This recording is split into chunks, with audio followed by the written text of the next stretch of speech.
Muy buenas tardes a todos. Estamos aquí en el tercer y último día del Congreso Paraguayo de Lingüística Aplicada con el panel eh, titulado Políticas Públicas y Enseñanza de Inglés en la Formación Docente. Me acompañan aquí los colegas, investigadores y coinvestigadores en este trabajo, la profesora Cintia Rolón, profesora Maura Sanibel, el profesor Ignacio Jiménez y la profesora, el profesor Fernando Esquivel.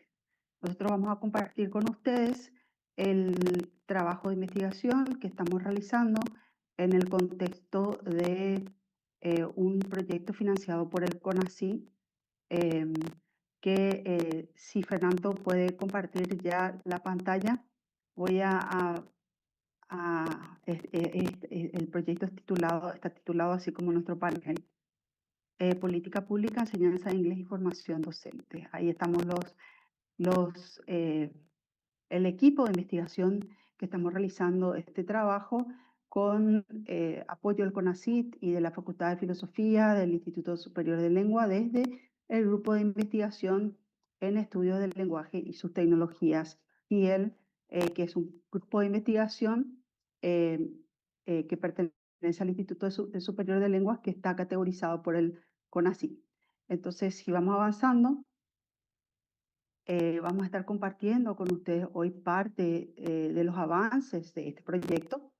Eh, entonces, como antecedente de este proyecto, eh, la idea del proyecto surge a partir de la problemática suscitada a partir de la ley número 5031/2013, que estipula o manda la enseñanza del guaraní, perdón, del inglés, la enseñanza del inglés desde el preescolar hasta el nivel medio en todas las instituciones de educación del país. Entonces, esta ley, digamos que fue promulgada hace ya 12 años, y a partir de ese entonces el Ministerio de Educación y Ciencias se ha abocado a buscar mecanismos y acciones que puedan llevar a la práctica lo que estipula esta ley. La formación de docentes, cómo incorporar esto en las escuelas, sobre todo en las escuelas públicas. Muchos colegios y escuelas privadas, o sea, un número importante sobre todo aquí en la capital, ya venían enseñando inglés. Y el espíritu de esta ley quizás es un poco equiparar o dar una equidad para aquellos niños y jóvenes que no tienen la oportunidad o no tienen los medios de acudir a una institución de índole privada. Pero como vamos a ver, se han presentado varias situaciones, dificultades, que es lo que este proyecto busca poco esclarecer. Adelante, Fernando. Entonces, el objetivo de este proyecto es analizar estas medidas tomadas por el Ministerio de Educación y Ciencias para atender a lo que establece esta ley, y desde una perspectiva de la formación profesional de los docentes, tanto en el nivel de eh, formación docente inicial, así como también en lo que es la formación docente continua. Entonces, lo que vamos a compartir con ustedes un poco hoy es los avances, Fernando, adelante, del trabajo realizado a partir de un enfoque de métodos mixtos con análisis documentales, eh, registros, documentos, y también la participación de docentes, estudiantes y formadores de docentes, específicamente con el enfoque en los institutos de formación docente gestión oficial de nuestro país. Entonces, a partir de ahora, mis colegas, empezando con Cintia Rolón, luego Maura, Ignacio y Fernando, van a estar compartiendo los resultados preliminares de este trabajo de investigación. Adelante, Cintia. Muchas gracias, Valentina. Buenas tardes a todos. Eh, oh, Bueno, es un gusto estar aquí con todos ustedes. Como ya mencionó Valentina, encontramos algunos desafíos y oportunidades relacionados a la enseñanza de inglés en la educación perdón, en el profesorado, en educación escolar básica, en los institutos de formación docente de gestión oficial. Los principales hallazgos, según las entrevistas que estuvimos y que continuamos realizando, son, primeramente, la incorporación limitada del inglés como tercera lengua. También encontramos que existe una dificultad para encontrar docentes de inglés correctamente cualificados para llevar a cabo esta labor de formar a los futuros docentes. Eh, um, También encontramos que existe el uso de plataformas digitales, pero sin un seguimiento efectivo que garantice eh, um, el aprendizaje. Además, encontramos que el, ah, la duración de la formación inicial es breve y también que hay un bajo dominio lingüístico al ingreso al Instituto de Formación Docente. Por último, encontramos que la falta de materiales y estrategias institucionales claras también juega un papel muy importante a la hora eh, um, a la hora de implementar la enseñanza de inglés en los IFD. Oh, adelante, Fernando, por favor. Bueno, primeramente quisiera comentarles un poco más acerca del bajo dominio de inglés al ingreso a la formación docente.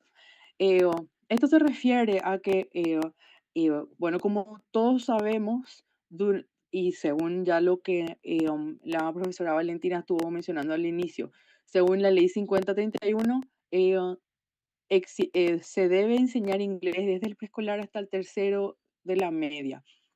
Eh, pero también como vimos recién eh, entre esos indicadores de la diapositiva anterior, no hay suficiente cantidad de profesores. Entonces, eh, el nivel de inglés con que los estudiantes egresan del tercer año de la media, o sea, el último año escolar, no es suficiente como para que ellos puedan alcanzar un nivel B1 en el tiempo en que están en el Instituto de Formación Docente.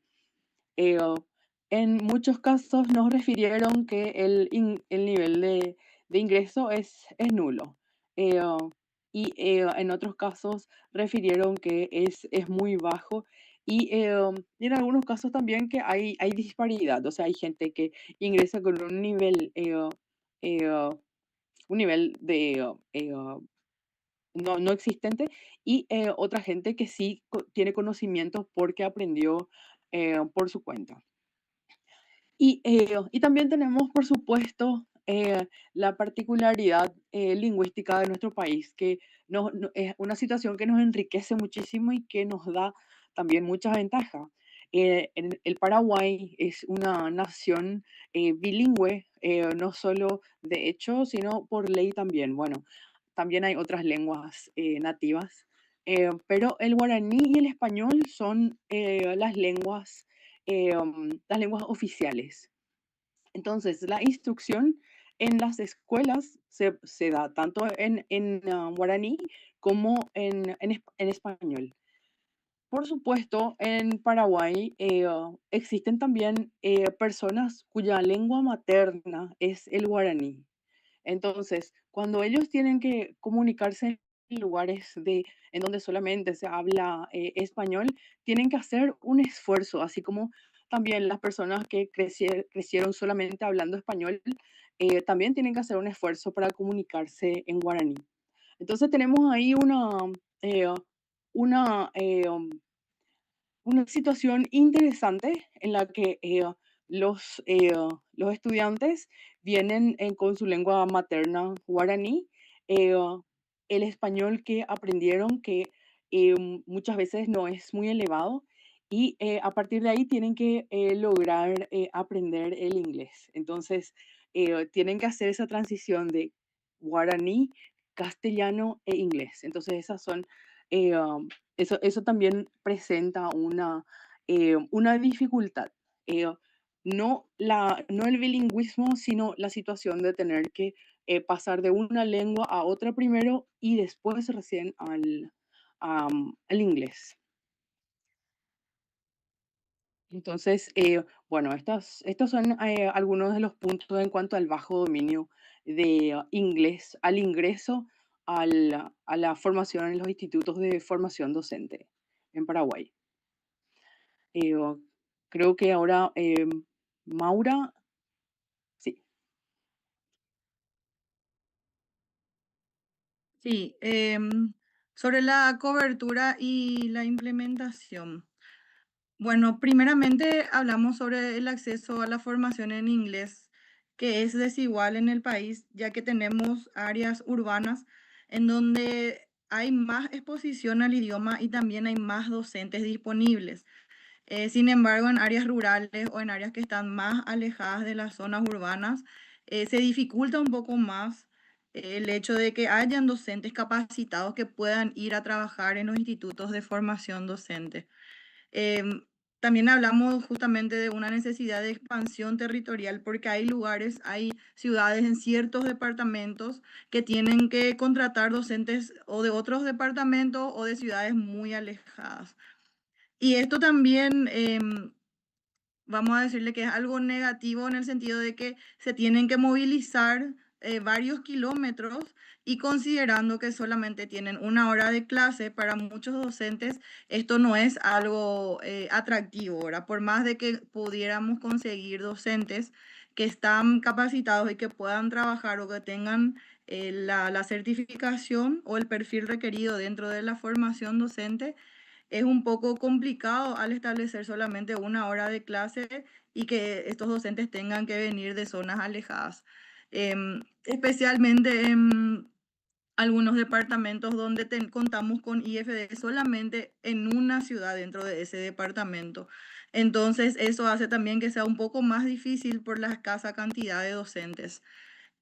Otro punto que se mencionó mucho en las entrevistas que tuvimos es sobre no solo la disponibilidad de docentes, sino también los docentes que cumplan con los requisitos estipulados por el MEC. Hay muchos docentes que, especialmente en el área de inglés, que vamos a decirle que están de forma irregular, no porque no sepan el idioma o no porque no tengan la metodología, sino porque hay ciertos requisitos dentro del ministerio que les está como impidiendo ejercer la docencia dentro de los IFDs. En algunos casos, lo que los IFD están haciendo para paliar esta situación es que no entra directamente dentro de la nómina de docentes, sino que ellos contratan una persona de la zona que pueda enseñar inglés y, por ejemplo, se hace con fondos propios, ¿verdad? Ya sea para la comunidad, los alumnos se organizan polladas, esto se hace para que pueda haber un profesor. En todos los IFDs que pudimos hasta ahora entrevistar, realmente no estaba faltando profesores, pero sí tenemos estas situaciones donde cada director está tratando de ver cómo van a conseguir los docentes que les faltan. En otros casos también está pasando que, por ejemplo, por la cantidad de alumnos que tienen, ellos necesitan contratar otro docente, porque el docente que tienen, por ejemplo, está en algunos turnos, en algunas horas, y no tienen rubro para contrato de otro profesor. Entonces ahí también se hace la autogestión en donde cada IFD también busca la forma de contratar un docente, por ejemplo, ya sea haciendo actividades para que se pueda pagar el salario de ese docente. Eh, Otra cuestión manifestada se trató sobre el rubros de interinos. Como hay muchos docentes que están en proceso de jubilación, también tenemos actualmente ese problema porque uno cuando salen los docentes de la nómina del ministerio, se queda ese rubro vacante y por cuestiones administrativas de repente es un poco difícil que se vuelva a asignar. En realidad hay una cuestión administrativa bueno, que forma parte del ministerio, ahora que los IF de repente tienen que lidiar con eso. Y en esa situación, por ejemplo, se asigna el rubro, sí, para docente, pero se queda de forma interina, que justamente acá lo que nos había mencionado un director que decía, estamos en una situación un poco precaria en cuanto a la contratación de recursos humanos por el hecho de que acceden a los institutos como interinos. Entonces, esto también hace que sea un poco que no sea atractiva la oferta, ¿verdad? De profesores que por ahí pudieran haber algunos profesores en la zona para que vayan otra vez a trabajar en estos IFDs, porque el rubro interino como que no sea permanente, entonces hace que sea algo negativo. Ahora, la implementación del inglés sí se está haciendo en todos los institutos, por lo menos que entrevistamos.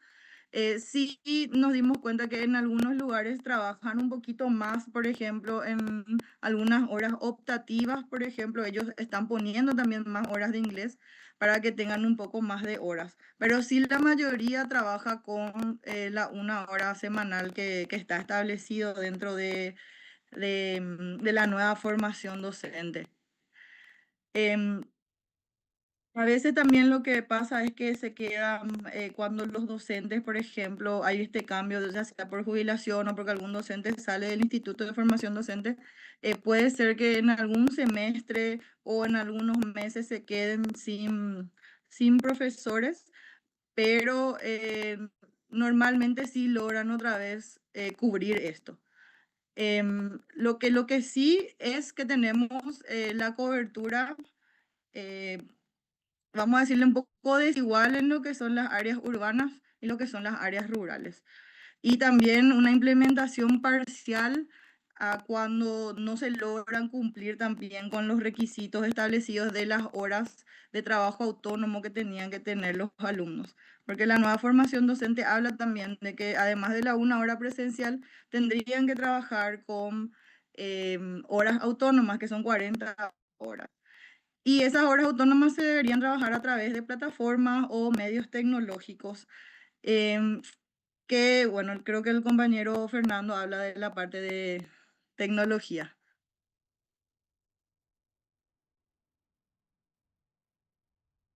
Ignacio. Perdón, Yo, sí. Ignacio. Perdón, Gracias. está diciendo justamente que Ignacio era el que iba a presentar esa parte. Adelante, Ignacio, compartí con Sí. nosotros esto. Gracias. Gracias por la invitación. Es un placer estar acá. Y yo les voy a hablar un poco sobre el uso de la tecnología y el autoaprendizaje, que fue uno de los resultados también observados durante esta investigación que estamos llevando a cabo. Si bien es un resultado que hay que analizar de forma profunda para ver las diferentes aristas, creemos que es un componente crítico para la implementación real del inglés en Paraguay. Entonces, uno de los resultados que saltó hasta ahora es que las plataformas digitales, de cierta forma, funcionan como un sustituto, no como un apoyo en lo que se está llevando a cabo en la enseñanza de inglés en los institutos de formación docente. Suplen esa ausencia docente. ¿Qué quiere decir eso? Que se está utilizando las plataformas digitales para completar esa ausencia de recursos humanos que puedan enseñar inglés, que estén capacitados no solo con las habilidades pedagógicas para enseñar la lengua, sino con las habilidades del lenguaje para enseñar la lengua. Entonces, no se está usando como un potenciador, sino más bien se está usando como un sustituto parcialmente. ¿Qué genera esto? De cierta forma genera un aprendizaje que no es guiado, no hay una retroalimentación formativa. Los alumnos, de acuerdo al nivel de compromiso, los alumnos de formación docente podrían avanzar más rápido, más lentamente, de acuerdo al nivel de compromiso. Y en algunas instituciones nos comentaban alumnos o directores de IFDs que recurren a herramientas como por ejemplo el famoso Duolingo, donde el aprendizaje es autogestionado, ¿sí? Es como un jueguito, creo que en bastantes lugares del mundo se utiliza para aprender diferentes lenguas. Sin embargo, el avance dentro de Duolingo es algo que no se puede medir a nivel general para todos los alumnos de un profesorado. También eso genera que algunos no reciban el acompañamiento necesario y que el tipo de aprendizaje que están recibiendo, el tipo de input que están recibiendo sea más que nada enfocado en vocabulario, no tanto en las habilidades comunicativas. Por otro lado, como ya mencioné un poquito, predomina el autoaprendizaje sin guías ni evaluaciones formativas.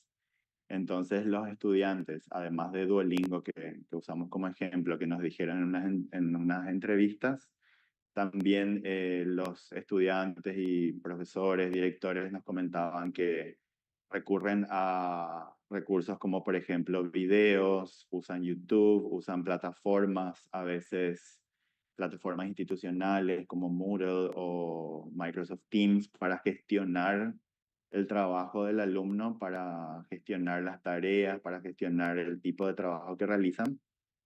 Pero de vuelta, no existe una guía clara ni una evaluación formativa que pueda realmente llevar a estos alumnos de formación docente a el manejo y el dominio de la lengua. Entonces es un poco difícil determinar que estos futuros profesores, futuros docentes puedan sostener una conversación o puedan enseñar la lengua de la forma en que se debería enseñar, de forma comunicativa, al ser una habilidad que se debe adquirir.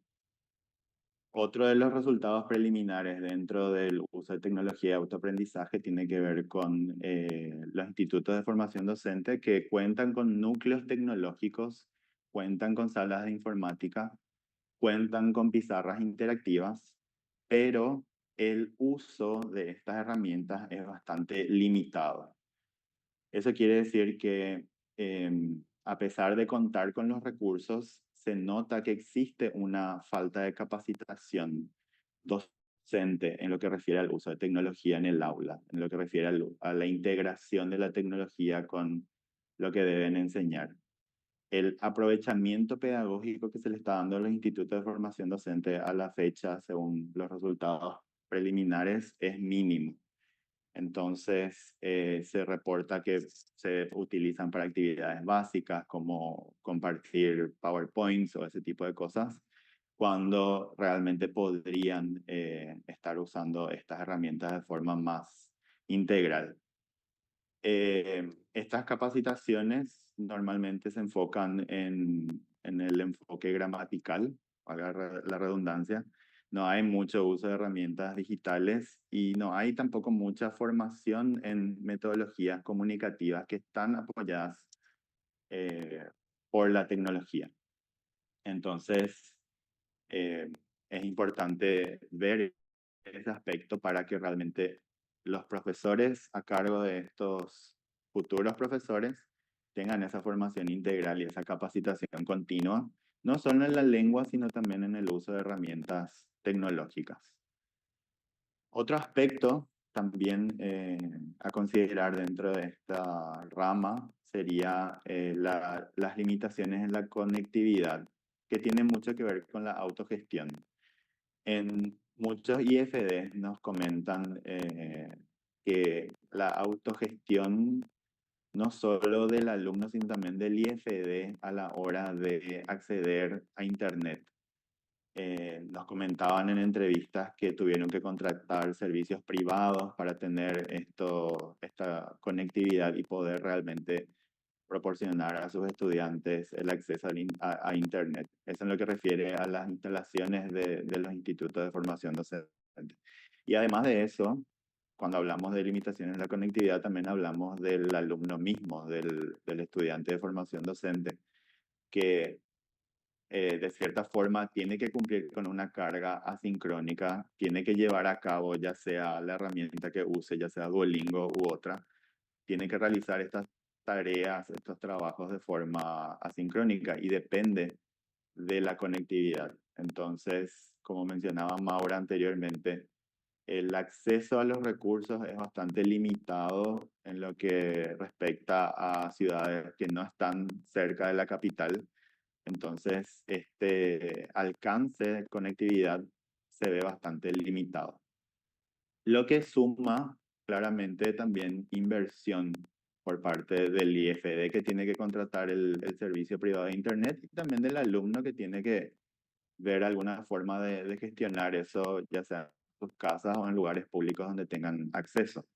Acá tenemos el comentario de una de las entrevistas donde nos dijeron: tuvimos que gestionar una conectividad en una empresa privada y con eso nos manejamos, en lo que se refería a proporcionar a sus estudiantes acceso de calidad a Internet, por lo menos dentro de las instalaciones del Instituto de Formación Docente.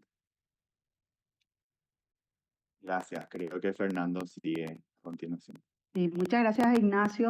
Bastante completo, bastante desafiante. Después vamos a hacer un comentario general, así que vamos a darle lugar a Fernando justamente para que nos hable un poquito sobre el aspecto que tiene que ver entre la brecha que existe entre lo que es la política o lo que está en los papeles, en la normativa, y lo que sucede en la práctica. Adelante, Fernando. Gracias. Buenas tardes a todos. Realmente sí, la política, nuestros gobernantes, nuestras autoridades nacionales, realmente esta ley está pasando por un momento interesante, porque ya hace 12 años, en el 2013, se promulgó esta ley, y ahora en la Cámara de Diputados, en la Comisión de Educación, están promoviendo una ampliación a esta ley, ¿sí? Ese proyecto de ley ahora está pasando de senadores a diputados, están tratando, ¿verdad?, ambas cámaras, ambas comisiones de educación, del Senado y de diputados. Y realmente son pocas. Si vemos la ley original, son 4 artículos, es una página, un par de firmas, realmente el papel aguanta mucho, es un gran impacto el que se quiere tener. Y esta ampliación también son pequeñas modificaciones, pero que también tienen un impacto logístico muy grande sobre el MEC y todos los actores que, bueno, trabajamos con la lengua inglesa, educación y demás. Bueno, las ampliaciones, quiero hablar un poquito de esto primero. Primero, la carga horaria actual es de 2 horas, ya sabemos que es desde el preescolar hasta la media, y entonces quieren subir de 2 a 3 horas, 1 hora más. Pueden realmente el MEC, con toda la carga que tiene, implementar 1 hora más, ya un proyecto que tiene 12 años de eficacia media, digamos, por todas estas problemáticas, por todos estos desafíos que habían hablado los compañeros. De todas maneras, bueno, que nuestras autoridades nacionales estén tocando este tema, de nuevo, resalta la importancia de la lengua inglesa como un idioma hoy en día universal, ¿verdad? Porque hablamos del acceso, de las oportunidades de nuestros jóvenes, de nuestros estudiantes, a acceder a trabajos, oportunidades de formación académicas. Bueno, lo siguiente que quieren es ampliar con esta nueva ley de este año, que están tratando este año, es el ámbito de aplicación. También es muy poco, ¿verdad? Pasar también a incluir universidades privadas y privadas subvencionadas. Escuelas privadas y privadas subvencionadas. También tienen que tratar el equilibrio entre las lenguas oficiales, ¿verdad? Se debe evitar, esto también tienen mucho que barajear, digamos, el MEC y los que proponen esta nueva ley, de que no debe sobrepasar el inglés las cargas horarias de las lenguas oficiales, que son el castellano y el guaraní, que nuestra compañera Cintia ya había hablado. Y, por supuesto, también se debe de hablar de los recursos humanos, recursos tecnológicos, recursos materiales, elaboración de materiales, capacitación a a los estudiantes, a los profesores, a los capacitadores, a veces también, ¿verdad? Bueno, además, bueno, eso es lo que vemos, ¿verdad? Que el discurso político no se traduce en acciones curriculares claras, ¿sí? Están teniendo, sinceramente, el MEC está teniendo dificultades en implementar curricularmente el idioma inglés en todas sus instancias. Perdón. La ley o la ficha técnica apunta a un nivel A2, B1, creo que decía B1, ¿verdad? Pero la cantidad horaria, la cantidad de carga horaria para llegar al nivel A1, de acuerdo al marco europeo de referencia de idiomas, es 360 horas. Entonces, subiendo 3 horas, se aproxima un poco más a esa hora, a esa carga horaria, pero también hay muchas otras cosas que subsanar, ¿no? Bueno, otro resultado que tuvimos es la ausencia de evidencia sistemática sobre el desarrollo curricular. ¿Cómo se está implementando en inglés en cada etapa, en cada nivel de formación escolar? Entonces, este es un problema sistemático en nuestro país, digamos, la recolección de datos y la formalización de recolección de datos para la toma de decisiones, en este caso, ¿verdad? O sea, nuestras autoridades tienen toda la buena intención de proveer las mejores oportunidades, pero sin esta evidencia de cómo se está implementando, cuáles son las necesidades, cuál es el nivel, cómo podemos subsanar, cómo podemos disminuir la brecha entre la cantidad de profesores que necesitamos enseñando y la cantidad de profesores que están capacitados para enseñar, cómo disminuimos esa brecha, ¿verdad? Cómo disminuimos también la cantidad de paraguayos, niños, estudiantes en edad escolar que necesitan hablar o desarrollar esa competencia lingüística. Bueno, y lo que ya había dicho también, el nivel de inglés planteado es difícilmente alcanzable en las condiciones actuales. Por todo lo que ya había mencionado los compañeros, ¿verdad? Los documentos dicen una cosa, nos dijeron, nos reunimos nosotros con los diputados, con la comisión, con los consejeros de la comisión también, ¿verdad? Y nos dicen, los documentos dicen una cosa, pero no tenemos registros claros de cómo se aplica, cómo llevar esto adelante. Pero En realidad es Sí, sí, profesor.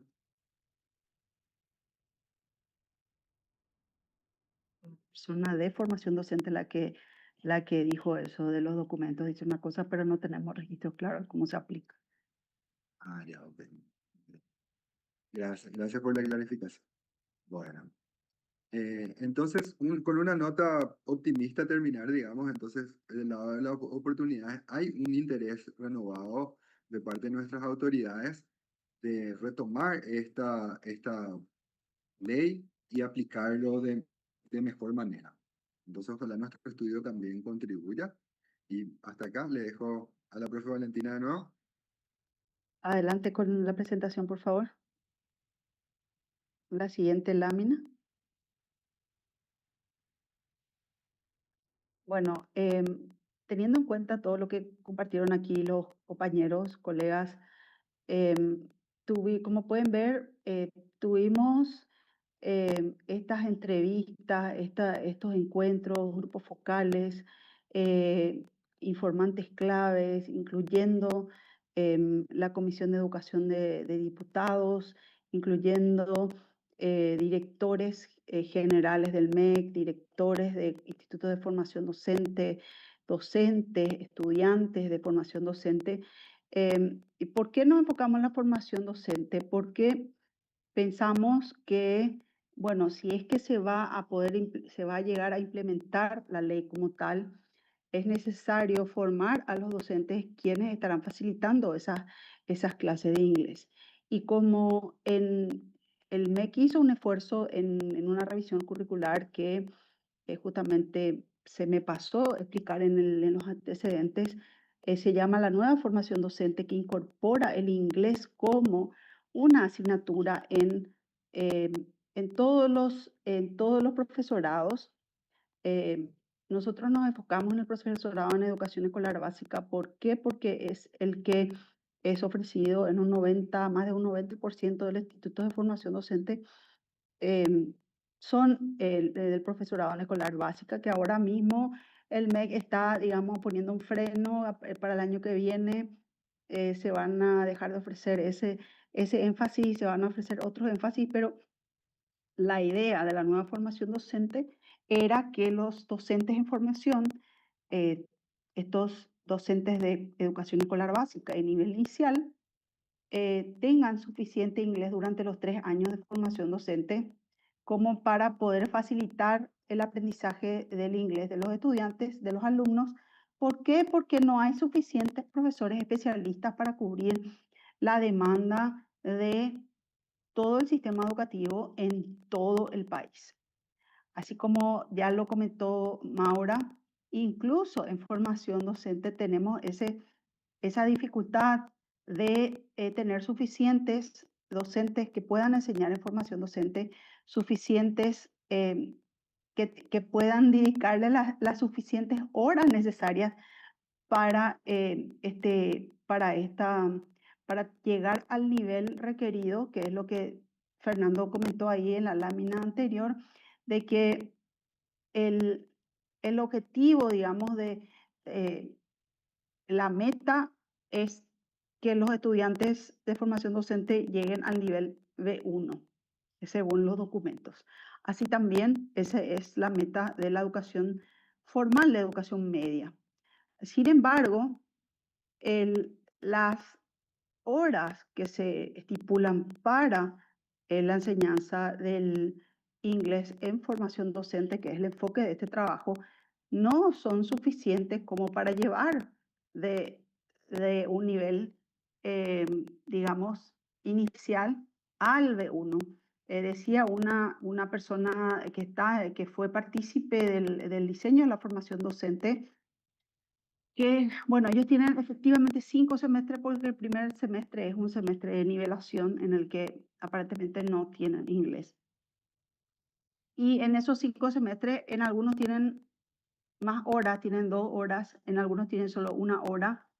Y entonces, si bien en teoría, porque acá tengo colegas que trabajan en institutos de idiomas, con un programa intensivo uno podría llegar a un nivel B1 incluso en 2 años, ¿verdad? Pero el problema que tenemos nosotros aquí, que se presenta en esta situación, es que el tiempo que ellos tienen para dedicarle al inglés dentro del programa de estudio es limitado. Y ese tiempo limitado, digamos que tiene varios motivos. Primero, la escasez de profesores especialistas que puedan dedicarse, la escasez de rubros, como dijo Maura. Me decía una directora de IFED aquí en la capital justamente, nosotros tenemos una profesora que es muy buena, pero tiene poco tiempo. Nosotros nos puede dedicar solamente unas pocas horas a la semana y ellos tienen, ¿verdad?, 3 cursos, ¿verdad?, y no sé cuántas secciones y una profesora tiene que dividirse entre todos esos estudiantes. Entonces, por todo esto, realmente es un gran desafío para la formación docente, esta cuestión de la enseñanza del inglés para formar docentes. Si vamos a hablar de formar especialistas con programas especializados de enseñanza de inglés, también eso presentaría la dificultad de tener suficientes formadores de docentes para atender a esa necesidad.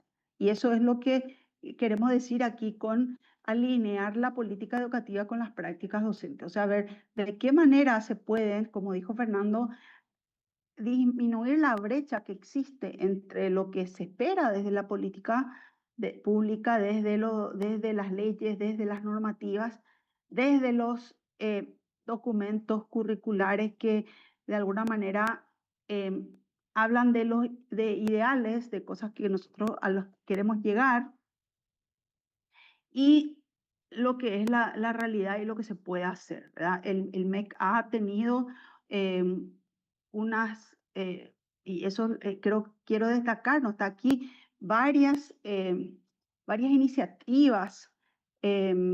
Ahora creo que hay una que se llama Inglés Sin Límite, estuvieron con Prosema, tuvieron varias iniciativas para formar docentes, también para hacer mentoría en escuelas piloto, pero todas estas medidas fueron medidas, digamos, que atienden a un grupo selecto de ya sea docentes o instituciones.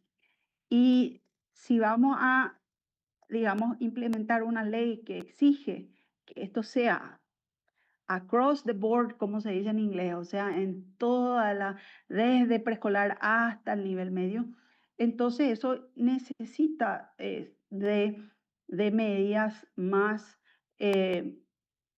intensas, más intensivas, sin descuidar la situación lingüística de nuestro país, como bien lo dijo Cintia, ¿verdad? Porque nosotros tenemos, muchas veces tenemos una situación peculiar en nuestro país en comparación con quizás otros contextos donde nuestros estudiantes, docentes, tienen las lenguas oficiales, una de ellas al menos como lengua materna.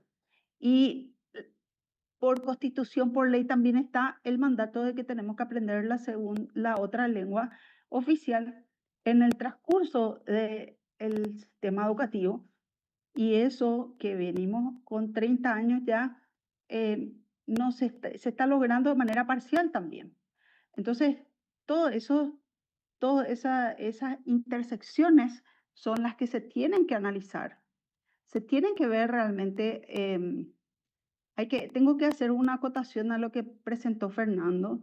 La modificación que aprobó diputado finalmente dejó en 2 horas por la cuestión de las lenguas oficiales, por justamente que no se puede tener más horas y como en algunos años de la educación básica y media solo se tienen 2 horas de guaraní, entonces no se puede poner que es una exigencia que se tenga más horas de inglés. Y eso tiene un sentido, o sea, de alguna manera, si es que se va a tocar esta ley, se va a poner, bueno, queremos más inglés, bueno, tenemos que tener más guaraní también, ¿verdad? Y entonces eso también es una cuestión no menor, ¿verdad? Son cuestiones que se tienen que atender de manera holística, ¿verdad? Estas son las recomendaciones que vinieron justamente de algunos de nuestros informantes claves. No son nuestras propiamente, sino que nos apropiamos de estas ideas, ¿verdad? Extender la duración de la formación inicial. Ya hay muchas propuestas de esto, de elevarla a nivel de licenciatura, pero eso también tiene sus implicancias políticas, entonces ahí es una de las cuestiones. Entonces, al extender la duración a 1 año más, sería 1 año más que tendríamos para que se desarrolle el inglés con los estudiantes de formación docente. Ahora bien, si no se le aumenta la carga horaria, etcétera, y todos los esfuerzos, 1 año muy poco sería de impacto, ¿verdad? Crear especializaciones lingüísticas, o sea, profesores especialistas de inglés en este caso, y por otro lado guaraní, español, etcétera. Pero eso nuevamente nos presenta esas otras cuestiones, ¿verdad? De tener suficientes formadores que se puedan y que los programas permitan la adquisición de una lengua extranjera a un nivel suficiente para poder ser docente de esa lengua, ¿verdad? Porque con un nivel menor a intermedio avanzado es muy difícil poder enseñar inglés si uno tiene un nivel apenas de elemental, ¿verdad? Tiene que uno tener un manejo mínimo de la lengua de un nivel intermedio. También crear más materiales en inglés y guaraní desde el MEC, facilitar estos materiales a formación docente para que los docentes no necesiten, digamos, de valerse solamente de sus medios tecnológicos para acceder a plataformas, recuerdo que me habían dicho una de las participantes, bueno, ellos ya hace unos años antes de presentar esta propuesta al CONACYT, que la idea de los que hicieron la nueva formación docente era que, bueno, que sigan los materiales de Voice of America, que es una plataforma propuesta o mantenida por el Departamento de Estado de los Estados Unidos para el apoyo de la enseñanza del inglés a nivel global, pero no es una plataforma autogestionada donde existe una sistematicidad en la evaluación formativa, como dijo Ignacio. Entonces tendríamos que, de alguna manera también, si se espera que los estudiantes lleguen a un nivel, yo estuve en una movilidad hace un par de años en España y ellos exigen un nivel B1 de lengua extranjera autogestionado por los estudiantes en las carreras de grado. Y le facilitan institutos, etcétera, dentro de la universidad y ellos pueden también estudiar fuera, pero al final de los 4 años tienen que tomar una prueba estandarizada de idiomas que demuestra la habilidad o la competencia en ese nivel. Entonces, de alguna manera, eso no está estipulado ahora mismo en nuestra formación docente y también hacerlo sin dar las condiciones suficientes para que los estudiantes lleguen a ese nivel. Sería injusto no dejarles graduarse por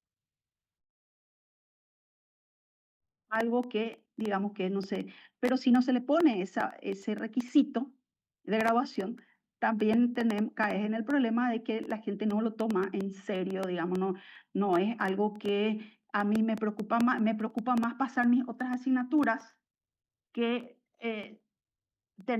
si para hacer taller de inglés tengo que hacer nomás unas cositas ahí que me piden por la 1 hora que tengo síncrona durante el semestre. Entonces, y entonces tener una formación continua centrada en la diversidad, en focalizarse justamente en la formación de formadores de docentes que puedan justamente, y quizás justamente estaba hablando con una colega, juntarle a las instituciones que tienen la expertise para la enseñanza del inglés y ver cómo se podría hacer una implementación efectiva para que formación docente realmente pueda, ya sea con la idea de que los de escolar básica tengan un nivel B1 o inclusive quizás mejor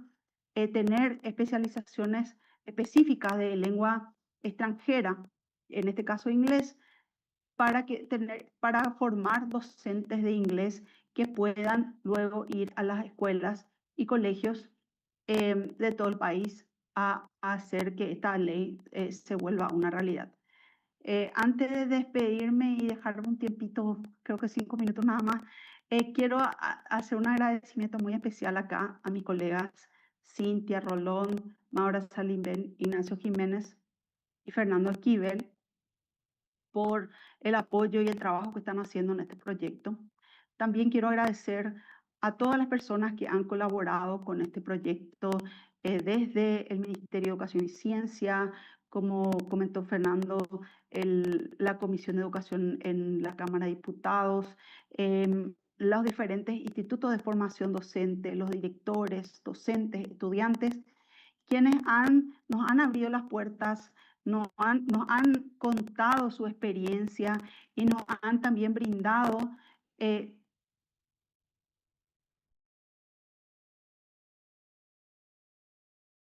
las autoridades para ver la manera de que esto efectivamente se pueda llevar a cabo. Porque personalmente yo creo que mis colegas comparten esta perspectiva.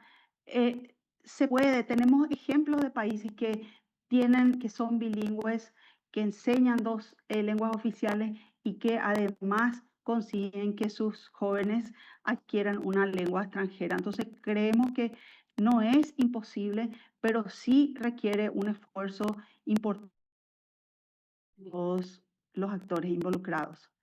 Muchas gracias. No sé si Fernando, Ignacio, Cintia, Maura tienen algún comentario más que hacer, alguna anécdota, algo que les llamó la atención. No sé si hay comentarios en el chat o hay gente que quisiera preguntar algo.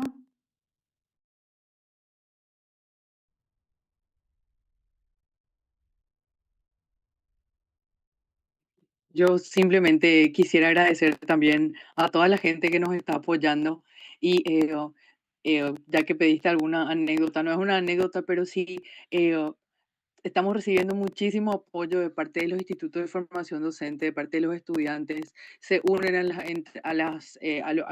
entrevistas, nos responden, nos dan más detalles, nos dan sus sugerencias y lo mismo con los profesores. Y sinceramente no tiene precio. Ellos no están recibiendo nada por esa ayuda que nos están dando, pero sí están contribuyendo grandemente al progreso literal de la enseñanza de lengua inglesa en formación docente y por ende de nuestro país. Muchas gracias, Cintia. Justamente eso es importante no perder de vista que este trabajo no sería posible sin la colaboración y el apoyo de muchísimas personas que nos están ayudando acá. Nosotros somos los que estamos recopilando y haciendo el trabajo de juntar y de tratar de traer a la luz, de justamente visibilizar la experiencia de los colegas, de los estudiantes de formación docente. Adelante, Maura. Sí, además del agradecimiento que ya dijeron, también me gustaría recalcar que cuando nosotros hablamos del impacto o de la importancia del inglés, realmente tanto docentes, alumnos como directores dicen que es importante y todos están como que dispuestos a colaborar y ver cómo podemos trabajar juntos. O sea, no es como que ellos están ajenos o que no les gusta, sino que todos tienen una muy buena predisposición y están interesados realmente en que esto se pueda mejorar. También quería recalcar eso porque en muchos lugares realmente ellos sienten como que tratan de hacer lo mejor que pueden con lo que tienen y eso es algo muy valorable realmente. Así es, Maura. Y realmente, y las condiciones son muy diferentes y dispares, ¿verdad? Eso es lo que mencionó Maura también en su colocación, que en las zonas rurales, por ejemplo, la conectividad es mucho más reducida. No es lo mismo la conectividad que yo tengo. Eso se vio en la pandemia. Yo había entrevistado justamente directores de colegios en esa época. Decía, nosotros pescamos señal en algunos lugares alejados de los centros urbanos. No, aunque uno pague el mismo precio del plan, no es el mismo servicio que uno recibe. Entonces, eso también hay que traer a la luz. Adelante, Amalia. Buenas, ¿qué tal? ¿Cómo están? Gracias a los compañeros que estuvieron con un gran esfuerzo detrás de todo esto, es sumamente muy importante. Esta ley no es nueva, ya se había sacado hace varios años, pero es como que sacaron una ordenanza diciendo que al final depende de cada colegio, porque se habrán dado cuenta de que no daba realmente el capital humano como ustedes estaban hablando y todavía no da, ¿verdad? Pero está resurgiendo de nuevo este tema, ¿verdad? Y ustedes están trabajando en esto. Más bien quería comentar una anécdota. Yo estaba trabajando en el último colegio que trabajé, fue en un colegio técnico subsidiado por el gobierno, también con apoyo de Itaipú Binacional. Pero luego pasó, eso fue una etapa de transición para que pase a ser un colegio del MEC, ¿verdad? Y justo yo dejé ese colegio. Entonces, quien tomó mi lugar como profesor de inglés fue el profesor de ciencias, que terminó en el CCPA. Y terminó su curso en el CCPA. O sea, algo es algo, ¿verdad? Y como él tenía sus horas de formación docente, entonces, ¿verdad? Eso le habilitaba a él como para que enseñe inglés también, ¿verdad? Pero justamente nunca pude ver una clase suya o no sé qué tipo de metodologías em, em, él esté preparado para la enseñanza de inglés como una segunda lengua, ¿verdad? Y es en un colegio técnico porque, como ustedes dicen, ya exigen un nivel B1, B2 ahí para el tercer año si es que estás enseñando en un bachiller humanístico, ¿verdad? Si es técnico, te piden solamente el primer y segundo año. Y la verdad que haces magia porque son alumnos que nunca en su vida dieron inglés. Entonces, en verdad tenés que empezar desde lo básico, ¿verdad? Porque no vas a estar dando con ellos present continuous si no saben ni hacer un greeting o un hello, ¿verdad? Entonces, es un trabajo gradual que va a tomar muchísimos años y muchísimas gracias a los profesores que ya están con las manos en la masa, recaudando justamente los datos necesarios para ver la realidad y ver cuáles son los desafíos y cuáles son las estrategias que podemos ir viendo con las diferentes instituciones que, como ustedes dicen, gracias a Dios están de brazos abiertos para recibir apoyo, ¿verdad? Y nada más es una experiencia más que recalcar, que compartir desde una profe que trabajó en un colegio técnico como profesora de inglés utilizando el programa del MEC. Y eso Muchas nada más. gracias, Amalia, por tu Gracias. experiencia. Realmente apreciamos las opiniones. Y bueno, ahora ya tenemos que, volviendo a agradecer acá a los compañeros, pasar al siguiente ítem de nuestro programa. La colega Gracia María Mendoza y Araceli Salas ya están en la sala. Y están también, van a estar compartiendo con nosotros justamente en inglés. Tengo entendido en English, right? So we're going to switch to English. Vamos a cambiarnos al inglés. Lo hicimos, la anterior la hicimos en español para tener un más amplio público en el local.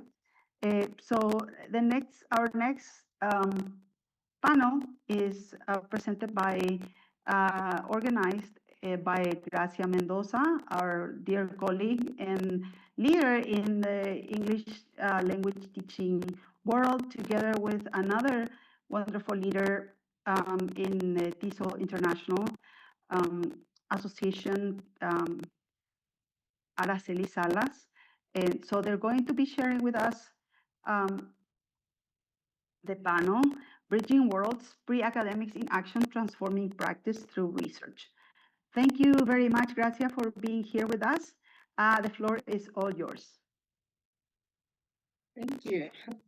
Thank you much, Valentina, and thank you for the invitation to always be part of this wonderful events. Araceli and I are always happy to join you and share a little bit about our experiences. Like you said, today we're going to be sharing about Bridging Worlds, Academics in Action, Transforming Practice Through Research. This has been something that Araceli and I have been talking about, have been thinking about, reading about, writing about, and hopefully this next year we're going to get this into practice more intentionally and have different projects in different parts of the world.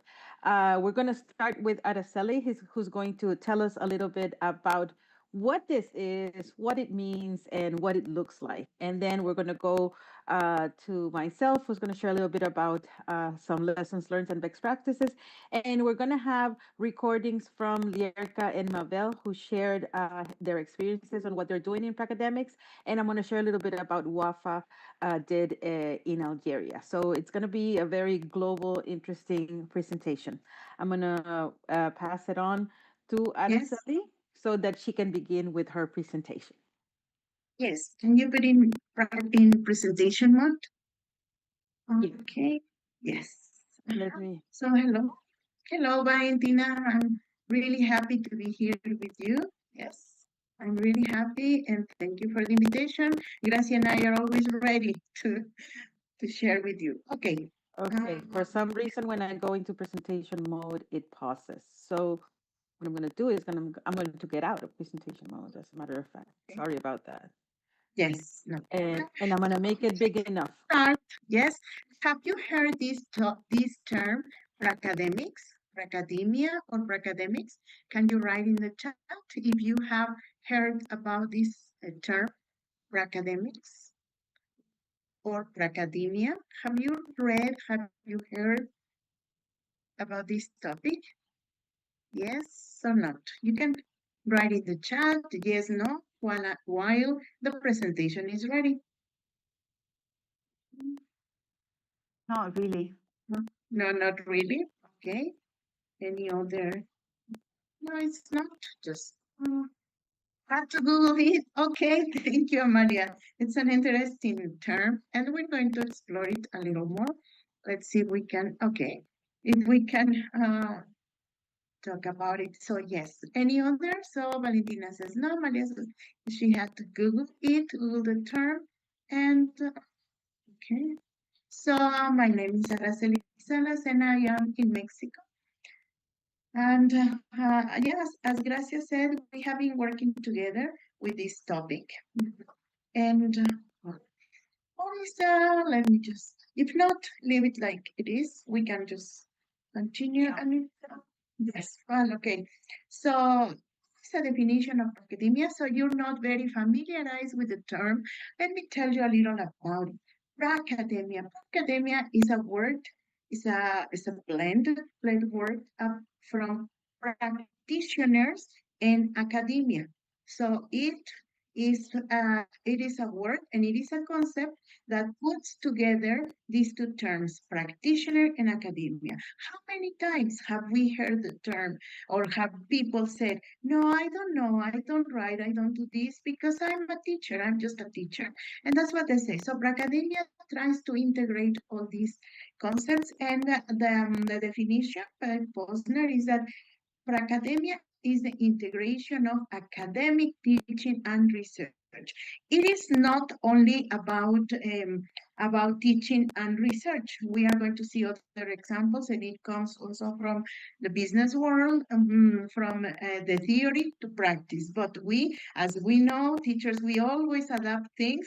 We have adapted it to our academic world, our academic field. And so this is Pracademia, and Pracademics is someone who spans the theory world of academia, that is what nobody understands, the theory, and the pragmatic or flexible, adaptable work of practice. So it's a person who can integrate different worlds, different communities. Pracademics work at the interface of research and practice, not exclusively to neither. Yes, so they are always in between. So can we continue? This takes us to this to the concept that academics are always in transition. They are always in transformation. They are in constant transformation because they make this journey from academia and practice. But it is also possible from practice to academia. Academics live in both the world of scholarship and practice. It probably you have also to Google this term, the liminal spaces. A liminal space is a space that is not defined.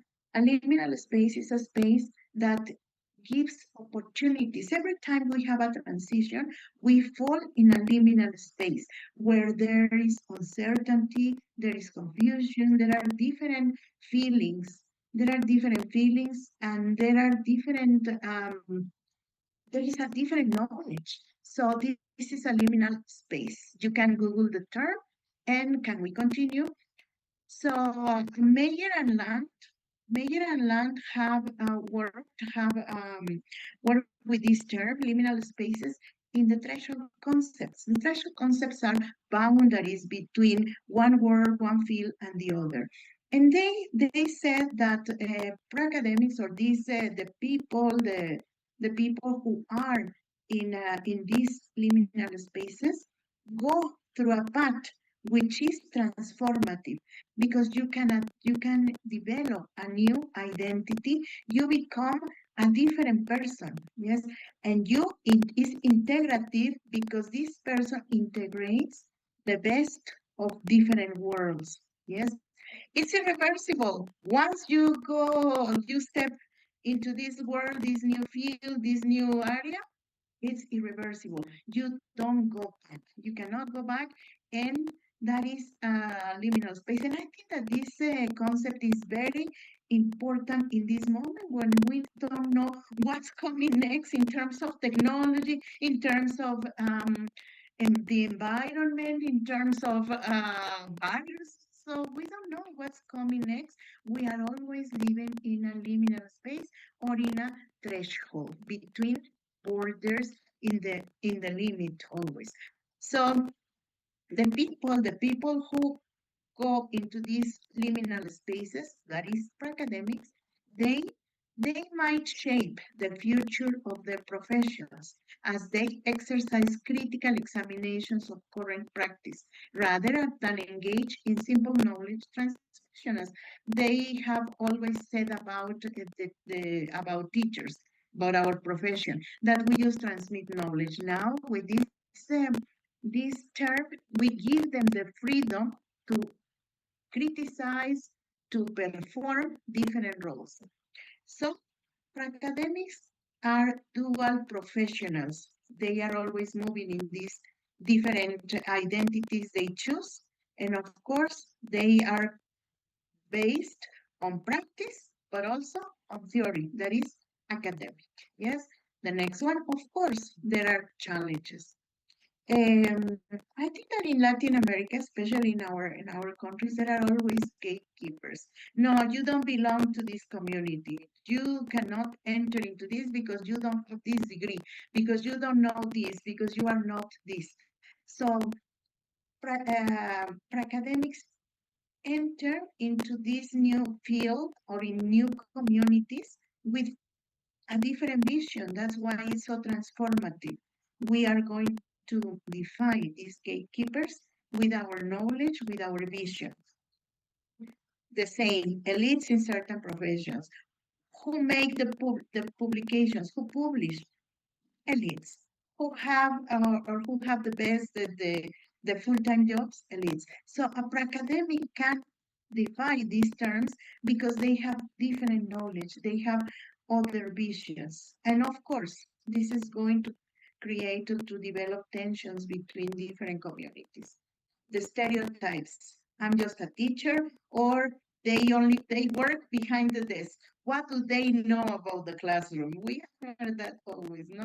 The people who make policies, the people who make all these rules, they don't know about the real world. There are stereotypes in the different professions, yes, in the different fields of academia, the fields of practitioners, or the people who teach children, the people who teach adults. There are always stereotypes that we can access through this term when we open our minds and we take the best of different communities, different worlds. Gender, there are communities which are exclusively for males, and there are professions or worlds or communities which tend to be more for women. So we can define this. And the culture, there are cultural aspects that we can also define, and we can also debunk. Yes, and the next one, please. Being an academic, academic is being in between the worlds of practice and academia, and it includes abilities to challenge accepted practices and bring together theory and practice via praxis. And as Hodgson said, moving between practice and academia can also present challenges, for example, unrealistic expectations of teaching practice. Yes, what do they know? What do they know about the classroom? Or and people can feel that they cannot perform well in a different field or in a different area. And many of them fall in this imposter syndrome. I cannot write, I cannot do research, I cannot be a leader.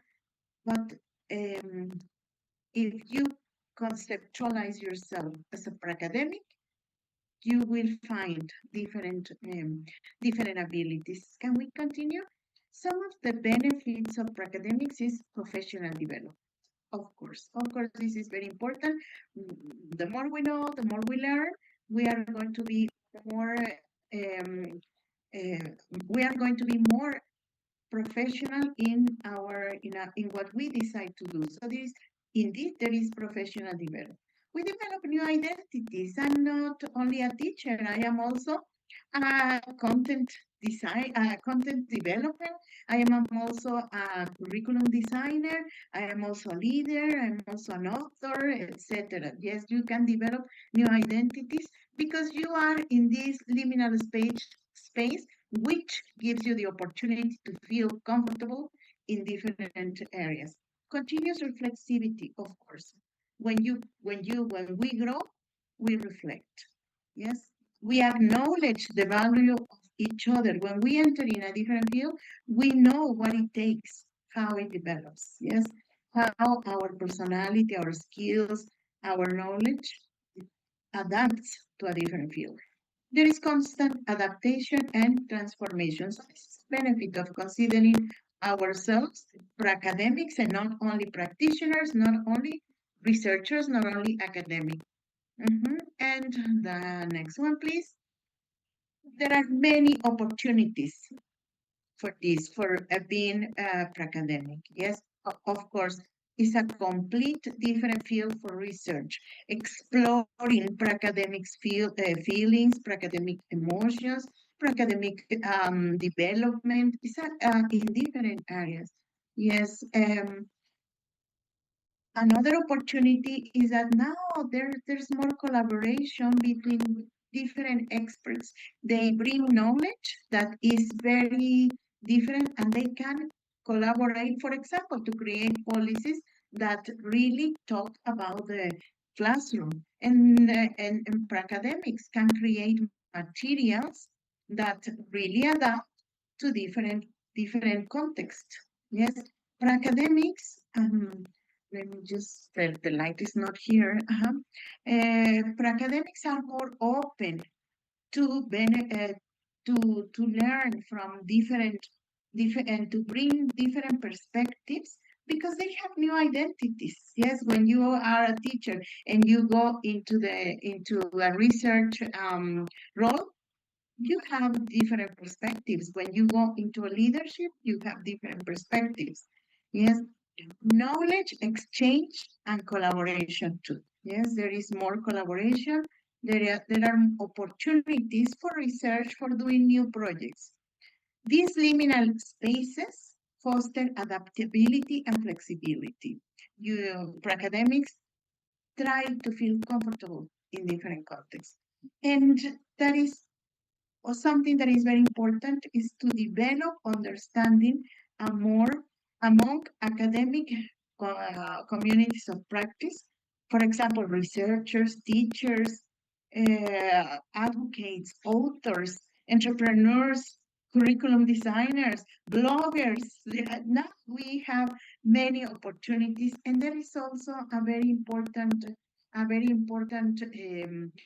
even another role that is that of mentoring the new people who come into a different field.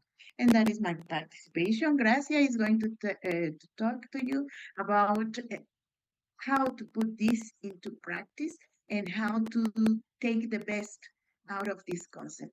Thank you very much.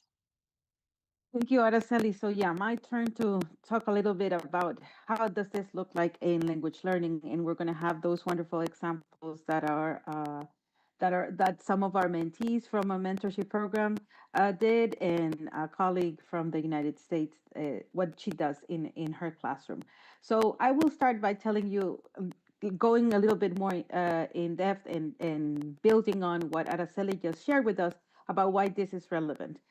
I will share with you some scenarios and some lessons learned and best practices, and then some recommendations on how to engage in academics the way that we see it. And I'm not going to go into definition because Araceli did a good job in defining that and providing that foundation for us.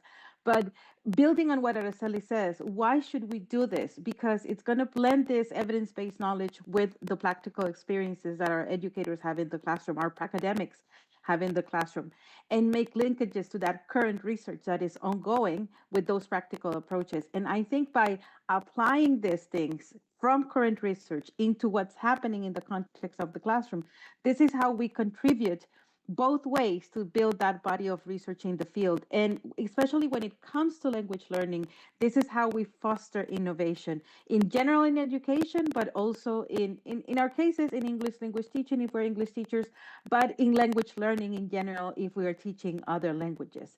And why? Because we want to pair what is in those research frameworks and in those academic frameworks with the realities of what is happening in the classroom.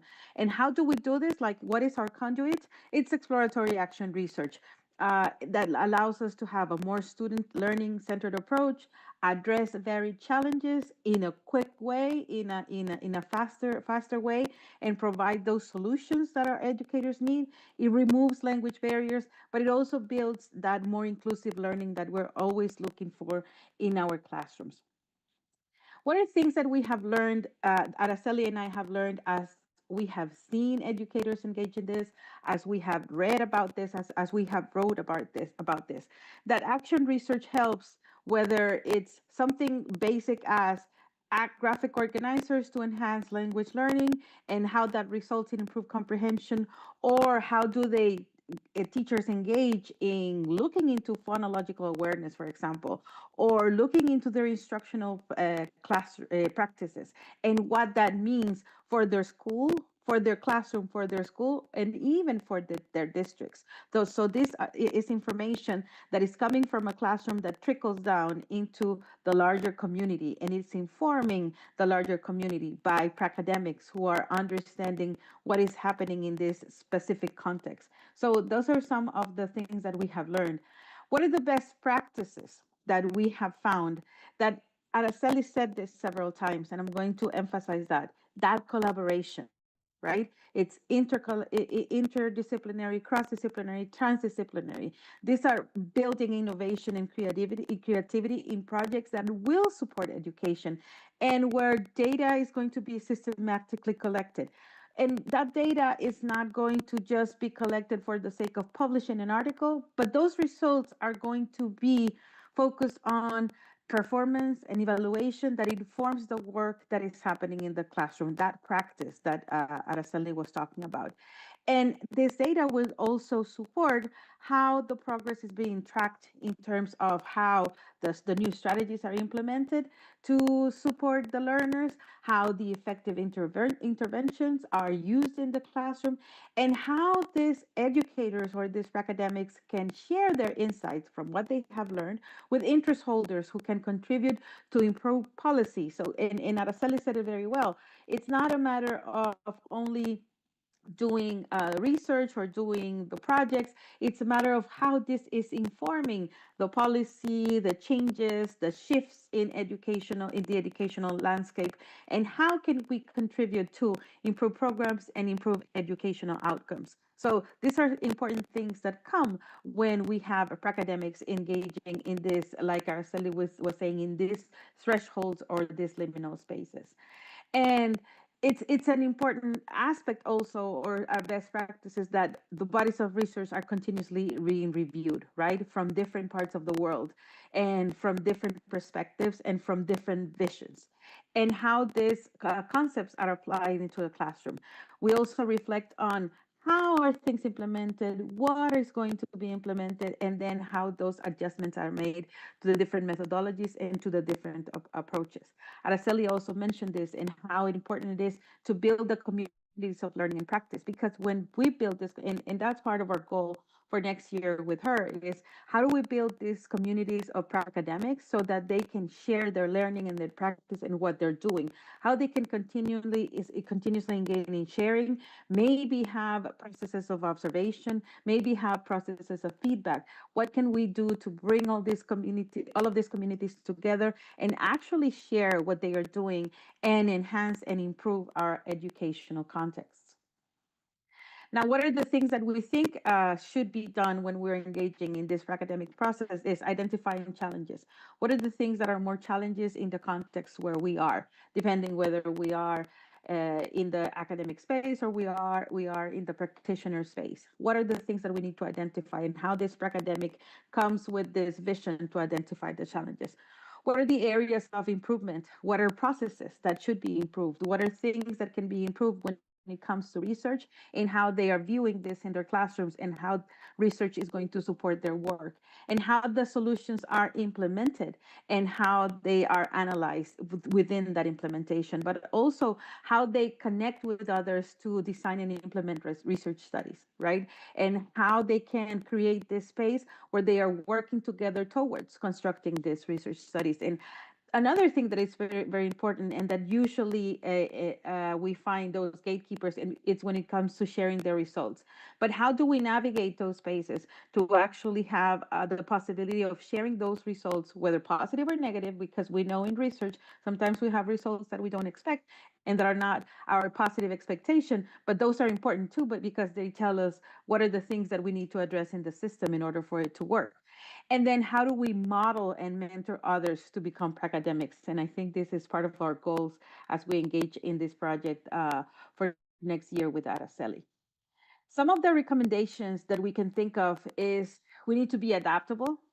This is a world in education. We know this, and we need to be adaptable and be willing to adjust based on what we find and what we understand. We need to embrace a growth mindset. We cannot be in a very specialized vision. We need to be able to broaden that perspective and challenge those ideas and those things that we're thinking, so that we have opportunities to learn and grow.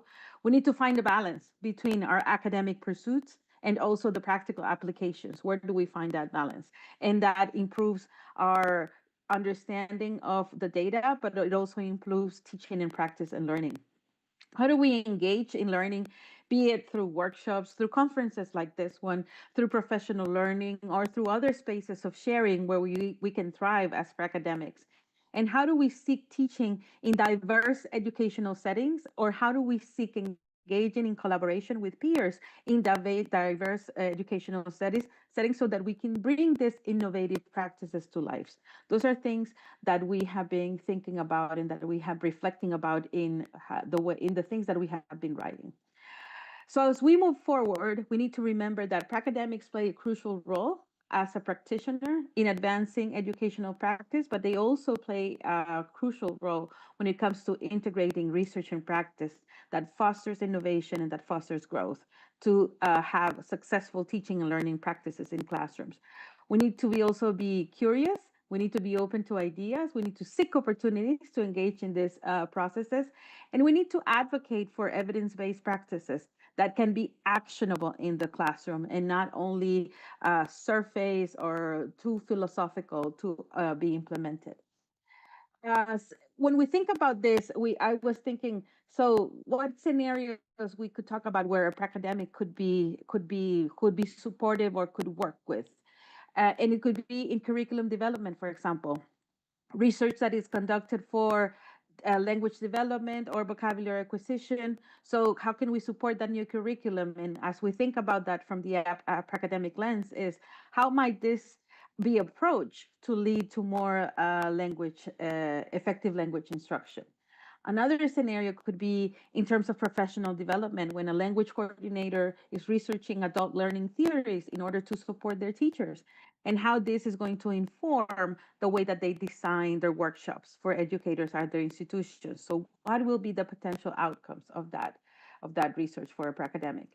And then when we think about policy and advocacy, how can we impact bilingual education or multilingual education programs to use comprehensive data collection to build an advocacy space to create changes? And so what is the data? Why is this data collection relevant in this part of the process? Those are some things that we can think about when it comes to areas or spaces where academics can engage. And now I'm going to open the recording from Ljerka. And just to give you a little bit of background about Ljerka, Ljerka is in Croatia, and she is a teacher trainer. She's an educator, but she's also a teacher trainer, and she works for the Ministry of Education.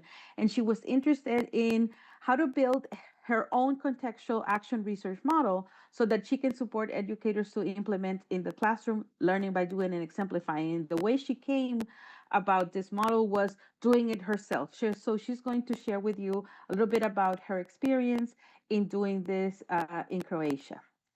I'm going to stop sharing because I want to make sure that I share with the sound. Yes, the sound is on.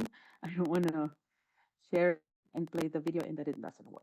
Okay, hopefully it works and you can hear. Hello, my name is Ljerka Vukic. I'm from Croatia. I'm very happy for this opportunity to share my work. This is something that I have done last year with my mentor, Grazia Maria. So hello to my mentor and hello to everybody at this wonderful conference. And let's start. So first of all, I would like to share my teaching context. This is where I work. This is my school. It's called Ščitarevo Primary School. It's in Zagrebačka County. That's the suburbs of our capital city in a small village called Ščitarevo. The school has 319 students this year in 20 classes. So 10 classes in upper primary and 10 classes in lower primary school. Here you can see the outline of what I'm going to talk about today. First of all, I will share my issue, the issue that I have addressed in this research and why the research was conducted in the first place. Then the objectives of my research, the methodology I used, the findings, how the research informed my practice, how the research influenced my school, and how this can be implemented by other teachers in their context, as well as how the research shaped my role as a teacher. I have used a very simple way of conducting the research because I think that, at least from my point of view, teaching can be quite a messy business for a teacher. And then if you have to add research to what you're doing every day, it can be quite overwhelming. So I use this very simple model for my research. That is to plan what I'm going to do, then act upon my plan, observe what's going on, and then after reflect upon what has just happened. And this can be as well the starting point for a new plan. This is actually something that teachers do every day because whenever they plan a lesson, they actually think about what has been going on in the classroom in the previous lessons. So this is something that we all are doing, but maybe without being fully conscious of that. And this is why I wanted to use this particular model. So I applied it in my grade 5 with 24 students, 5 of whom are identified as special education needs students, and then 5 of 6 students of whom I think that could be gifted students that are fast finishers. And this is actually what has shaped my topic. And my topic was mixed ability classroom. And another reason why I used mixed ability classroom as an issue is the fact that not a lot of research has been done, and at least I haven't come across a lot of it. And I also felt that not much attention is given to gifted students. That's why they lose motivation. And there is lack of objective data for teachers in the same circumstances. And I also felt that this research could be a starting point for professional development and practical classroom strategies that could be developed from this point on. So the general objective of my research was to reframe teaching to respond to the needs of mixed ability students, and 3 specific objectives, first of which is identify students' needs, fast finishers, and special education needs students, classify students into groups by the level of abilities and knowledge for the purpose of teaching, and design varied differentiated activities for students.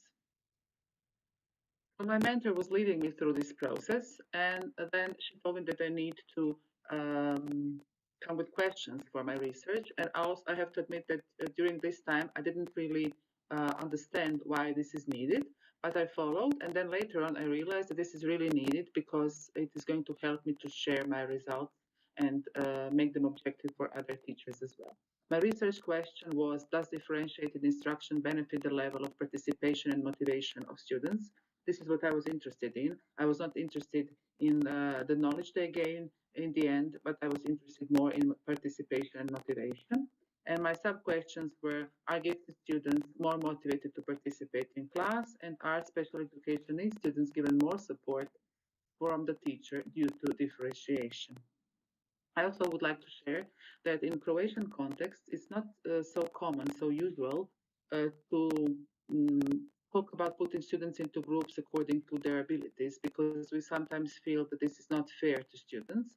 And I had to deal with this idea in my mind.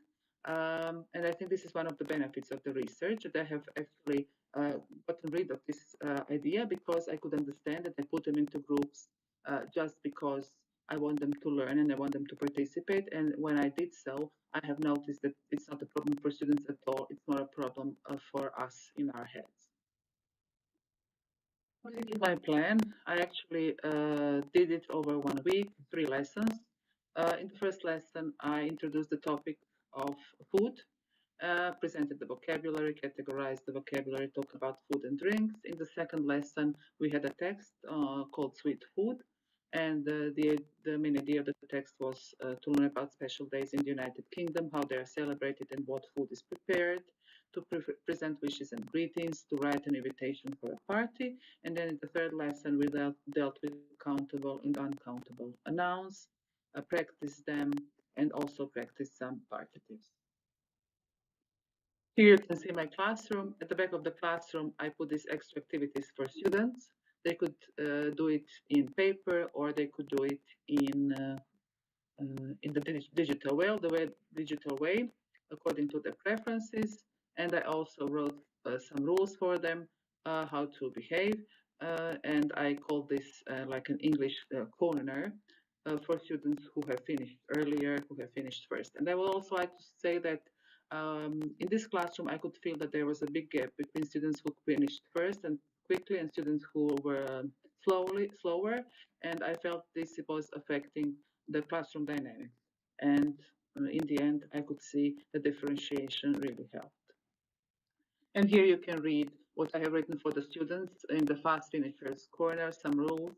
And I also would like to share that I think that I thought that if I give some extra activities for students, that could disrupt my classroom dynamics. But in the end, it turned out that students really didn't need to read all of these things, because somehow intuitively they felt how they need to behave. So this is one other thing that has affected me as a teacher, and that is not to worry so much about classroom management, classroom dynamics, but to naturally approach the children, because the children already feel that they're different in their abilities.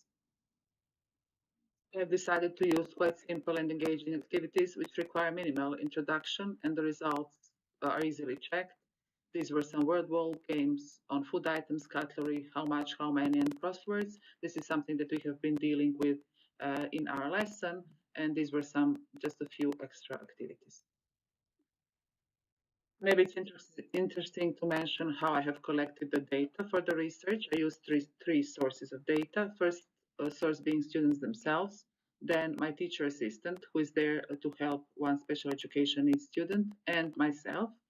So I prepared observation sheets for teacher assistants after each of these 3 lessons, a questionnaire for students after the 3 lessons, and an observation sheet for myself to reflect upon some things. So I also needed parents' consent for my research. And my results are finally here. So these are the results from the learners, the blue ones, the teacher assistant or external observer, the orange one, and my own observation, the gray one. We can see that in terms of improvement, whether students thought they're going to improve, their English is going to improve due to differentiation, everybody agreed that yes, of course. Then the support, which is also interesting, which was also interesting for me, is that we all agreed that both gifted students and special education needs students got more support from the teacher. And I could really feel it in the classroom, how the tension actually was gone after these students were given some extra tasks. Then somehow everybody was a bit relieved, and we could go on without work. I could go on explaining to other students what I needed to do. The same result as for the enjoyment. Everybody agreed that the students enjoyed the lesson more. One thing that was different is the challenge, because some of the gifted students still felt they needed to be challenged more, which is interesting for me.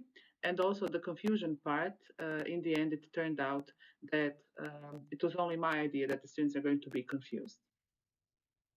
This is how the research actually informed my practice and maybe changed my school a little bit. I could now really see who real fast finishers were. I could see that out of these 5 or 6 students, only 2 students were real fast finishers, and the rest were just, they would finish quickly, and then when I approached them and checked what they were doing, it was not really so. So I could see that there was a competitive edge among the students. And I could see how I can benefit from these differentiated approaches in terms of classroom dynamics. When we talk about preparation time, I could see that I did not need to prepare so much. I prepared just a few extra activities, and I think it was really worth it. For my classroom management issues, I could see that they are not so big as they seemed. And when I asked my parents for their consent, I could see that they respected me more. I also gained respect from students and other colleagues because everybody was thinking that we were doing something really important. And I also felt very well because I was connected to academic environment, which I always liked, because after graduating, you somehow go into your own world. And when you're connected to researchers, you feel very professional. And I think that's a great thing. So I shared my results on Županijsko stručno vijeće. These are sessions for teachers that we have in our country. Also, our Association of Teachers Zagreb branch meeting, and on our annual conference that we have in Croatia. I shared my results and my workshop. And here, teachers could also share their experience with mixed abilities and see the benefits of one project like this.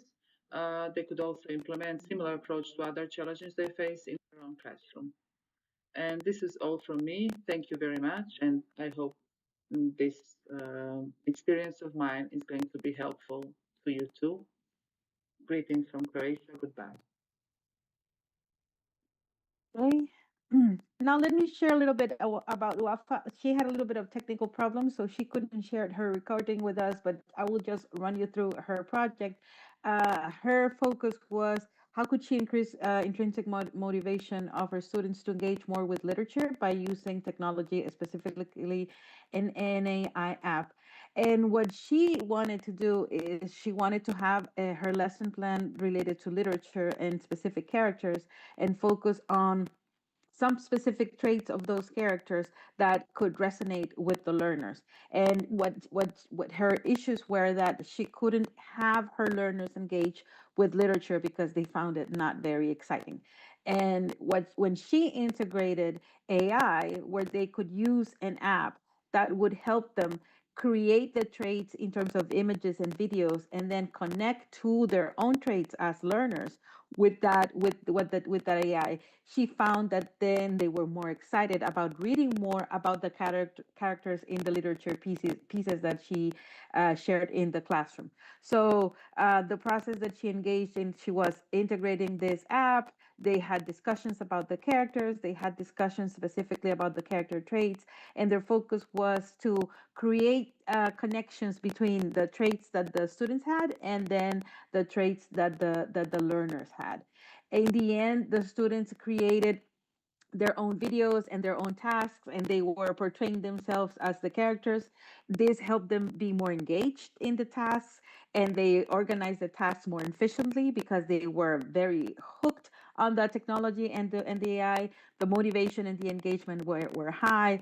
They were telling her, and she recorded videos from her project in which the students were saying, "Please bring us more stories. Please bring us more activities like this." So they were really engaged because she simply introduced an AI tool, an AI app into her learning process with literature. She started seeing that the learners started developing more of their language, and she encouraged them every step of the lesson to use new vocabulary or new ideas or new phrases Some of the students say they felt that the learning was more real and they felt more connected to literature from a long time ago. And this allowed for the learners' imagination and their creativity to be enhanced. So she was happy with this integration of AI. She recommends and she says AI is an important tool to be used to teach literature through art, and it makes it more enjoyable. The AI tools can foster the love for reading in learners as it makes them feel more engaged, and it is effective to combine art and literature. And it's a pity that she couldn't submit her video with her reflections, but she really enjoyed how technology can be a way to bring learners into this process of being more engaged and being more motivated. But she also enjoyed the fact that he could actually experiment and do through action research something to determine whether this was useful or not. In this case, her results were positive, right? Not this doesn't always happen, but fortunately for her, it did. Now let's move on to Mabel. And Mabel is based in the United States in Maryland, and she has been doing data collection and research to support her learners in her school district. So let's hear directly from her. Hello, I am Dr. Mabel Liliana Lamprea. I am an English learner teacher in Virginia in the United States, and I'm originally from Colombia. I'm going to tell you about how I have used data analysis in my teaching practice. Before that, I would like to explain a little bit of how the US mandates English language learning programs and services for students. By federal law, students who have learned a language that is different from English when they are little as a native language, they need to be tested as soon as they get in school to determine their proficiency level in the domains of listening, speaking, reading, and writing, and to see if they need language services during school time. Also, they have to take every year a test that includes all those domains, and the test should show that they are improving their language skills, specifically in the academic areas. In Virginia, we use the WIDA access test as well as more than 40, 42, I think it's what we have right now, states and other parts of the United States, they use the same test. Again, this test is given to students like in early spring, and that in the results of the test, they help us determine where the students are in their proficiency level and also in their growth, right? Using these specific results and other state test scores, as well as local or state district information, we place the students in different classes, and also we determine the type of services the kids receive.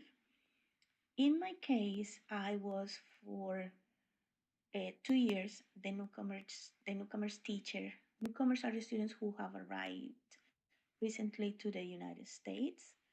In my case, I had students in their first and second years in the United States, and I taught basic English and obviously English language development as part of the program. So before they go to the English classes to receive English language arts, they were in my class with me, and I saw them every year if they were in their first year of in the United States. And I was seeing the students in the second year every other day for 90 minutes a day.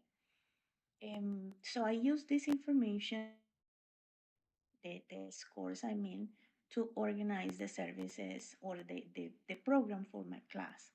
I was provided a curriculum based on some textbooks and some intervention software that the students were using. All of these elements helped literacy skills. The students learned vocabulary, They learned how to decode. They learned reading strategies, and of course, the different elements of writing, starting from simple words and beyond, right? What I found was that my students, specifically in the second year, they were not improving as much as the students in the first year because I was not able to see them every day. So I requested the school to have these students in my class every day. It was positive that the school supported me on that. And of course, we saw in the second year, we saw that the students were growing a lot compared to the first year because of that intervention that they were receiving in the class. Specifically in my class, we organized the class in 3 different ways. One was the intervention software, but also we worked on the curriculum, which was provided through a textbook, but adapted to their needs. And the students had the opportunity to work on individual projects based on whatever they decided to do, and also to work with me specifically on whatever topic or thing that they wanted to do. One of my most important goals to work with the students is fluency, because that provides them the opportunity to practice the pronunciation, identify the different kinds of decoding elements, and of course, that supported the fluency, the reading aloud, the understanding the sounds, the decoding would help the students with their writing skills. I need to look at my notes to see if I'm missing anything. So after requesting this at the end of the first year with these students, with my newcomers, we analyzed the data and we established goals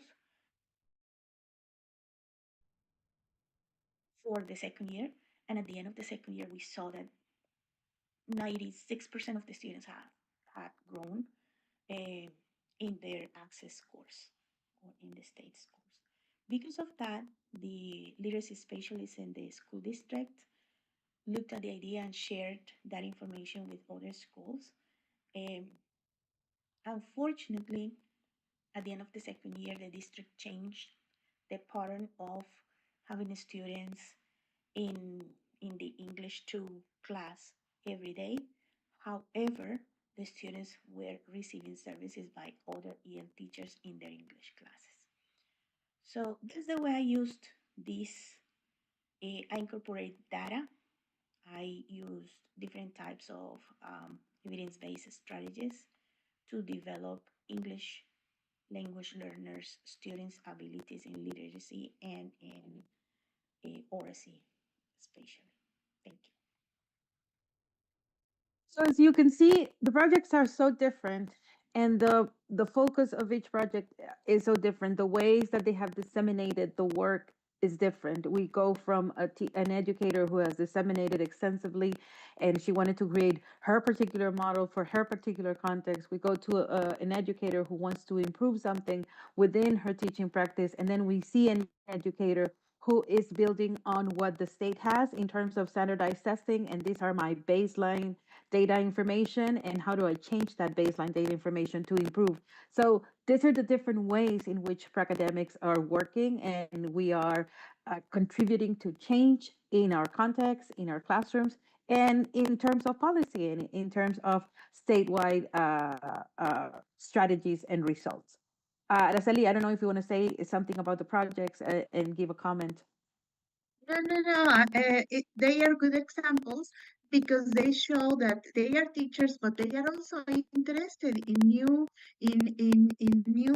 roles, and for example, entering into research or disseminating knowledge. So yes, they are very good examples. So I think we all can do this. Teachers can do this.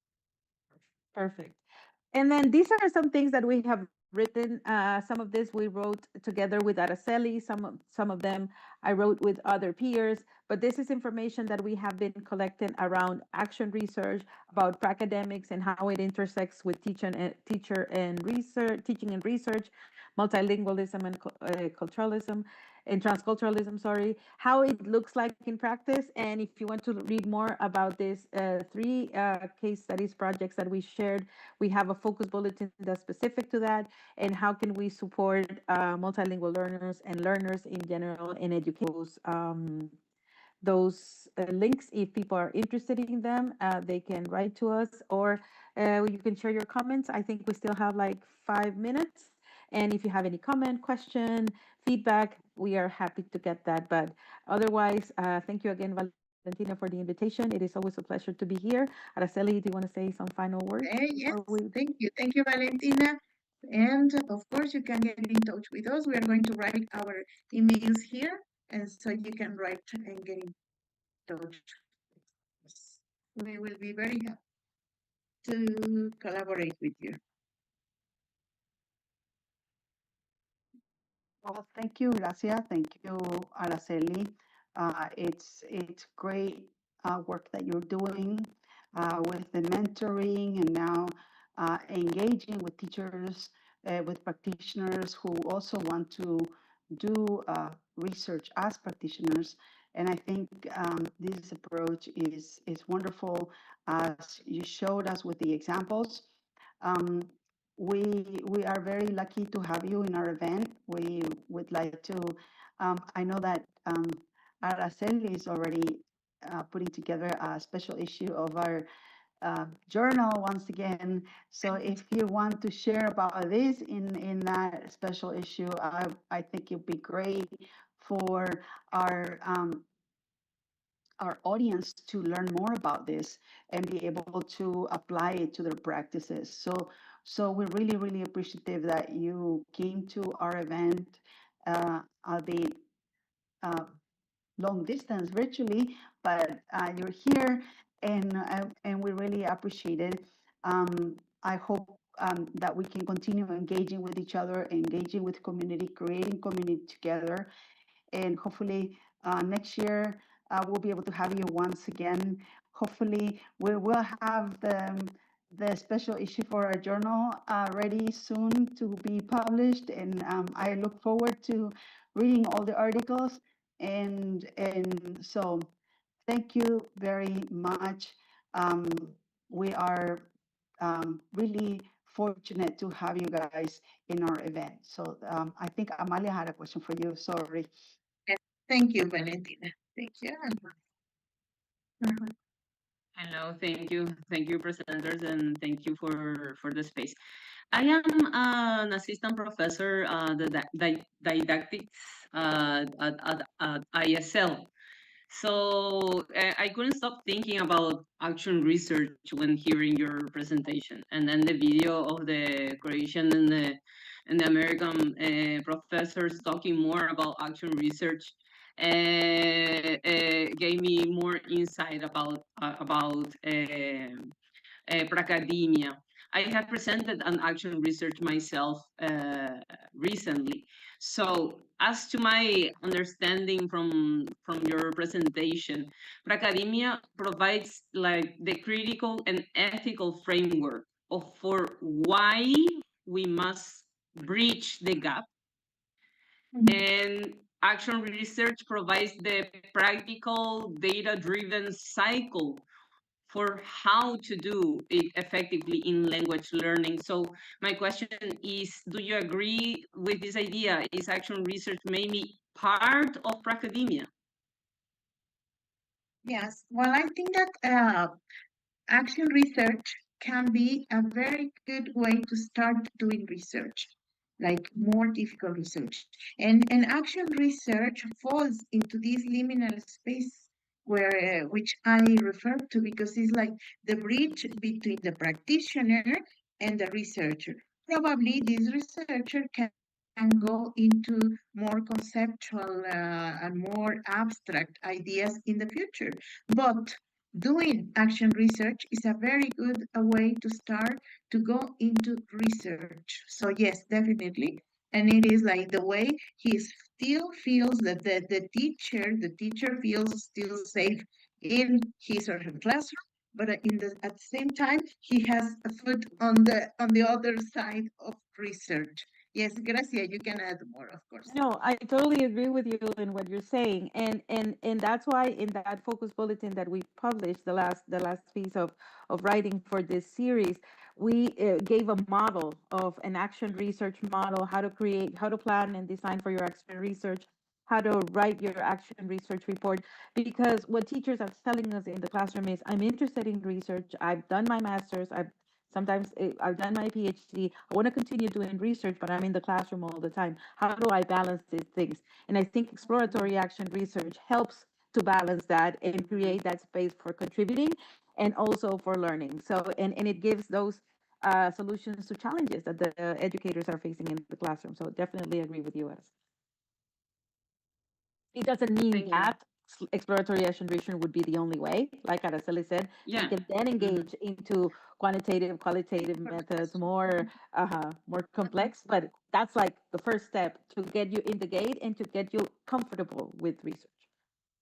Yes. In the action research I have presented recently, I actually use quantitative and qualitative data in order to triangulate the findings, which was like fostering community sense of belonging within a school community where students were facing were struggling sense of belonging from an EFL or from the perspective of an EFL intervention. And from the English class, how can we foster sense of belonging? So yeah, I think that I will be reading more about Pracademia thanks to you now. So thank you for your presentation. Thank you for your Thank you. question. And that sounds like a wonderful project that you are engaging in. So congratulations. Yes. Thank you. It is the video is in the ISL Instituto Superior de Lenguas YouTube channel, so you Oh, can perfect. I'll take a look it up if you want. you. Okay. Thank you. Goodbye.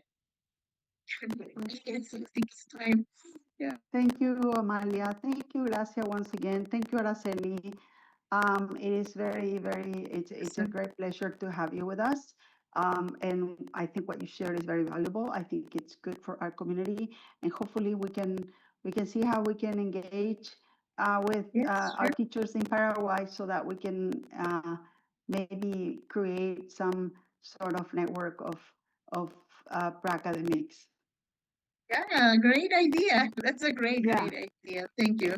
Thank you. Okay, Bye. I have to leave. Bye bye. Thank you. Bye bye. Thank you for the space. Bye. Gracias. See you soon. Bueno, ahora cambiamos nuevamente de idioma. Vamos a estar recibiendo en pocos minutos a la doctora Virginia Unamuno. Ella está. Así que quien nos va a compartir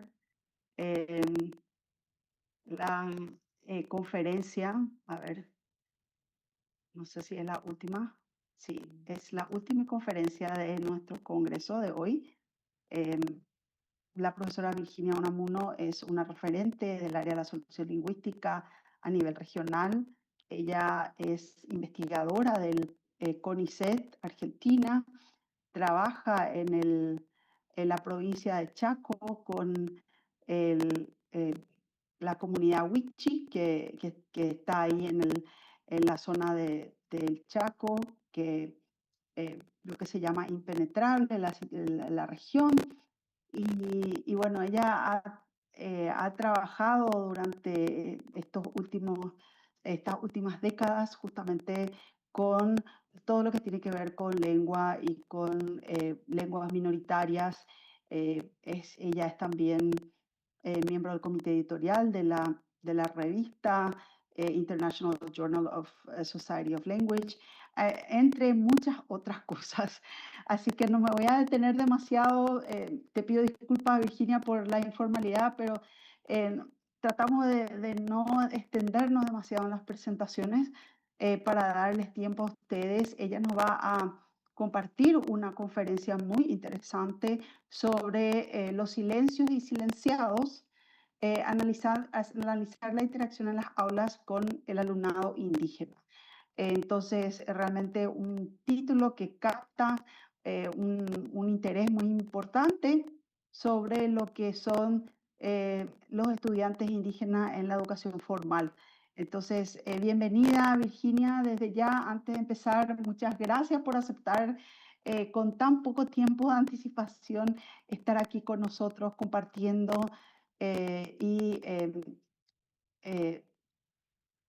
conversando con nuestra comunidad aquí de Paraguay y del mundo. Bienvenida y gracias nuevamente. No, gracias. ¿Se escucha bien? Se escucha súper. Ah, genial. Bueno, gracias por la invitación. Estuve conectándome así en distintos momentos al Congreso y está súper interesante todo. Mucho, ¿no? Muchas cosas distintas. Muchos estímulos para pensar. Así que súper bien. Bueno, lo que yo preparé un poco para charlar, para compartir, tiene que ver con los estudios que yo hago desde la sociolingüística y la sociolingüística interaccional, especialmente alrededor de lo que sería el campo del silencio, ¿no? Que es como algo interesante en esto de la lingüística aplicada. Y especialmente en los vínculos entre los usos del silencio y los procedimientos de silenciamiento, que ahora un poco les voy a explicar cómo lo trato de abordar, ¿no? en el estudio de la interacción en las aulas con niños indígenas. Y esto tiene que ver con una preocupación más grande que tiene que ver con la participación o la posibilidad de participar, ¿no? en las aulas que tienen los estudiantes indígenas en nuestras escuelas, porque creo que existe un vínculo entre participación y construcción de aprendizajes, y si algo limita la participación, entonces también se limitan la posibilidad de aprender. Y eso motiva mi interés por el estudio de la participación situada desde perspectivas desde la sociolingüística interaccional y los estudios conversacionales, aplicados justamente, ¿no? Por esto de la lingüística aplicada, aplicados al análisis de las aulas en este caso, y los vínculos entre lo lingüístico y lo educativo, ¿no? Especialmente en esta idea de las posibilidades de aprender, como que está vinculada a la posibilidad de interactuar, ¿no? En este caso en las escuelas.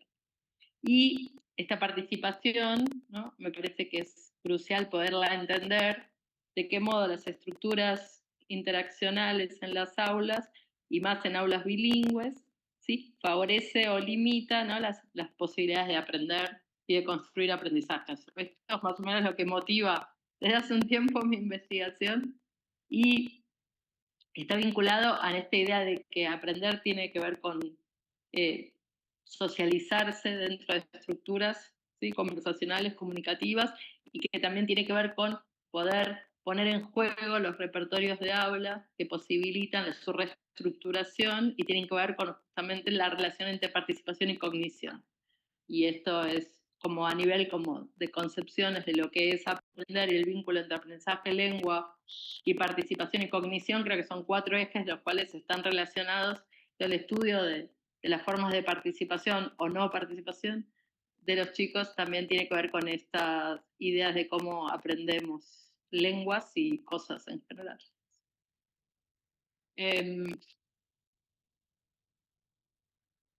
Si quieren, yo les armé una presentación, pero bueno, si no se los cuento.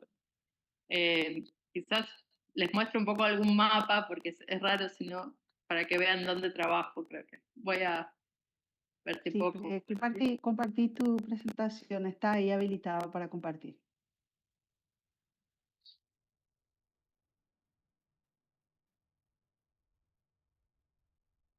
En la flecha verde dice ahí está.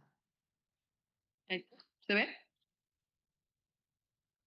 Sí, se ve, se ve. Pero se ve, la mitad se te ve a vos y la otra mitad la presentación. ¿Será que podemos volver a Sí. intentar a ver si es que podemos ver la presentación completa? Ujú.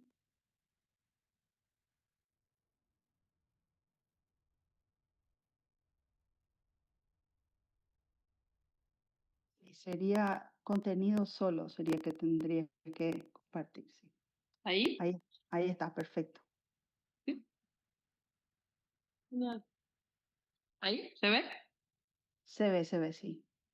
Bueno, esto es un poco ya de ahí. Entonces, más o menos, para situarnos un poco donde yo trabajo, es en las comunidades que están situadas, ¿sí? En la zona norte de la Argentina, en el Chaco, es lo que se conoce como el impenetrable. Son comunidades wichí, que justo hay un ruido de comunidades wichí que habitan esa zona, ¿sí? En el mapa de abajo se puede ver la zona de las comunidades wichí que va más allá de la provincia del Chaco, porque va desde las comunidades wichí habitan desde el sur de Bolivia hasta el norte de la provincia de Chaco, pasando por Jujuy, Salta y Formosa, con un extenso territorio que está generalmente vinculado a los ríos Pilcomayo y Bermejo. Y lo que yo hago desde hace tiempo es un trabajo etnográfico, lo que llamamos investigaciones multisituadas y de largo recorrido, porque ya llevo 15 años trabajando en esa zona, trabajando con docentes wichís, que tanto en el plano de su formación como en el plano de su inserción en las escuelas. Y la materialidad con la que trabajo son los registros de clase, especialmente filmaciones, grabaciones, notas de campo, y luego también produzco transcripciones o elaboraciones de viñetas, que serían las materialidades que analizo desde los enfoques interaccionales. Proyectos colaborativos también hacemos con docentes, generalmente vinculados a la producción de materiales.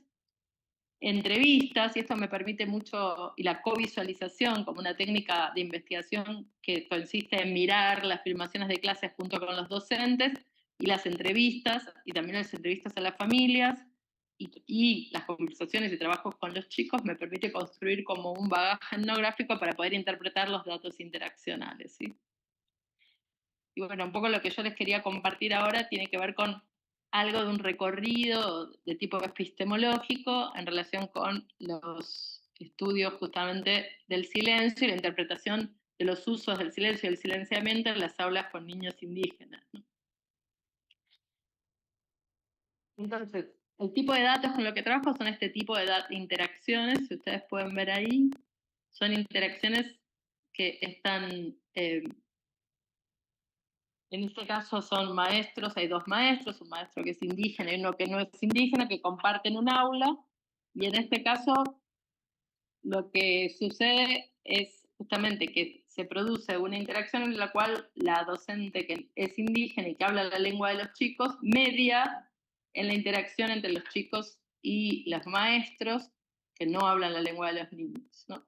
Esta es una característica particular de este tipo de aulas, en la que vemos justamente donde están las flechitas, cómo el docente que habla la lengua de los chicos media, ¿sí? En estos formatos de codocencia, media interactivamente para habilitar la palabra a los chicos indígenas. Aquí podemos ver otro tipo de ejemplo, en lo cual la docente bilingüe, ¿sí? La docente wichí, justamente interviene no solo para traducir lo que dice la persona, la docente que no habla la lengua wichí, sino también para expandir el conocimiento, situar y permitir a los chicos acceder a los sentidos de la actividad en la que participan. Estas características propias de estos tipos de aulas son las que yo estudio, que son aulas de codocencia, y en las cuales hay este asistente lingüístico bilingüe que participa en la clase junto con niños y niñas. Y en estas clases son de nivel inicial, son chicos que recién entran a la escuela, que tienen entre 4 y 5 años. Y lo que hago particularmente es estudiar las formas de participación, tanto en lo que se llama el front stage, que sería la parte de adelante de la clase, como en el backstage, y las formas en que los chicos consiguen participar en lo que sucede en la parte central de la clase, generalmente coordinada por la persona blanca, a través de la mediación de la persona indígena, justamente, y cómo estos formatos están regulados no solamente en cuanto a la participación de la actividad y el involucramiento de la actividad, sino también en relación con los usos lingüísticos, con el uso de la lengua wichí, que generalmente se produce en el backstage, y el uso del castellano como lengua legítima que se articula y se da lugar y se construye como objeto de conocimiento y también como lengua vehicular en el front stage. Entonces, justamente que raramente en las interacciones que se producen en el backstage, en la parte de atrás de la clase, mediada por la persona indígena, la docente indígena, que justamente participa a través del translenguaje en la construcción de esas escenas, pero raramente lo que pasa ahí se proyecta hacia el centro de la clase, por lo cual se produce un efecto de silencio, porque lo que sucede en el backstage no consigue transformar de algún modo lo que sucede en el front stage. De alguna manera, otro de los enfoques tenía que ver con tratar de interpretar en las transcripciones el sentido local de los usos del silencio. Entonces, algunos de esos ejemplos que les traía, por ejemplo, analizamos cómo el silencio es una estrategia de autoprotección, ¿no? Cuando los chicos desconocen la palabra en castellano, entonces hay algo de no arriesgar su imagen en un contexto hiperracista como es ese. Además es no quedar como estúpido, simplemente. El silencio como ajuste pragmático, que tiene que ver con la normatividad interactiva wichí y el desfase entre los tiempos de interacción entre unos y otros. El silencio como espacio de mediación y el silencio como la negociación de la autoridad. Y esto es un ejemplo interesante porque muchas veces los niños son los que eligen como interlocutores a los docentes wichís que están en la clase, pero no a los docentes blancos. Entonces se produce un efecto de silencio que tiene que ver con la selección que el mismo chico hace de quién es su interlocutor a la hora de justamente, no sé, pedir información, ampliar, no sé, resolver dudas, sus conocimientos con los que exigen la tarea, etc. Por otro lado, estudiamos un poco otro elemento que sería no los silencios, en tanto que los usos y estos recursos de cómo se produce la no palabra, sino los silenciamientos como procedimiento, y que tiene que ver, por un lado, con una cuestión política, que sería que los silenciamientos tienen que ver con el silenciamiento político que se hace a los pueblos indígenas y a las lenguas indígenas, que eso es muy fuerte, también en la construcción de la memoria política, ¿no? En esta idea de que los indígenas no existen, o que los argentinos venimos de los barcos, y entonces toda esta negación que aparece todo el tiempo en circulación a través de distintos tipos de discursos, bueno, tiene un efecto de silenciamiento también en las aulas. Pero también, a mí especialmente para mi investigación, me interesa la idea del silenciamiento en relación con la participación, y entonces lo que hago en el estudio de las interacciones es ver cuáles son los recursos interactivos que producen el efecto del silenciamiento. Y, por ejemplo, algunos ejemplos sería el control de los turnos, ¿sí? Justamente cómo el docente no abre espacios para respuestas verbales, y esto tiene sentido si pensamos que el docente en general blanco no habla la lengua de los chicos. Entonces hay todo un trabajo de formateo interactivo para que el volumen de habla que hay disponible en las situaciones de aprendizaje sea mínimo, porque no hay una conversación real, sino a veces una conversación mediada o una construcción como medio simulada de la conversación. Los formatos IRPF que dejan muy poco margen, ¿no? En general a turnos espontáneos, por lo cual no se pone en juego los repertorios bilingües que se podrían poner en juego por parte del alumnado, porque no hay un espacio interaccional para hacerlo. Hay una prominencia muy grande, cuantitativamente también, de formatos IR no verbales, es decir, el docente licita acciones no verbales, copiar, contestar, dibujar, lo que inhabilita la participación verbal. las preguntas de examen, es decir, que son todas preguntas ya conocidas, que limita justamente la participación verbal espontánea, distribuciones de turnos, ¿sí?, que ignoran las señales de turno, es decir, que no hay, digamos, una distribución equitativa de turnos de palabra. El tiempo de espera es otro de los elementos que analizamos, que tiene que ver con la falta muchas veces del tiempo de espera, que esto es más complicado en situaciones de aulas bilingües, porque justamente muchas veces la pregunta es en español y la respuesta debe ser en español, pero los chicos necesitan un tiempo de procesamiento, que es el procesamiento bilingüe de la información, que tiene sus propios tiempos, y este tiempo de espera limitado, ¿no?, inhabilita justamente la participación y tiene un efecto de silenciamiento. La regulación explícita de la lengua legítima. Bueno, esto en castellano, ¿cómo es en castellano? Bueno, muchas veces también limita porque no permite al chico poner en juego su repertorio bilingüe. Es la reformulación por parte del docente de lo que el chico está diciendo, que justamente le resta asertividad a la práctica del chico, y por lo cual hay como un efecto, ¿no?, de que lo que voy a decir me lo van a volver a decir de otro modo, por lo cual mejor me callo. Y lo que llamamos la lateralización, que son que las intervenciones en lengua indígena por parte del chico siempre están en las secuencias laterales, lo que produce un efecto de lo que decíamos antes, que nunca pasa al front stage, nunca se recupera desde la escena central de la clase, por lo cual aparece justamente silenciada por la misma estructura de organización de la interacción en el aula. Bueno, yo voy a ir rápido. Voy a detenerme en algunos de estos rasgos y cualquier cosa me pregunta si les interesa. Por ejemplo, lo del tiempo de espera. Cristina, tenés como 15 minutos más, así que no hay apuro. No, bueno, pero son descripciones de los recursos que nosotros estudiamos, pero bueno, podemos volver, si a alguien le interesa especialmente, la forma que decía, cada uno de ellos tiene unos indicadores interaccionales, cada uno de estos elementos que permiten ver los efectos justamente del silenciamiento en tanto que producción interactiva. Por ejemplo, en la falta de tiempo de espera vemos esto, ¿no? La interrupción de las construcciones sí pausadas, esto lo que provoca justamente las secuencias truncadas, porque el docente inicia un turno antes de que el alumno termine. Bueno, muchos de estos elementos los vemos en el estudio de las interacciones. Lo mismo que la regulación explícita en lengua legítima, que inserta como este marco que llamamos metapragmático, que define la lengua. Se va a alargar a llover. La lengua apropiada y interrumpe la fluidez, se produce una jerarquía interactiva que tiene un efecto justamente silenciador y limita la posibilidad de usar estructuras mestizas, el translenguaje, o de usar la alternancia de lenguas.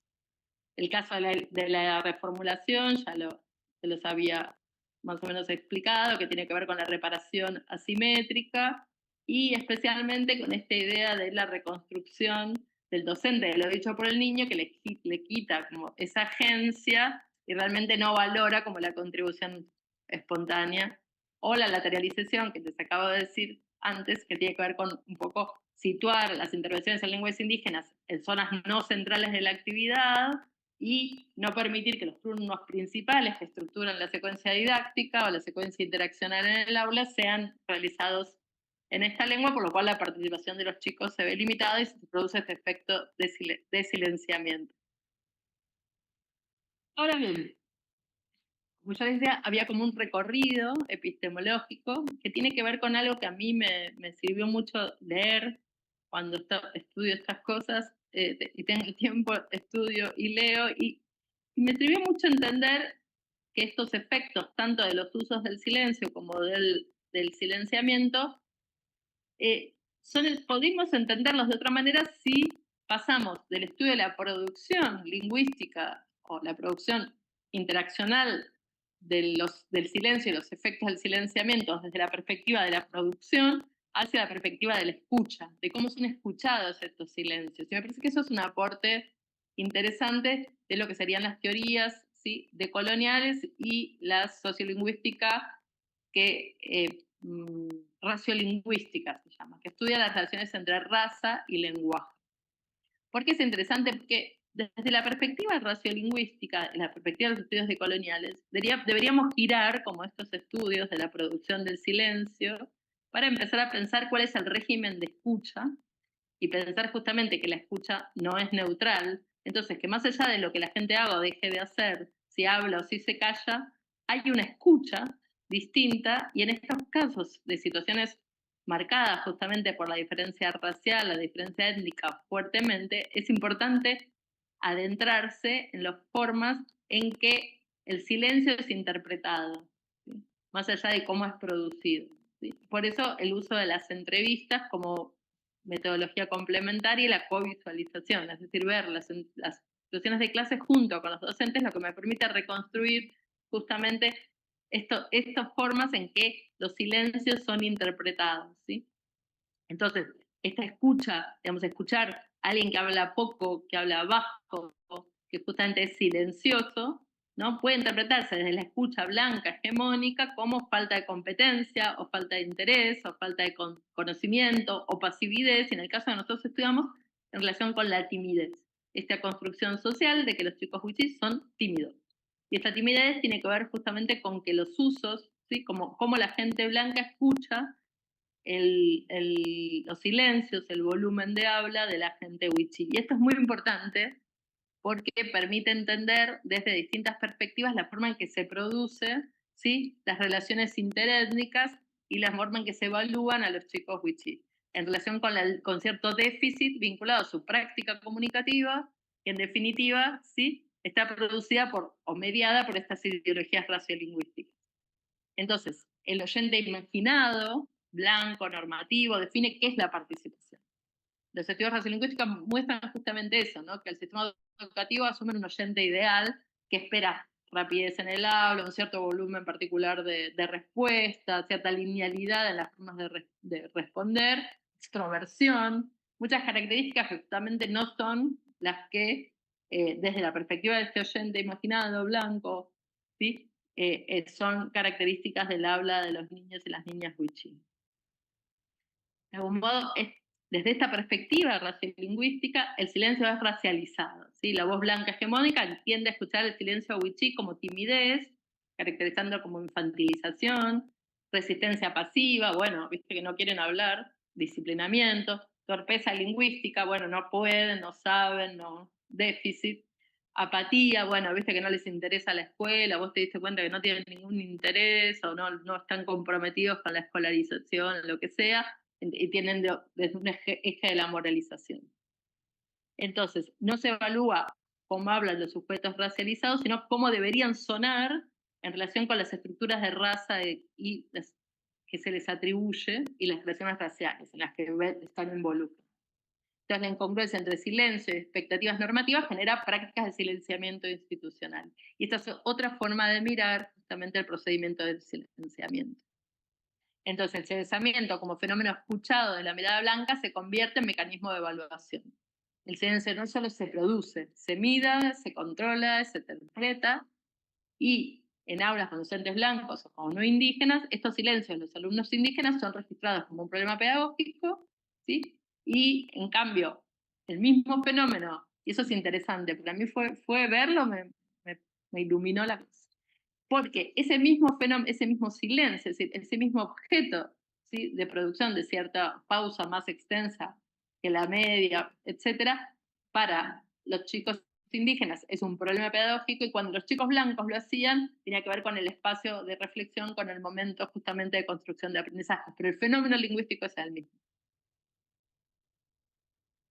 Por otro lado, esta idea de el silencio como una forma de autoprotección hacia esta mirada racializante, ¿no? Esta idea que hablábamos antes, que muchos silencios en estos contextos de discriminación racial, ¿sí?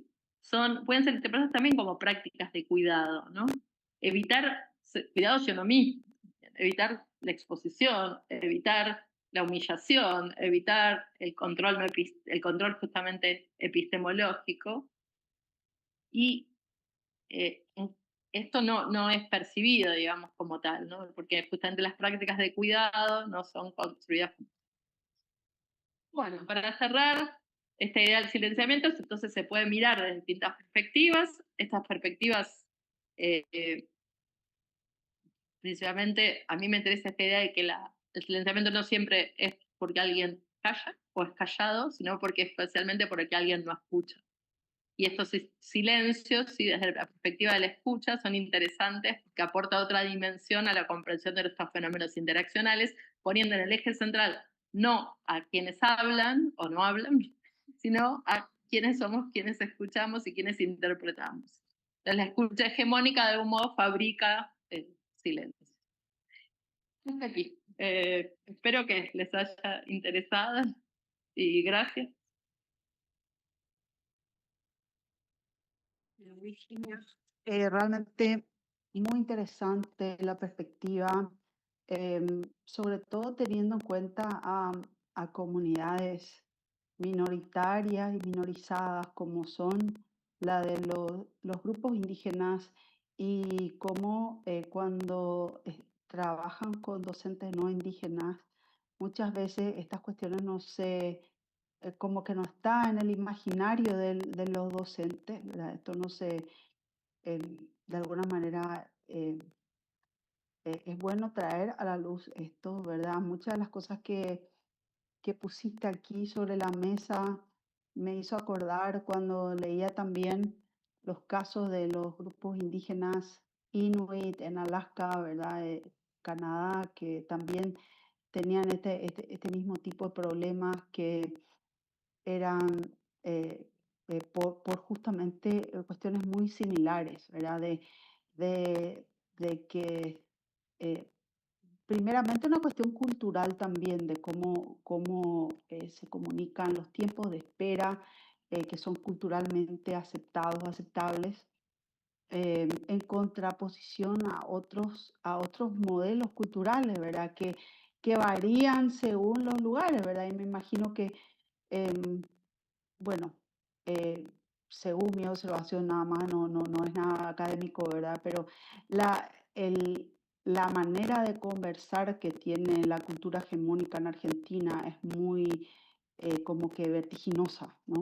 Entonces como que hay una necesidad de inmediatez en la respuesta del interlocutor y que muchas veces no tenemos ese tiempo, no le damos a nuestro interlocutor ese tiempo de que piense lo que va a decir, ¿verdad? Y eso afecta también a los, por ejemplo, a los niños jóvenes que están aprendiendo lenguas, segundas lenguas extranjeras, por ejemplo, a los guaraní hablantes en aulas de español, etcétera, ¿verdad? Que el docente no es consciente de esta escucha hegemónica, ¿verdad? Que de la que vos hablás, ¿verdad?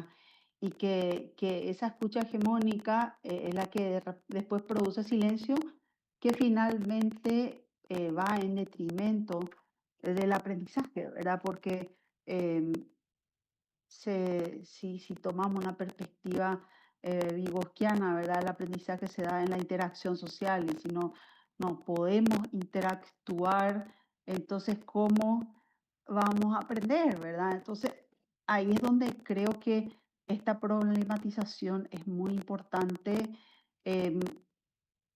primeramente, particularmente en el contexto donde vos estás, con los indígenas del Chaco, pero creo que esto se puede extrapolar a muchos otros contextos de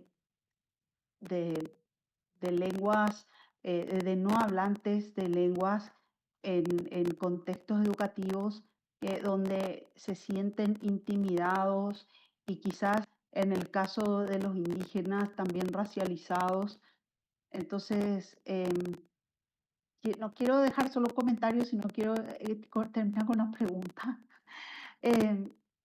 La pregunta entonces sería, bueno, ¿qué implicancias digamos, esto tiene para los docentes que trabajan con, con diversidad lingüística, con grupos indígenas, ya sea grupos indígenas, grupos de lenguas minoritarias?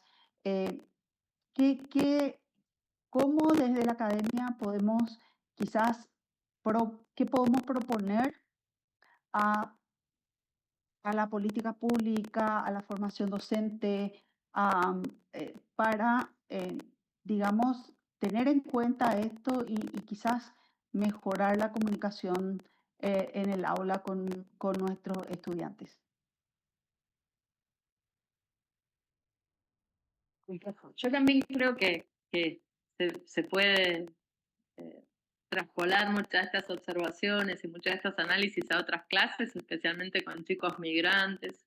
Creo que hay algo de la categorización, ¿no? De los docentes que trabajan con niños wichí, pero también con otros colectivos. Yo conozco a la gente wichí, pero que tiene que ver con esta idea de que son tímidos y calladitos, y la experiencia empírica, ¿no? Que cuando estás ahí no ves ningún niño calladito ni tímido y pensás cómo se construye esa categoría de niños tímidos, viste que son medios calladitos, y cómo se produce, ¿no? Ese efecto, ¿no? De esa representación de esos colectivos, ¿no? Y que tiene que ver mucho con las formas. Yo siempre pensaba que tenía que ver con la forma en que la gente hablaba, y después empecé a pensar con este giro un poco hacia la escucha, bueno, que quizás son porque justamente no los escuchan, simplemente, pero si los escucharan nadie diría que son calladitos. El problema es qué es lo que es audible, ¿no? ¿Qué es lo que se puede escuchar? ¿Qué podemos escuchar? No en términos físicos, no porque no tengamos orejas, sino porque qué es lo que podemos considerar que es un habla, ¿no? Es decir, eso que hacen los chicos, están hablando, ¿no? Y bueno, tiene mucho que ver con las perspectivas decoloniales, ¿no? Con esta idea de que el otro, el que habla una lengua indígena, ¿no? Es algo que es un balbuceo, no llega a ser una lengua, hay muchas cosas que vienen justamente de la matriz colonial. Me parece que eso ilumina un poco esta comprensión de algo que si no te parece que están todos locos, ¿no? Que no están escuchando. Bueno, pero la escucha es mucho más allá del oír, ¿no? En el sentido y me parece que especialmente en estos contextos y en el contexto de diversidad lingüística es importante como qué efectos, ¿no? Produce la reflexión sobre la propia forma en que uno interactúa en el aula. Por eso como estas instancias que yo llamo de covisualización, que es sentarse a reflexionar, grabar una clase, filmarla y tratar de pensar qué pasó ahí, ayuda mucho como a tener una reflexión crítica sobre los usos justamente a veces no somos conscientes, ¿no? Por ejemplo, que usamos preguntas de examen. Bueno, ¿y cómo se llama? No? Si no somos conscientes que hasta que lo vemos en una filmación, una transcripción, o estos del tiempo de espera, ¿no? Como, quien enseña muchas veces no es consciente de esas prácticas porque son prácticas adquiridas, ¿no? Y me parece que está buenísimo poder reflexionar a partir de la práctica, ¿sí?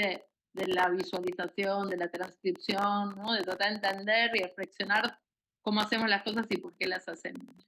Y esto aportaría como esta perspectiva más crítica en la educación lingüística que necesitamos como para poder mover cosas, que no es siempre porque somos los malos de la película, sino muchas veces porque no tenemos momentos o eso, el parar, ¿no? Y tener un momento de reflexión sobre la propia práctica, ¿no? Me parece que ahí hay algo importante. Sí, realmente creo que eso es importante, ¿no? Poder observarnos, reflexionar sobre la práctica y ver de qué manera podemos romper con ciertos modelos interaccionales que no permiten que nuestros estudiantes, que nuestros niños realmente puedan expresarse, que puedan comunicar lo que saben, lo que sienten, etc. Y bueno, no sé, aparte de eso, digamos, por ejemplo, si vamos aquí, eh, ¿en qué contexto vos verías que, por ejemplo, en la formación inicial docente se podría atender a esta problemática? También tiene que ver mucho con las formas, bueno, yo un poco lo que estudio son los formatos de codocencia, es decir, cuando hay dos docentes en la clase, muchas veces en las situaciones indígenas, el docente que es blanco, digamos, que no es indígena, es quien tiene el título, entonces tiene como una jerarquía, no es una pareja pedagógica, porque no son parejas, no son parejos, ¿no? Entonces, en ningún sentido. Entonces, ese formato de la codocencia que constituye al otro como un asistente, ¿no? Como incluso donde yo trabajo le dicen mi bilingüe. Dice, vine con mi bilingüe, y mi bilingüe a veces me suena como mi sirvienta, no sé, me suena por ahí. ¿Y cómo podemos romper con esa idea, digamos, de jerarquización y de tratarlo como un recurso valiosísimo para nuestra propia práctica, ¿verdad? Porque sin nuestro bilingüe, en ese caso, ¿verdad? El profesor no podría realmente llevar a cabo el trabajo que tiene que hacer. Por eso, me parece, volviendo como a tu pregunta, me parece que la jerarquización de estos educadores o estas educadoras y la revisión del formato, digamos, de trabajo, ¿no? Es importantísimo y es muy difícil porque está mediado justamente por las prácticas de algún modo racistas que atraviesan a la sociedad. Entonces es muy difícil revisar eso porque no nos damos cuenta, digamos. No es que eso, ¿no? Sino que estamos dentro de un sistema, ¿no? que jerarquiza a las personas por su pertenencia étnica o por su grupo social y somos parte de eso. Pero sí es importante cómo jerarquizarlo y eso muchas veces en la formación inicial para mí es muy importante que los docentes que se están formando entiendan el rol de mediador, ¿sí? De mediador cultural, lingüístico y mediador de los aprendizajes, es decir, todo lo que es la tarea de andamiaje que realiza el educador indígena en este caso, ¿no? O el asistente lingüístico, que no es una tarea de traducirme, ¿no? Sino poner justamente en mostrar todos los trabajos que realmente hacen, ¿no? En relación con la mediación, ¿no? Intercultural, la mediación lingüística, el andamiaje, cómo facilitan que el chico construya aprendizajes a través de facilitarle la comprensión de la tarea, la comprensión del vocabulario, facilitándole la producción, ¿no? Cómo median para que el chico pueda producir, ¿no? Lingüísticamente, ¿no? Todas esas tareas que son fundamentales, pero no solo para que el chico entienda lo que dice el otro maestro, un rol del traductor que en definitiva no es lo que hace, ¿no? Hay una idea es un traductor, pero el traductor no es una traducción, lo que está haciendo es mucho más complejo y poner en valor todo ese trabajo de mediación, andamiaje, heterofacilitación, ¿sí? De la producción, de la comprensión, ayudaría a jerarquizar de algún modo sus funciones, sus roles y fundamentalmente lo imprescindible que son para que los chicos puedan aprender algo en estos contextos.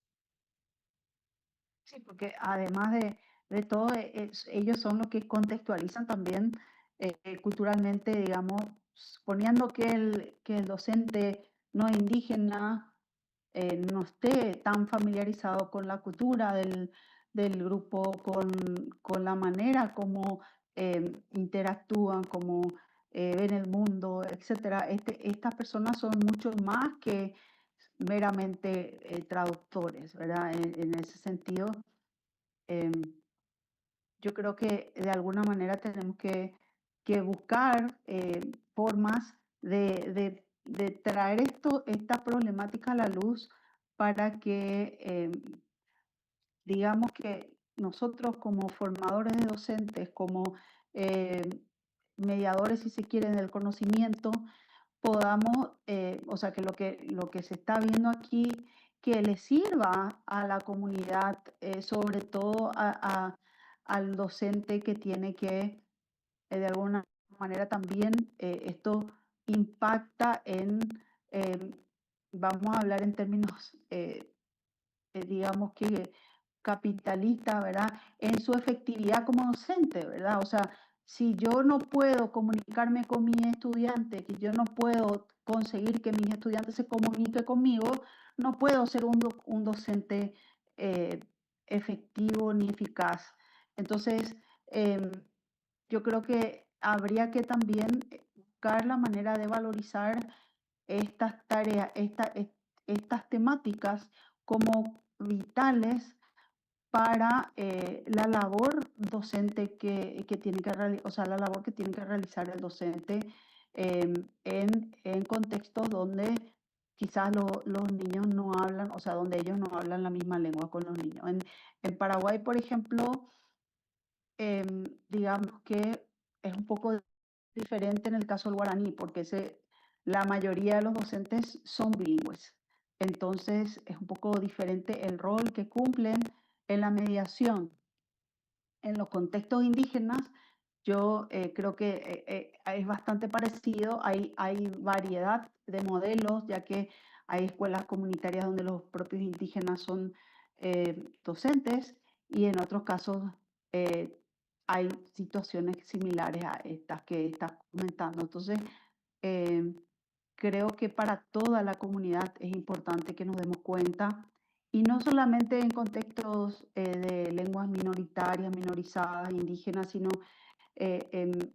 incluso en clases de lengua, digamos, de lenguas mayoritarias extranjeras, por ejemplo, donde si los niños, los jóvenes, no saben hablar o no entienden o no le das el tiempo a que se expresen, no vas a conseguir esa interacción, esa comunicación necesaria para que se dé el aprendizaje. Y eso creo que como docentes tenemos que nosotros concientizarnos todos.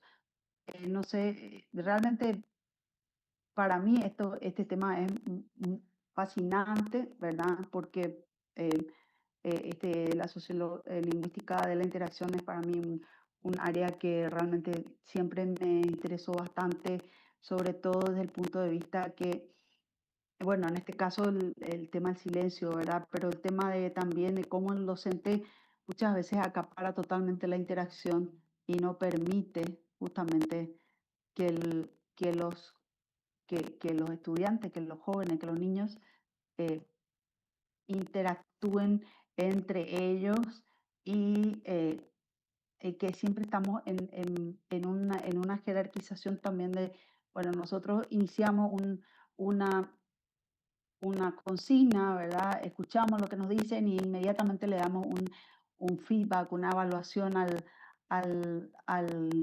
niño. Entonces, acaparamos como 2/3 del tiempo de interacción está acaparado por nosotros como docentes. Y bueno, el tema de lengua, eso obviamente que reduce muchísimo el tiempo de habla, ¿verdad? No sé qué estrategia vos pensás que podemos usar para quizás romper con estas costumbres o ¿cómo es que dijiste? Que tenemos como que adquiridas, costumbres adquiridas. Bueno, me parece que ahí hay algo, hay cosas que podemos aprender de las personas indígenas. Me parece, todos hicimos un trabajo bastante interesante sobre los modos de transmisión, ¿no? De saberes, ¿no? Y de lenguas que hacen las familias, las mamás con las niñas o con los niños indígenas. Y me parece que ahí hay algo para aprender que tiene que ver con distintos, como las características, ¿no? Por ejemplo, yo creo que hay algo muy distinto que tiene que ver justamente con el valor del silencio, de la observación, de la reflexión, esta idea de la agencia, ¿no? De los niños indígenas, muchas veces esta idea de que como tales, como adultos, pero bueno, todavía están desarrollándose, sino esta idea de que los niños tienen su propia agencia, por lo cual tienen su propia capacidad de manifestarse como tales. Y esto es muy distinto porque habilita una palabra muy diferente que en nuestros contextos. Entonces me parece que hay un montón de elementos que están buenos para pensar. La idea de la producción, esto de que como la lengua y la producción lingüística y el aprender lenguas tiene que ver con cosas, hacer cosas, me parece que esta perspectiva que como de lo que en didáctica le llamamos trabajo por proyectos, pero que tiene que ver con la interdisciplinaridad y la permeabilidad de la lengua a través de otras acciones, me parece que eso es algo que las pedagogías indígenas lo tienen muy claro y nosotros no, y que habilitaría como mucha más producción lingüística si nos corremos del lugar, ¿no? De esta expertise que en las pedagogías indígenas se dice la expertise distribuida, esa idea que no somos los expertos, ¿no? Entonces, el trabajo por proyecto que va sobre, por ejemplo, la elaboración de redes de pesca, yo no sé nada, por lo cual hay otras personas que saben más, incluso los niños tienen mucha más experiencia que yo, y por lo cual todo lo que sucede en ese proyecto, ¿no? Genera como una participación muy distinta, tanto verbal como no verbal, por parte de los chicos, ¿no? Y sus experiencias son valoradas como, ¿no? En su propia agencia, en su propio relato, ¿no? Sobre la experiencia con ese objeto, ¿no? Eso es muy distinto, entonces habilita otro tipo de distribución de la expertise, de la participación, de los artefactos, ¿no? De la palabra, y eso me parece que, y también del silencio, ¿no? Me parece que eso es rico como para aprender. A veces me gusta esto, ¿no? Jugar a qué aprendo yo, ¿no? Porque a veces creemos que vamos a enseñar y yo digo, bueno, yo estoy aprendiendo, a mí me encanta, me parece que tengo mucho para aprender de las formas en que otras personas enseñan lenguas y aprenden lenguas, y me parece que hay pistas que están buenas para tener en cuenta.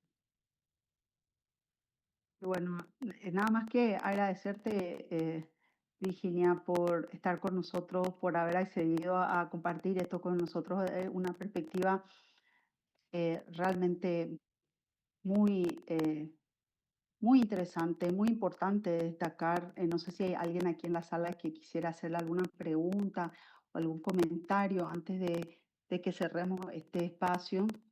Ya que este tema del silencio y de cómo la escucha, ¿verdad?, hegemónica puede crear silencios, entonces y cómo entonces tenemos que aprender a hacer una escucha no hegemónica, ¿verdad? De alguna manera aprender de nuestros estudiantes, aprender a interactuar de otra manera, ¿verdad? De repente y es muy, muy interesante, muy importante de traer a la luz. Y bueno, nadie está levantando la mano, así que invitarte si te interesa. Bueno, ya te invité a ver si te interesa coordinar algún dossier temático, algo así. Pero si es que tenés este trabajo escrito en alguna parte, tenemos nosotros la revista Mimitirá, que es una revista multilingüe de lengua, sociedad y educación, que bueno, nos encantaría poder contar con algún artículo tuyo y si es de este tema, aún mejor, ¿verdad? Vamos a estar enviando al correo la convocatoria, igual sabes dónde encontrarme, yo te voy a seguir molestando, así que realmente muy contenta de que hayas podido estar aquí con nosotros. Estamos un poco antes del tiempo, a las 4 tenemos el próximo panel, así que estuviste muy bien con el tiempo y bueno, creo que mucha gente se quedó callada porque está reflexionando, ¿verdad? Porque como somos todos blancos, como somos todos blancos, entonces el silencio significa que estamos reflexionando. Pero realmente una perspectiva muy, muy valiosa y muy importante de tener en cuenta, sobre todo desde los espacios que nos toca actuar como docentes, ¿verdad? O sea, yo no solamente como, o sea, el trabajo de investigación es muy importante, yo creo, pero es aún más valioso si es que esto puede de alguna manera impactar en la práctica de los docentes que trabajan con poblaciones vulnerables como la que son nuestros compatriotas indígenas, ¿verdad? Que han sido discriminados durante tanto tiempo y bueno, y que siguen luchando por su autonomía, por su educación autóctona y bueno, y que nosotros también, como muchas veces decimos, tenemos muchísimo que aprender de ellos. Gracias por traernos esto, Gracias Virginia. por la invitación. Nos vemos siempre. Exacto. Sigo por aquí. Chao. Dale. Ahora, en pocos minutos, vamos a dar inicio al próximo panel, que es el panel organizado por los colegas Rodrigo Villalba y Silvina Paz, que que se originan en el workshop guaraní. Este panel se titula, a ver, el guaraní en perspectiva regional, usos, transmisiones, imaginarios lingüísticos en la frontera norte de Argentina. Y bueno, no sé, ahí están, yo ya le vi a Rodrigo, creo que está Silvina también por ahí. Tenemos como 5 minutos, estamos 5 minutos adelantados, si es que quieren ya dar inicio, adelantando unos minutitos, o si prefieren esperar que se unan todos los participantes, eso ya queda a criterio de ustedes, me avisan. Buenas tardes. Hola Valentina. Buenas tardes, ¿qué tal, ¿Qué tal? Silvina? Creo que faltan algunos integrantes del panel. Entonces vamos a esperar, Quizás podamos esperar un ratito. 5 minutos esperamos y así le damos después, así tienen el tiempo completo para estar. Igualmente vamos a estar atentos para dar inicio entonces de aquí a poco. Gracias, Valentina. ¿Qué tal? ¿Qué tal? ¿Cómo están?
Bueno, muy buenas tardes. Estamos aquí con los colegas Rodrigo Villalba y Silina Paz, quienes son los organizadores del próximo panel.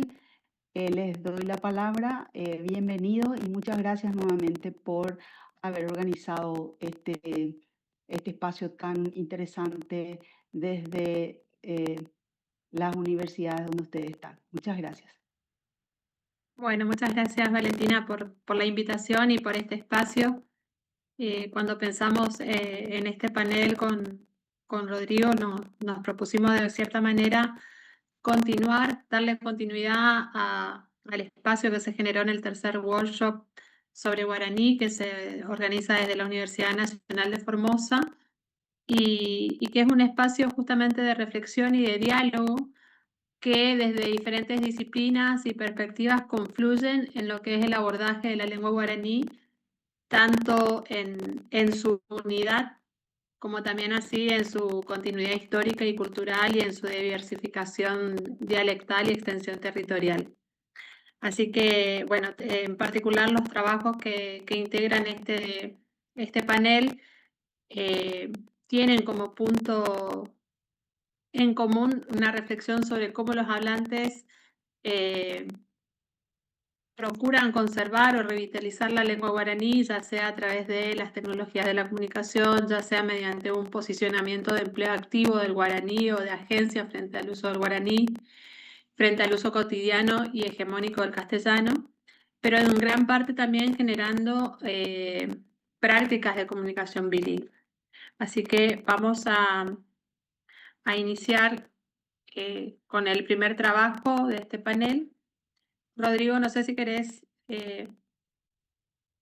decir algo.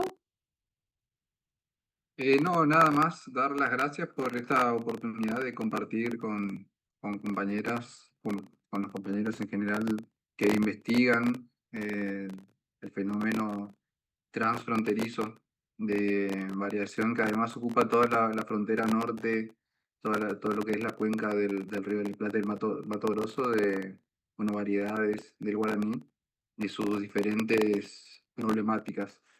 Así que, bueno, yo creo que podemos avanzar nada más y ir viendo la complejidad. Bueno, entonces presento a Georgina Belén Centurión. Georgina, si estás. Georgina es estudiante avanzada del profesorado en Letras y becaria SIN. El trabajo que va a presentar se denomina Dinámicas sociolingüísticas del guaraní en Formosa, usos y transmisión. Muchas gracias, profe. Buenas tardes a todos. ¿Se me escucha bien? Se te escucha perfecto. Voy a proceder a compartir pantalla.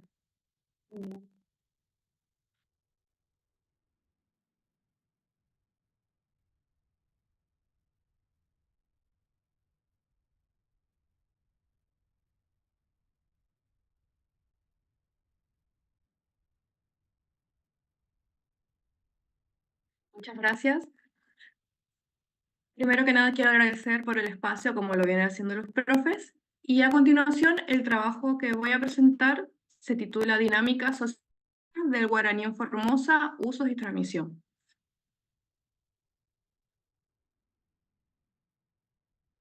Este trabajo abordará los dominios de uso de la lengua guaraní.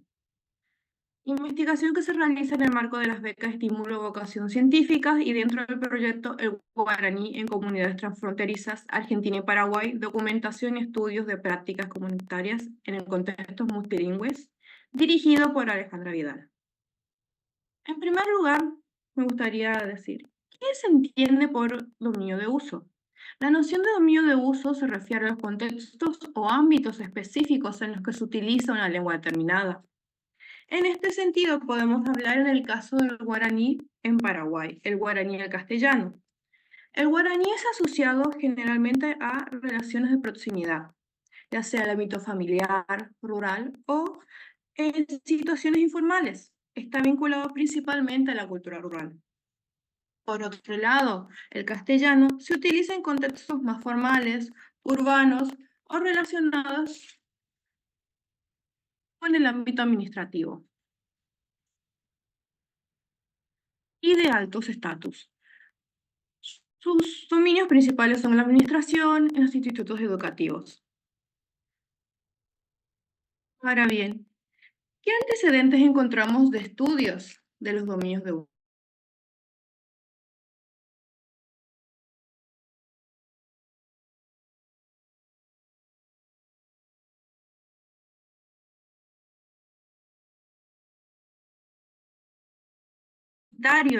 En la vitalidad de la lengua. En cuanto al guaraní de Formosa, Paz 2018, 2022 y Paz y Vidal 2022, cuentan con estudios del guaraní en Formosa, la variedad oral y su situación de contacto con el español. Por otro lado, podemos hablar de los estudios de Fleitas-Lekoski, donde aborda las actitudes y prácticas de uso del guaraní en zonas fronterizas entre Argentina y Paraguay, incluyendo datos generales sobre la provincia de Formosa. Si bien es cierto que hay una reconocida continuidad cultural y lingüística en toda la región guaranística, la situación sociolingüística y el estatus de la lengua es muy diferente en Paraguay y en Argentina. Aún en el territorio argentino, el guaraní ha sido reconocido como lengua cooficial en la provincia de Corrientes, mientras que en Formosa, a pesar de la presencia histórica de guaraní hablantes y la vitalidad de la lengua, el guaraní ha sido solayado a políticas lingüísticas y educativas, que entienden la diversidad cultural y lingüística solo en relación a las comunidades indígenas. Asimismo, la ausencia de datos respecto al número de hablantes en la provincia son indicadores de la invisibilización del guaraní en el contexto provincial. Por estas razones, que la presente investigación se propone, primero, indagar los factores que influyen en la elección y uso del guaraní en la comunidad formoseña y caracterizar los contextos de uso de la lengua y explicar su relación con el mantenimiento del guaraní en la región. Con el fin de alcanzar estos objetivos, se propone la siguiente metodología. La siguiente diapositiva, por favor.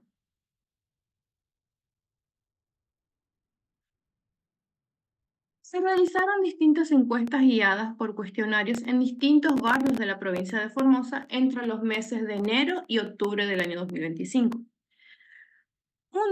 Arrojando un total de 26 encuestas realizadas, transcritas y tabuladas. Cabe aclarar que estas encuestas están estructuradas en 9 grandes secciones. Al saber datos generales de la entrevista, datos generales del entrevistado y la unidad doméstica, competencias lingüísticas, lengua y contexto comunitario, lenguas y transmisión intergeneracional, contextos de uso de las lenguas, variedad de la lengua, actitudes hacia el uso y la enseñanza del guaraní. El presente trabajo de investigación se centra principalmente en la sexta sección de esta encuesta, titulada Contextos de uso de las lenguas. Cabe aclarar que esta sección está integrada por preguntas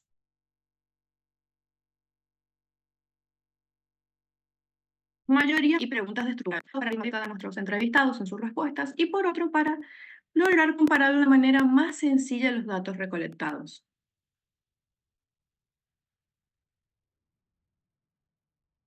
Análisis parcial de los datos. Una de las primeras variables que me parece interesante trabajar es la edad. En cuanto a la edad, podemos identificar 3 generaciones. La primera generación de jóvenes entre 18 y 25 años. La segunda de adultos entre 26 y 55 años. Y la tercera de adultos más de 55 años. Esta variable resulta importante porque los resultados obtenidos nos pueden comprobar si se da una transmisión intergeneracional o si en su lugar un proceso de desplazamiento lingüístico. De esta forma, los resultados obtenidos dicen que la primera generación no habla ni entiende guaraní, mientras que la segunda generación, principalmente las personas que se encuentran en sus 50, hay una mayor tendencia a entender bien y a hablar poco. Finalmente, la tercera generación manifiesta entender bien y hablar bien. La siguiente variable que resulta interesante es la procedencia. En este caso, la procedencia es interesante ya que hay representaciones sociolingüísticas que vinculan la lengua con una nación. En este sentido, se asocia el guaraní con la lengua de los paraguayos. En relación a esto, los datos muestran que el guaraní de Formosa es hablado principalmente por individuos de nacionalidad argentina, arrojando un 73% de la muestra total, en los que encontramos 11 personas de origen argentino que demuestran tener cierto nivel de conocimiento en la lengua guaraní, 4 de Formosa capital y 7 de distintas localidades de la provincia de Formosa. Mientras que son solo 4 las personas de procedencia paraguaya de ciudades como Villeta, Pilar y Villa Oliva que manifiestan tener un conocimiento de la lengua. Es decir, que el guaraní no es una lengua extranjera, sino una lengua más del territorio provincial.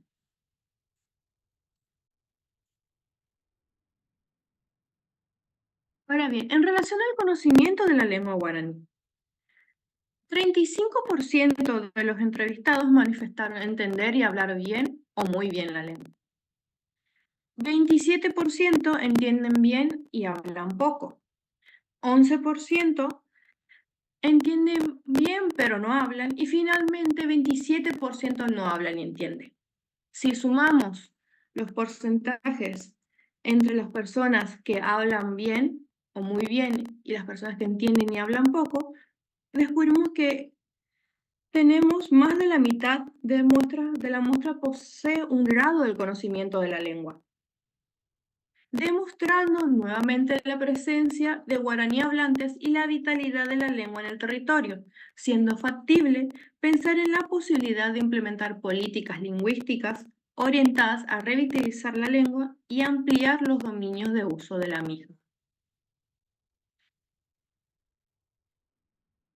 A continuación, hablaré de los contextos de uso de la lengua. En cuanto a los dominios de uso de la lengua o contextos de uso de la lengua, los datos obtenidos han demostrado una predominancia del español en prácticamente todos los ámbitos de la vida. Podemos nombrar actividades laborales, encuentros con vecinos, reuniones en la escuela, reuniones con amigos, redes sociales, el centro de la ciudad, reuniones en el barrio y reuniones en la iglesia. Además, ha manifestado su uso prácticamente exclusivo en el centro de la ciudad, en las reuniones en los barrios y en la iglesia. Teniendo en cuenta estos datos, se observa una falta de espacios funcionales para el uso del guaraní. Su uso tanto en contextos formales como informales, como observa los datos, nada más se reducen a reencuentros con familiares paraguayos.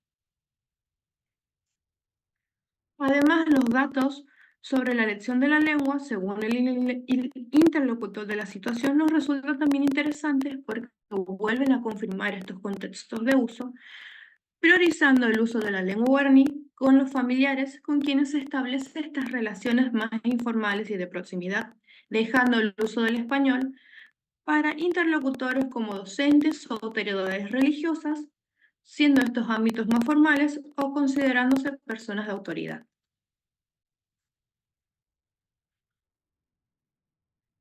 Ahora bien, en cuanto a las observaciones finales del corpus construido hasta el momento, son las siguientes.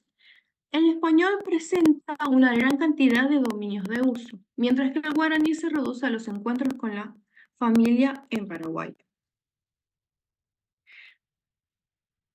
Por otro lado, vemos una predilección del uso del guaraní con generaciones mayores, abuelos, padres, tíos, y en menor medida una mezcla en la preferencia con los amigos.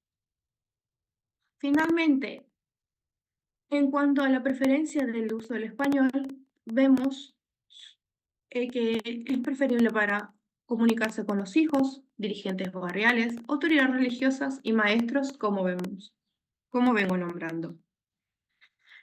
Esta predilección del guaraní o de la mezcla de guaraní y español en el contexto familiar y con las generaciones mayores podría deberse a la presencia de relaciones de solidaridad y sin poder, lo que los diferencia de los demás contextos donde se utiliza el español. Además, el rasgo de informalidad presente en cada ámbito podría ser otro factor que juegue en tales elecciones. De esta forma, podemos decir que el uso del español parece ser reservado para estas personas consideradas autoridades por su estatus social, por las situaciones formales en las que se encuentran y que tienen, como son los dirigentes barriales, autoridades religiosas y maestros. Nada más. La bibliografía. Muchas gracias por su atención. Gracias, Georgina. Bien, vamos a continuar con el siguiente trabajo y al final de todas las presentaciones vamos a abrir un espacio para preguntas y comentarios. A continuación, invitamos a Jimena Coleman y a la profesora Micaela Soledad Díaz, ¿sí? También de la Universidad Nacional de Formosa, que van a presentar el trabajo El guaraní en Formosa, cómo influyen los imaginarios sociolingüísticos en la transmisión intergeneracional.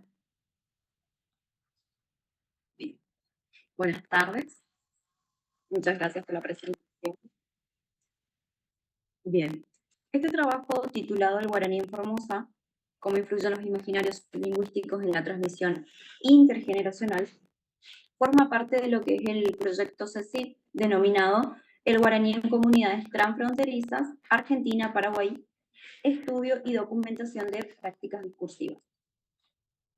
Y va a responder al objetivo específico de documentar a través de la recolección de datos que son provenientes de encuestas el alcance y las percepciones que tienen los hablantes respecto a la lengua guaraní. Y también analizar cómo las representaciones sociolingüísticas sobre dicha lengua van a influir en lo que es la transmisión intergeneracional. En este caso se presenta lo que es un avance del análisis de un corpus que está constituido por 26 entrevistas que fueron realizadas a descendientes de paraguayos y hablantes bilingües guaraní-español de edades comprendidas entre 18 y 88 años aproximadamente.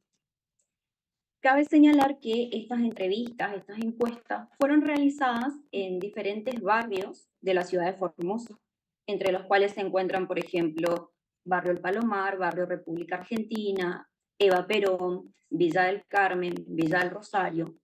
También un número de encuestas se realizaron en la Universidad Nacional de Formosa, específicamente a estudiantes de la Facultad de Humanidades, y en una localidad del interior que es la localidad de Palo Santo. El eje central de esta muestra, de esta recolección de datos, van a ser las representaciones sociolingüísticas. Estas representaciones sociolingüísticas que son entendidas como esas construcciones subjetivas socialmente compartidas sobre diferentes fenómenos lingüísticos, tal como lo entienden los autores Arnaud y Bain. En este caso, se enfocan en torno a lo que es la lengua guaraní, observables en las encuestas que hemos desarrollado. Estas entrevistas se realizaron de acuerdo a un cuestionario cerrado que aborda varios ejes, entre los cuales se encuentran, por ejemplo, la evaluación de la competencia lingüística, la transmisión intergeneracional, a fin de determinar cómo es transmitida la lengua, es decir, el guaraní, entre las generaciones, también los contextos de uso, las variedades del guaraní y las actitudes lingüísticas de los hablantes hacia dicha lengua, incluyendo, por ejemplo, sentimientos de orgullo, lealtad, prestigio o bien auto-odio. En este trabajo, que tiene como base las entrevistas realizadas, nosotros nos vamos a enfocar en lo que es la transmisión intergeneracional y la actitud hacia el uso y la enseñanza del guaraní. En cuanto a lo que es el primer aspecto, es decir, la transmisión intergeneracional, en algunos casos observamos que el proceso de transmisión del guaraní se vio facilitada por los abuelos, los padres y los familiares de los entrevistados, ¿bien? Que por lo general provienen de localidades fronterizas del Paraguay o bien del interior. Pero también se evidencian otros casos en los que el aprendizaje y la enseñanza de dicha lengua no se desarrolló debido a, puede ser a la falta de interés o bien a los prejuicios lingüísticos de los familiares guaraní hablantes. Bien, esta concepción negativa acerca de lo que es la lengua se demuestra en las siguientes respuestas que son brindadas por los entrevistados cuando se les pregunta acerca de la enseñanza y el aprendizaje del guaraní. Señalan lo siguiente: no nos enseñaron en casa porque, según ellos, se nos iba a trabar la lengua y costaría hablar más en español después. Mujer de unos 55 años, barrio República Argentina. Sí, porque decían que se te ponía dura la lengua. Mujer de unos 72 años, barrio República Argentina. Mi abuela materna, donde me crié, decían que el guaraní perjudica hablar en español, que nos hacía dura la lengua. Ella era de descendencia paraguaya. Hombre de unos 51 años, de Palos. Estos ejemplos representan lo que son las experiencias de los entrevistados como consecuencia de lo que podría denominarse las políticas lingüísticas familiares, en los cuales los guaraní hablantes del seno familiar toman la decisión de no enseñar la lengua a las generaciones posteriores, tal como también lo analizó la autora Gandulfo con las familias de Corrientes, por ejemplo. También, en uno de los casos, la respuesta del entrevistado alude al uso del guaraní como un código de interacción entre adultos y señala lo siguiente: tengo el recuerdo de que usaban esta lengua para hablar cosas de adultos, para que los más chicos no supiéramos qué estaban diciendo. Mujer de unos 26 años. Este escenario coincide con algunos de los acuerdos tácitos observados también por la autora Gandulfo, 2016, en el interior de la provincia de Corrientes. Ahora le cedo la palabra a Jimena Colman, que va a continuar explicando este análisis. Gracias, Micaela. Entonces, continuando con la investigación. En el análisis del proceso de transmisión intergeneracional se expone también cómo influyen las representaciones sociolingüísticas de los hablantes en el aprendizaje del guaraní, ya que la consideran no necesaria o también como la causante o impedimento del correcto desarrollo fonético del español. Los testimonios relevados resultan llamativos si los comparamos con los análisis de Fleita-Lekowski y Fleita-Lekowski, publicados en el año 2016, que observan que una muestra de entrevistados guaraní hablantes de la zona fronteriza no presentan ninguna preocupación sobre la interferencia del aprendizaje de una lengua sobre otra. De hecho, al menos 3 de cada 10 entrevistados monolingües castellanos que expresan una ascendencia guaraní hablante a menudo aluden a la preocupación por los mayores respecto a las representaciones negativas del guaraní en el entorno social, tanto por la adquisición de los aprendizajes como la estigmatización velada, es decir, entender al guaraní como lengua de indios, lengua de pobres, o incluso como perjudicial para aprender español. Las actitudes frente a la transmisión y uso del guaraní revelan la persistencia de un escenario diglósico en la sociedad bilingüe. Es decir, los hablantes tienen nociones tácitas respecto a la distribución funcional de las lenguas. En este caso, el español se utiliza en contextos educativos, institucionales, administrativos y laborales, mientras que el guaraní queda relegado al uso doméstico, a los contextos de dominio de oralidad y también a las relaciones afectivas. En cuanto a otras representaciones lingüísticas que circulan entre los hablantes respecto a la difusión y perdurabilidad del guaraní, están relacionadas con la ubicación geográfica de la provincia de Formosa respecto a la zona fronteriza entre Argentina y Paraguay. En ese sentido, tenemos los siguientes ejemplos.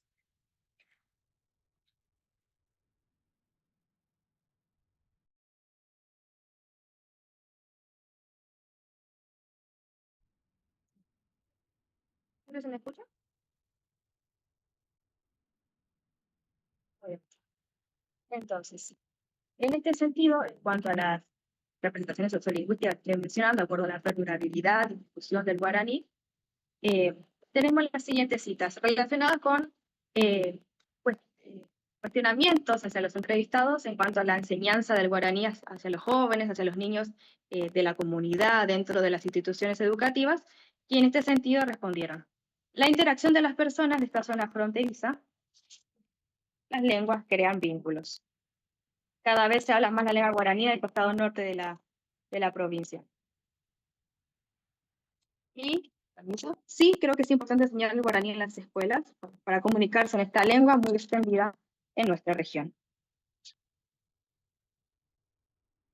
Cabe mencionar que al menos 3 de cada 10 entrevistados no presentaron interés o preocupación respecto a la perdurabilidad o desaparición del guaraní, e incluso priorizan el estudio de otras lenguas, como el inglés, lengua que sobresale por tener mayor prestigio social. No obstante, al menos 5 de cada 10 entrevistados consideran que sería malo que el guaraní desapareciera, dado su valor cultural e identitario.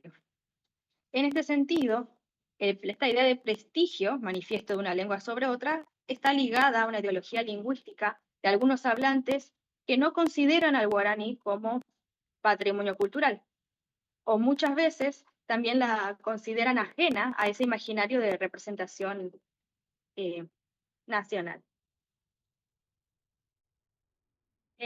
También vemos algunas valoraciones relacionadas con la presencia del guaraní en los medios de comunicación. Y en este sentido observamos una tendencia entre los entrevistados, de acuerdo con la presencia del guaraní en el entretenimiento, en las noticias y en los programas televisivos. La amplia zona fronteriza, y en especial ciudades como Clorinda y Formosa, evidencian una fuerte presencia del guaraní a través de la música, la conversación cotidiana y en cierta medida también las emisiones radiales. Todavía resta por investigar la presencia del guaraní en los medios televisivos, pero ciertamente la presencia de servicios televisivos de cable satelital, así como la proliferación de la televisión por Internet, han impedido su llegada, ya que no se incluyen generalmente emisiones del país vecino, es decir, de Paraguay, que en otros tiempos se recuperaban a través de los canales de aire, las antenas de aire, perdón. Entonces, en conclusión, observamos que la transmisión intergeneracional del guaraní está condicionada por las representaciones sociolingüísticas de los hablantes de esta lengua. Observamos prejuicios lingüísticos, es decir, valoraciones negativas respecto al guaraní, como habíamos dicho, como un obstáculo para el correcto aprendizaje del español, como una lengua de indios, lengua de pobres, son algunos de los tantos prejuicios, y también en este sentido decisiones dentro del núcleo familiar respecto a la ignorancia, a la negación del guaraní, o incluso que condicionará su enseñanza o no, pero también vemos cómo se mantiene viva gracias a los vínculos culturales y fronterizos de la provincia de Formosa en relación con Paraguay, país de donde provienen los padres y abuelos de los entrevistados, o por lo menos de la mayoría de los entrevistados. Acá está la bibliografía utilizada, y muchas gracias por su atención. Bueno, muchas gracias, Micaela y Jimena. Excelente presentación. Continuamos ahora con Tamara Alegre, ¿sí? De la Universidad Nacional del Nordeste. Ella va a presentar un trabajo que se titula Proyectos de comunicación para la revitalización lingüística del guaraní en Corrientes. Tamara, entonces te cedo la palabra y bienvenida a este panel. Chapa Pendecarú, ¿cómo están? Bueno, yo contenta de poder compartir esta mesa interprovincial e internacional con los colegas y con quienes vienen haciendo investigación y otras acciones. Voy a ver de compartir pantalla. Bien, a ver si me permite.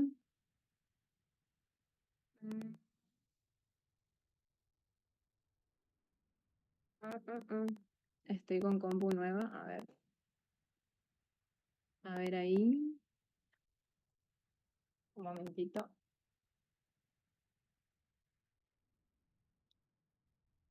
¿Puedo pasarles el archivo por el chat y me comparten, porfis? A ver. Sí, no hay problema, Tamara. Sí. Ahí voy.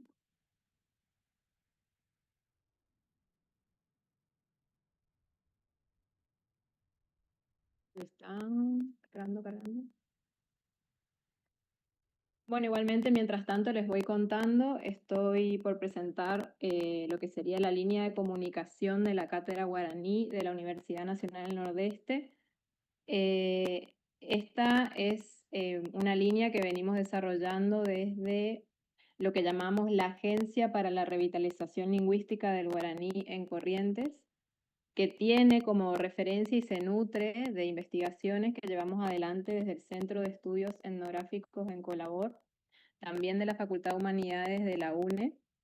Ahí está cargando, sí. Y la idea es un poco mostrarles lo que venimos haciendo en estos 2 años. La cátedra como tal se crea como cátedra libre desde mayo del 2024, o sea, tiene una creación reciente. Ahí llegó, me parece, el archivo. ¿Me confirman? Sí, llegó, acá lo descargo. Dale, gracias. Y bueno, lo que venimos haciendo como primeras acciones fue pensar 2 programas de radio, uno llamado Ñañe Catú, que es conducido por el profesor Félix Fernández. Él estuvo casi 30 años dando clases de guaraní desde el Departamento de Idiomas de la UNE. Y bueno, en ese momento, en el fines del 2023, él se jubila. Entonces encontramos como un nuevo espacio para que él continúe haciendo lo que venía haciendo desde esa extensión. Ahí estamos. Bueno, ahí un poco para graficar desde dónde estamos institucionalmente. Y ahí, bien, proyectos de comunicación, Bueno, las líneas de acción de la cátedra son 4. Yo, como comenté, me centro en la línea de comunicación, pero también ahora les voy a compartir dónde pueden encontrar los trabajos que realizamos. Tenemos una línea de formación, asesoramiento y traducción, publicaciones. Podemos seguir. Bien, entonces, para todo lo que fue la temporada 2024, Ñañe Catú era un programa pensado 100% en guaraní para que la gente que está viviendo en la ciudad de Corrientes, por ejemplo, y no tiene con quién conversar en guaraní, pudiera al menos escuchar un programa y como ir recordando cómo usaba tales palabras o cómo le llamaba el abuelo, la abuela a tal situación, a tal anécdota. Y en ese sentido tuvimos muchos comentarios de los oyentes que estaban como muy contentos de poder contar con una propuesta de este tipo el año pasado. Este año cambiamos de radio. El año pasado teníamos un convenio con una radio que es Radio San Cayetano, y este año, como no pudimos sostener el espacio en esa radio, fuimos a Radio UNE, donde ya teníamos otro programa que ya voy a contar. Y la propuesta de la temporada 2025 es que el profe dé clases de guaraní a través de la radio. E incluso hoy mencionaron a Dionisio Fleitas. Él también tenía una experiencia parecida del uso de la radio para la enseñanza y la alfabetización. Y bueno, un poco nos inspiramos en eso, y también tiene sus alumnos que escuchan y esperan el programa para continuar aprendiendo por lo menos herramientas básicas de la comunicación y de la escritura. ¿Podemos ir a la que sigue? Después está Chetaihuañe, la lengua de mi pueblo. Este es un programa que conducimos con Carolina Gandulfo. La verdad que de investigadoras a lo que podríamos llamar activistas de la lengua o conductoras de radio, siempre pedimos disculpas porque no somos periodistas, pero en realidad usamos el espacio para la divulgación y la difusión científica de los trabajos de investigación que Carolina ya viene coordinando desde hace 25 años en Corrientes. Y es un momento donde cada becario, cada tesista puede presentar sus resultados de investigación, sus experiencias, sus proyectos, junto a las comunidades educativas y comunitarias con las que vienen trabajando también en la provincia. El año pasado, la temporada lo que trató de hacer fue instalar la idea de que cumplíamos 20 años de la sanción de la ley que cooficializó el guaraní en Corrientes. Organizamos un evento también como para lanzar y instalar la creación y la presencia de la cátedra guaraní dentro de la universidad, pero también en relación a la comunidad. El encuentro se llama y se continúa llamando Yayotopá Abañé Árape. Nos encontramos en el Día del Guaraní y lo realizamos el 28 de septiembre, que es el Día del Guaraní también sancionado por otra normativa desde el 2012. Este año hicimos como otra campaña, ya no para instalar la cátedra y este día, el evento, sino para pensar una cuestión bueno, que también nos inspiramos mucho en una formación en revitalización lingüística que hicimos en el País Vasco. Carolina, ahora estuvo Lucía Espínola, que es otra compañera del equipo, y yo fui el año pasado, de pensar también el futuro, ¿no? Esto que aparecía en las encuestas y en las entrevistas de las compañeras que pusieron antes, bueno, ¿qué expectativa, qué deseo hay en relación al guaraní y a sus usos, a los procesos de transmisión en el futuro?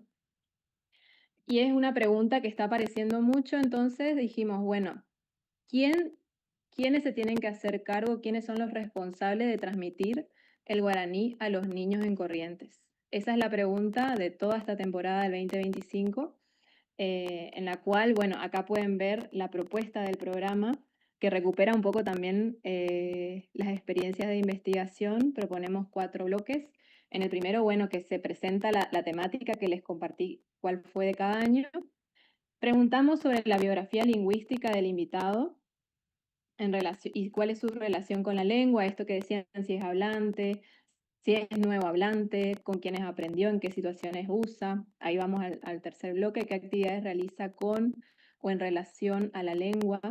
Y siempre cerramos con la perspectiva de futuro. También les pedimos que les elijan algún chamamé o alguna música en guaraní. Hay polcas, hay también, está musicarios, que nos encanta, los escuchamos mucho por acá de Paraguay, porque está como en la movida más joven, ¿no? Pero bueno, pueden elegir eso y a la vez tenemos algunos programas cada tanto que son en relación a otras lenguas y a otros territorios, a partir de las cuales no solo tratamos de ver en qué situación sociolingüística están, sino también de inspirarnos, de ver qué cosas funcionan en términos de transmisión o de revitalización lingüística en otros lugares con otras lenguas.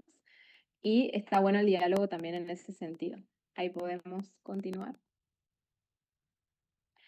Bueno, estos programas los pueden encontrar en Spotify, está la playlist de la Cátedra Guaraní UNE Podcast, y si no, por programa pueden poner La Lengua de mi Pueblo o Hablemos en Guaraní, y les van a salir las grabaciones de ambas temporadas. De paso, comparto y difundo el programa. Podemos ir a la que sigue. Después, otra de las líneas de acción de la línea de comunicación es la producción audiovisual y documental. Tenemos ahí a Joaquín Pedretti, que co-coordina conmigo esta línea, y con él dirigieron Carolina Gandulfo el año pasado la producción de este audiovisual que se llama Rostros del Guaraní en Corrientes. En términos de las redes sociales o virtuales que tenemos, el colectivo SRI en realidad se fundó antes como un sello editorial en el fin del 2019, principio del 2020. Entonces es un canal que ya teníamos. Entonces compartimos varias identidades. Este sello editorial reúne también a todos los niños, jóvenes, adultos que participan en los proyectos de investigación y por eso lo van a encontrar ahí. Rostros del Guaraní surge de un relevamiento, de una indagación, una investigación que hicieron estudiantes de la Cátedra de Antropología Social y Cultural, donde es adjunta Carolina, titular adjunta, y a partir de ese relevamiento, las estudiantes descubrieron quiénes son los agentes de revitalización del guaraní en la provincia, cómo vienen trabajando, y se les hizo entrevistas así grabadas de video.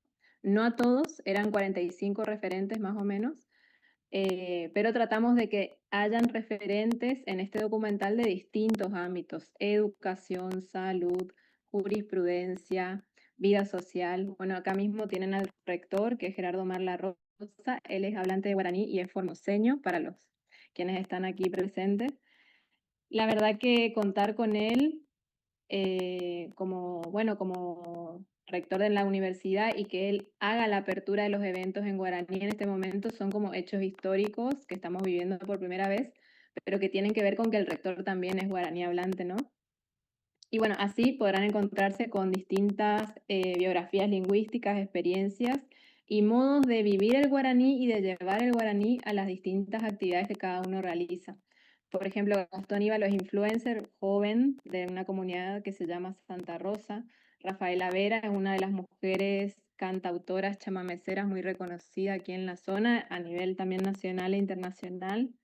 Ramona Beba Graciani fue una de las primeras en armar un manual impreso para que los niños puedan aprender en guaraní de manera autogestionada. Ya hace mucho tiempo. Después está Fabián Ferreira, que es uno de los estudiantes del primer profesorado de guaraní de la provincia. Tenemos del 2022 la primera carrera oficial del Ministerio de Educación de la provincia, que bueno, el año que viene estaríamos teniendo los primeros egresados profes de guaraní con título oficial. Y Gilberto Betín Ábalos es un investigador que trabaja en el área de la biología. Y bueno, cada uno contó ahí su relación con la lengua y qué acciones lleva adelante en relación a la lengua. ¿Podemos seguir?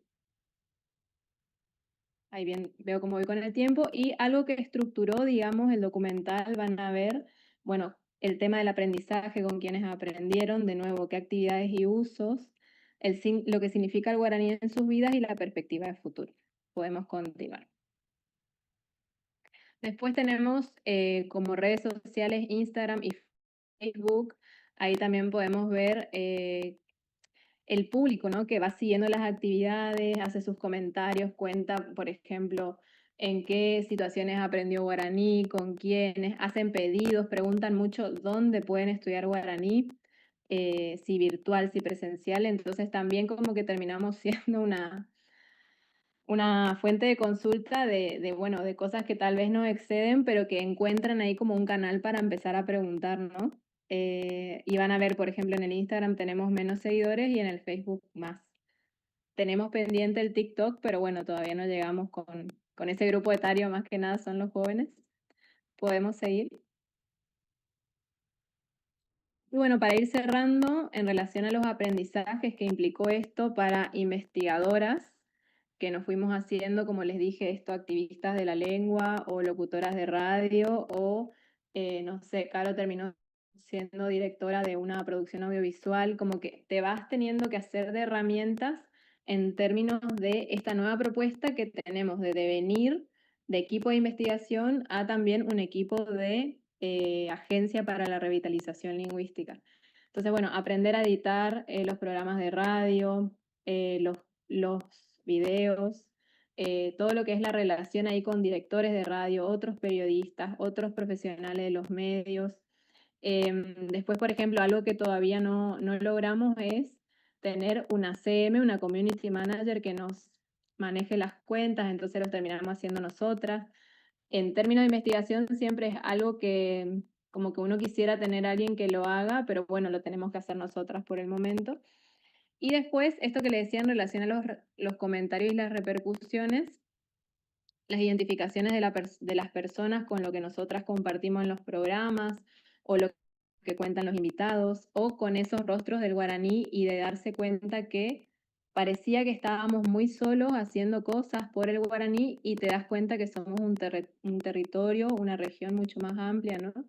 Y ahí ya conecto y cierro, por ejemplo, viendo los resultados de investigaciones de las compañeras, uno podría decir, podría ser una casa correntina también o una familia correntina la que está compartiendo esa experiencia de transmisión lingüística, ¿no?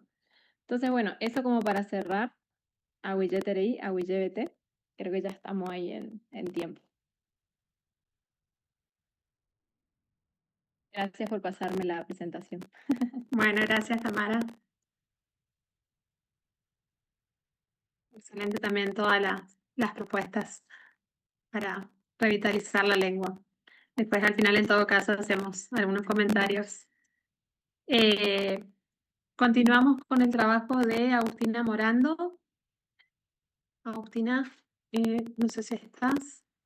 El trabajo que va a presentar Agustina continuidades y transformaciones en las dinámicas contemporáneas del bilingüismo chané en Salta.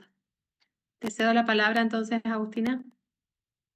A ver, un segundito, estoy tratando de compartir pantalla. No sé si se ve entera. Se ve. Perfectamente. Buenísimo. Entonces, bueno, ahora sí. Buenos días, buenas tardes a todos y a todas. En primer lugar, quiero agradecer a los organizadores por la invitación a compartir este espacio. Mi nombre es Agustina Morando, soy doctora en antropología por la Universidad de Buenos Aires y actualmente investigadora de CONICET con lugar de trabajo en la Universidad Nacional de Formosa. El trabajo que quería acercarles hoy se titula Continuidades y transformaciones en las dinámicas contemporáneas del bilingüismo chané en Salta. Y lo que me interesa acá es brevemente dar un panorama sobre las prácticas bilingües entre los chanés de la provincia de Salta, Argentina. Aquí lo ven en el mapa, con especial atención a los contextos sociales en los que se manifiesta. Pero antes de comenzar con el tema de la presentación, me parece pertinente comentarles que según el censo de 2022 de Argentina, alrededor de 4.000 personas se reconocen como chanés en territorio argentino, están nucleadas en unas 7 comunidades que se sitúan en la provincia de Salta. Hablan una lengua llamada guaraní chaqueño, que pertenece a la familia lingüística tupí-guaraní. Y los chanés hoy en día son mayormente bilingües en castellano y guaraní chaqueño, aunque sí se observa una fuerte retracción en el uso de la lengua indígena. Debido a distintas coyunturas históricas sobre las que no puedo entrar en detalle por falta de tiempo, los chanés son hoy en día mayormente bilingües en castellano y guaraní chaqueño. Como ya les comentaba, con una retracción importante de esta última lengua, por lo que se puede observar entre ellos la coexistencia recurrente de prácticas y usos comunicativos en ambas lenguas, y esto está relacionado con un conjunto particular de factores sociales, políticos, parentales, religiosos, étnicos, económicos y por supuesto históricos. Y para profundizar un poco en esta generalidad, seleccioné algunos contextos bilingües que me parece que son diagnósticos a la hora de abordar este tema. No son todos los que se pueden identificar, sino una selección, porque, bueno, no tenemos demasiado tiempo. El primero sería el nivel familiar y comunitario. En el ámbito familiar y comunitario, lo que podemos decir a grandes rasgos acerca del problema del bilingüismo es que encontramos en el campo al menos 2 grandes relaciones diferenciales con la lengua, construidas prioritariamente en función de las diversas afiliaciones sociales de cada familia. Por un lado, encontramos familias que parecen perder o alterar la lengua al modo del paradigma tradicional, definiendo su identidad independientemente del factor lingüístico, y por el otro, grupos familias que desde temprano han definido consistente y explícitamente su identidad étnica, entre muchas otras variables, en torno de la cuestión del mantenimiento de la lengua. Ambas estrategias lingüísticas han convivido y coexisten aún hoy. Entonces existe en este sentido toda una suma de posicionamientos individuales y colectivos que nos permiten pensar el campo de la expresión bilingüe a nivel comunitario familiar como un espacio móvil inestable en el cual pueden construirse y deconstruirse las clasificaciones étnicas y lingüísticas en diferentes niveles para generar significados capaces de reconfigurar las relaciones sociales. Ahora bien, ¿qué sucede en otros ámbitos, como el escolar? Bien, las escuelas de los poblados chanés cuentan por el momento con nivel inicial y primario, y solamente algunos grados del nivel primario cuentan con docentes auxiliares bilingües chanés que trabajan en conjunto con los docentes criollos a través del método de la pareja pedagógica.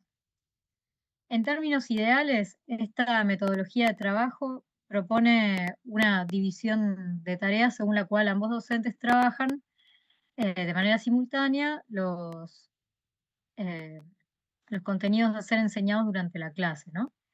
Sin embargo, a pesar del hecho de que en las escuelas se propone un trabajo simultáneo y conjunto entre ambos docentes, sí se observa en la realidad como un elemento instituido en el ámbito escolar que los docentes auxiliares bilingües realicen habitualmente otras tareas no inherentes a lo específicamente pedagógico, como servir el desayuno, el almuerzo, preparar la decoración del patio para los actos escolares, entre otros, ¿no? Pero, sin embargo, es cierto que la presencia del auxiliar bilingüe da cuenta de la importancia más sociológica que pedagógica de incorporar al ámbito escolar una figura que se encuentre ligada con la comunidad y a través de la cual se incorpora también la lengua al ámbito educativo. De hecho, el papel del docente auxiliar bilingüe incluye también ser una suerte de interlocutor cultural entre la escuela y la comunidad. En este sentido, el docente auxiliar bilingüe se constituye como un referente afectivo para los niños, dándoles seguridad en la clase, en la escuela, sobre todo en lo que se refiere a aquellos niños que entran al sistema escolar con escasos conocimientos del castellano, que cada vez desgraciadamente son menos. Bien, el complejo panorama de prácticas bilingües, entonces, que alcanza tanto a docentes criollos como a docentes chanés y a los niños, se encuentra atravesado por múltiples tensiones y contradicciones, encuentra su correlato en los usos distintivos del castellano y de la lengua indígena. En este contexto de tensiones en relación con el uso de ambas lenguas, es necesario contemplar las diferentes situaciones de los niños frente a la lengua, teniendo en cuenta los diversos matices y situaciones intermedias que tienen que ver un poco con la situación sociolingüística propia de la comunidad. Pero el bilingüismo se refleja también en otros contextos, como el religioso. Por eso voy a revisar muy brevemente cómo se utiliza el castellano y el guaraní chaqueño tanto en la misa católica como en el culto evangélico y cómo se manifiesta también en algunos aspectos de la cosmología propia de los chanés. Bueno, para empezar hay que decir que muchos de los poblados chanés fueron originalmente o fundados como misiones franciscanas o han estado bajo la órbita de la orden. Y durante el periodo misional los habitantes de estos poblados aprendieron el castellano y un número de rutinas exógenas, digamos, como la escuela o la misa. En la actualidad, los católicos practicantes asisten a misa una vez a la semana en las capillas de las comunidades o se trasladan a pueblos criollos vecinos. En el caso de la misa que se celebra en las comunidades chanés, esta es dirigida por un sacerdote que proviene de afuera de la comunidad, es decir, en castellano. Y bueno, incluso algunas comunidades cuentan con material bilingüe, especialmente oraciones, cantos traducidos para la misa. Y bueno, el trabajo de traducción que ha permitido que se contara con ese material ha sido realizado en la mayoría de los casos por los docentes auxiliares bilingües de las escuelas. Y a pesar de ello, no son utilizados de manera regular durante la celebración. Bueno, eso en lo que se refiere al catolicismo. Pero además de contar con templos católicos, la mayoría de las comunidades cuentan también con cultos evangélicos. Generalmente en estos cultos se predica en castellano, los pastores sí son oriundos de las propias comunidades y solo se predica en guaraní chaqueño si se presenta en la celebración del culto, por ejemplo, un adulto mayor que sea monolingüe o que no tenga un manejo un gran manejo del castellano, ¿no? En este caso, entonces, se privilegia, ¿no? Que el público sea capaz de comprender lo que se está predicando y por eso se observa un cambio de código de acuerdo con la audiencia presente. Y tal vez el mayor uso del castellano en los cultos puede deberse al hecho de que la concurrencia muchas veces es interétnica, tanto en el sentido indígena, porque también participan personas pertenecientes a otros pueblos como Toba, Tapiete, Wichí, como no indígenas, digamos, los criollos. Pero el catolicismo y el evangelismo conviven en una especie de relación de sincretismo con las creencias propias de la cosmología chané. Y tomo solamente un caso para ejemplificar, para ver de qué manera se plasma el bilingüismo en estos casos. Simplemente les explico muy rápido, uno de los principios fundamentales para comprender la cosmología chané es Opaiteilla, que significa todo tiene dueño. Es decir, que cada elemento del mundo natural, las plantas, los ríos, los animales, los cerros, se encuentran controlados por entidades llamadas Iyareta, es decir, dueños, y la obtención de recursos del monte sigue el canal de una relación social hombre-dueño, persona-dueño, que está regulada por modos de proceder determinados y regida por rogativas, que son formas discursivas relativamente estandarizadas de negociación. Es decir, que cada vez que una persona ingresa al monte para cazar, para obtener madera, para arcilla, lo que sea, debe pedir permiso a estos dueños para extraer lo que necesita y agradecerles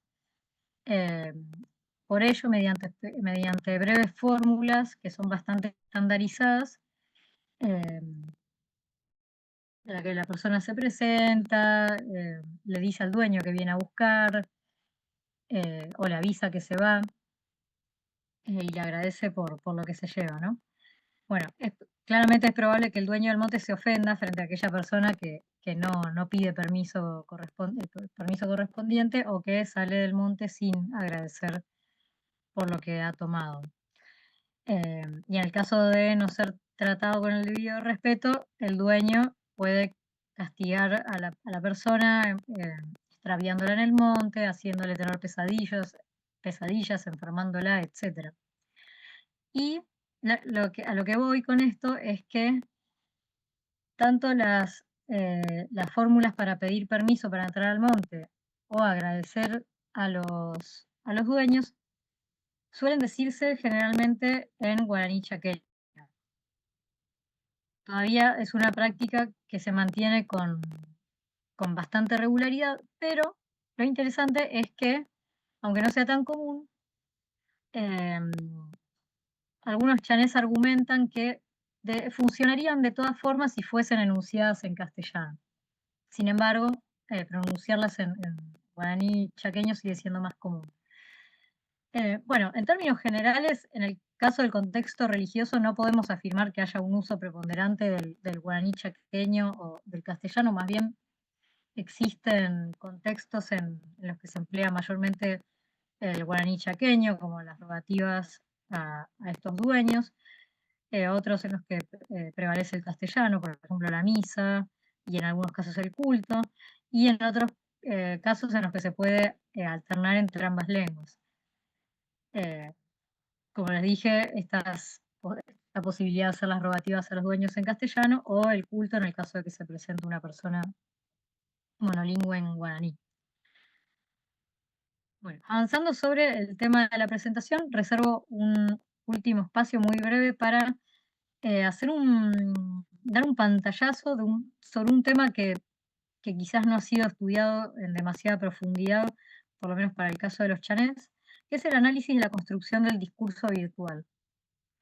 Desde hace al menos una década el acceso a aparatos telefónicos y el acceso a Internet también en estos lugares ha ido increyendo, con lo cual no es un aspecto a ignorar si hablamos de bilingüismo. Y para no extenderme demasiado, solamente voy a tomar un ejemplo de la red social Facebook, de un grupo público, puesto que es uno de los espacios más utilizados para la interacción virtual por los chanés. La interacción en este caso se encuentra, bueno, organizada sobre la base de la alternancia de turnos. Digamos, estas son un poco obviedades, ¿no? Se conforman de esta forma pares dialógicos, secuencias interaccionales, y esto permite organizar los intercambios de los interlocutores, marcando el papel de cada uno en la interacción. Y bueno, en la conformación de los turnos pueden, en este caso que les voy a mostrar, pueden advertirse ciertas rupturas, superposiciones propias de la naturaleza del canal que se utiliza para este tipo de interacciones, ¿sí? En el que participan diferentes personas casi de manera simultánea. Y bueno, esto lleva a su vez a realizar una lectura particular de estos textos que implica identificar de antemano a los interlocutores que forman parte del intercambio dialógico, y también la forma en la que se articulan los turnos y las secuencias discursivas. Como ven en este ejemplo que les traigo, acá pueden observar algunas de las fórmulas comunes de salutación que se corresponden con el discurso oral y actúan como disparador de las conversaciones cotidianas orales entre los chanés en el día a día. Y que, bueno, acá en la esfera virtual actúa también como estructurador de los turnos de habla. La publicación inicial que dice Puama o Paete Peara, que significa muy buenos días a todos. Bueno, luego de eso hay una serie de comentarios, ¿no? Bueno, también resulta interesante ver acá, aunque más no sea muy brevemente, la forma en que los distintos recursos verbales son utilizados por los interlocutores para indexar sus posiciones, especialmente con respecto a la pertenencia étnica.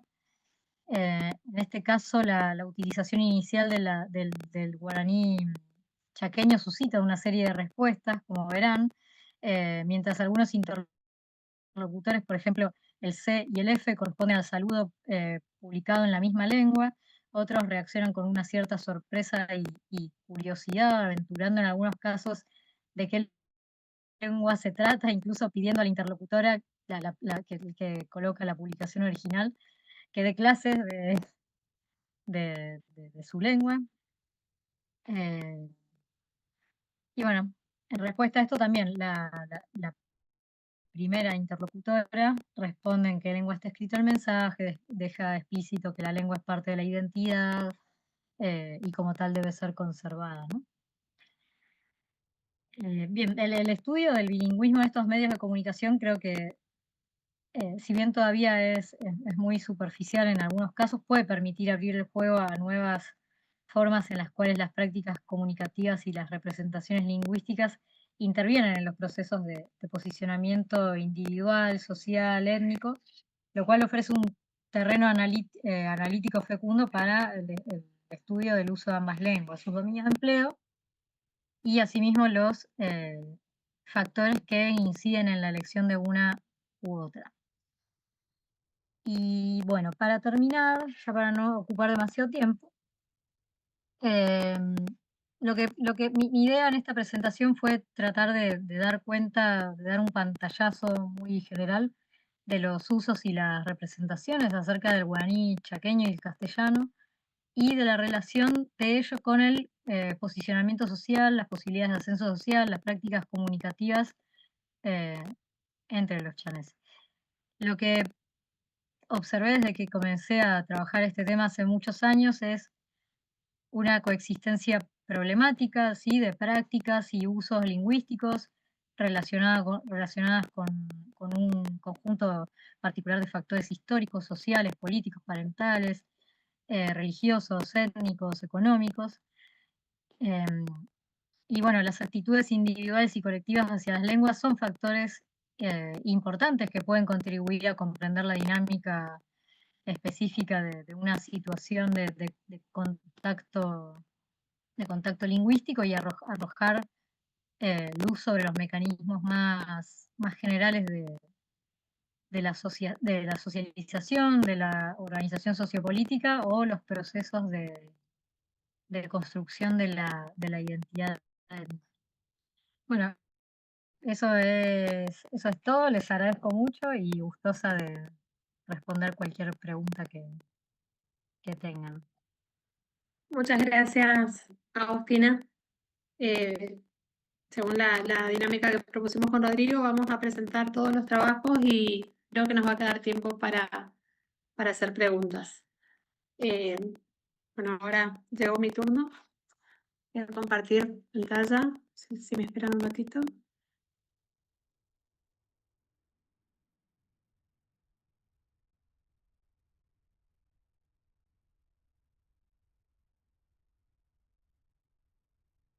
Bien.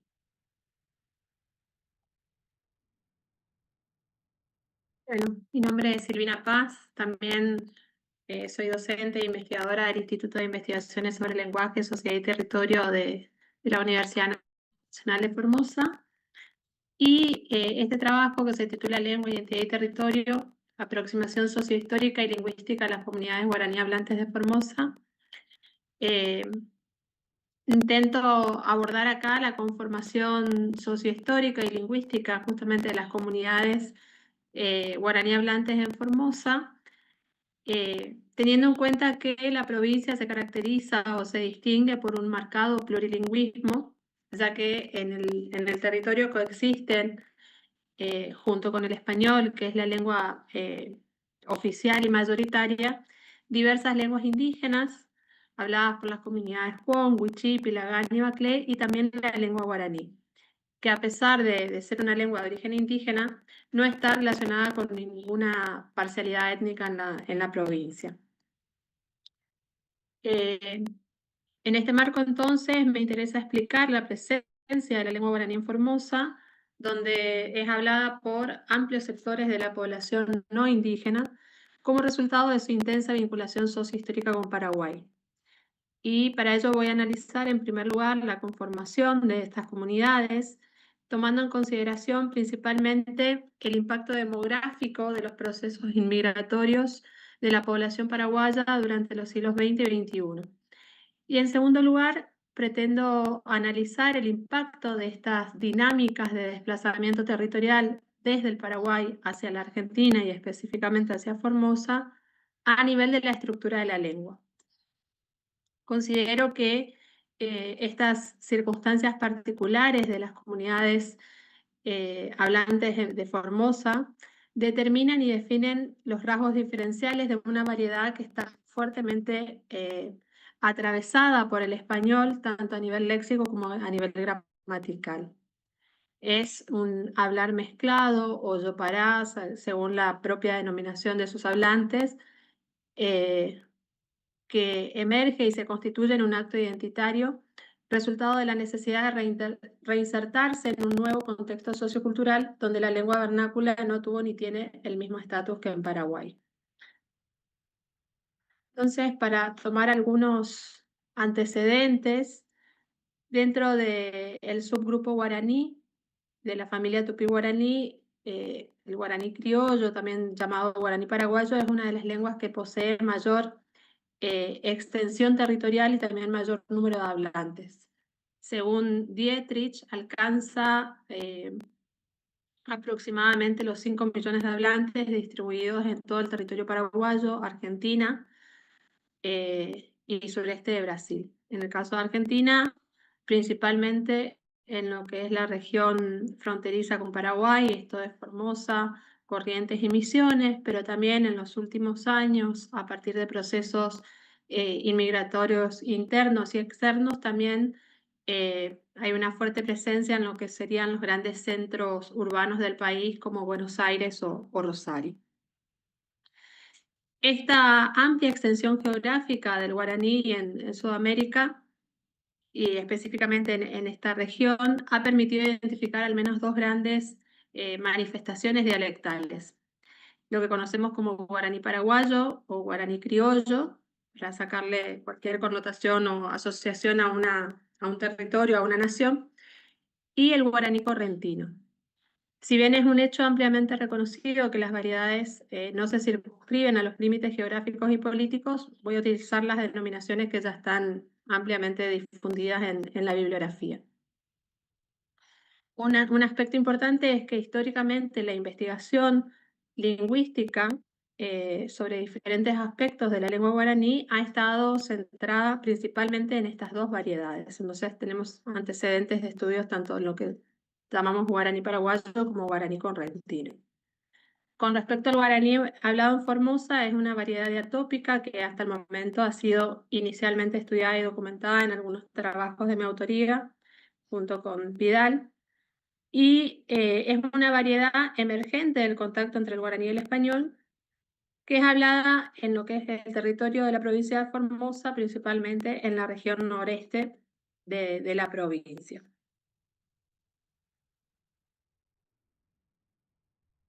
Bien, en cuanto a los aspectos metodológicos de este trabajo, el análisis de los rasgos lingüísticos se basa en un corpus, en una base empírica de datos orales recogida a partir del trabajo de campo en dos ciudades de la provincia de Formosa, Formosa Capital y Laguna Blanca. Los individuos entrevistados son hablantes bilingües, guaraní y español, descendientes en primer y segundo grado de inmigrantes paraguayos, hecho que determina que en algunos casos la lengua materna sea el guaraní y en otros el español. Teniendo en cuenta la edad, se lo ha clasificado en 3 grupos generacionales: jóvenes, adultos y mayores. En la generación de adultos y mayores, la mitad de los hablantes manifiestan tener el guaraní como lengua materna, y los porcentajes disminuyen en la generación de jóvenes, donde solo 1/3 de los entrevistados manifiestan tener el guaraní como primera lengua, observándose una incipiente interrupción en la transmisión intergeneracional de la lengua. Esto revela la inestabilidad del bilingüismo guaraní-español por la presión del español, que es la lengua mayoritaria en todo el territorio provincial y nacional. Y para indagar los aspectos sociohistóricos en los que se constituyeron estas comunidades guaraní hablantes, también se realizó una indagación de fuentes históricas y censos, ¿sí?, para analizar principalmente los procesos migratorios de la población paraguaya durante los siglos XX y XXI, y a partir de esto, digamos, analizar el impacto que tuvo, el impacto demográfico y social del colectivo paraguayo en el territorio formoseño.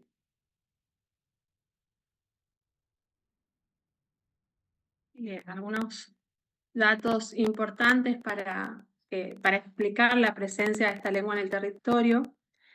Tenemos que considerar las condiciones sociohistóricas en las que se constituyeron estas comunidades.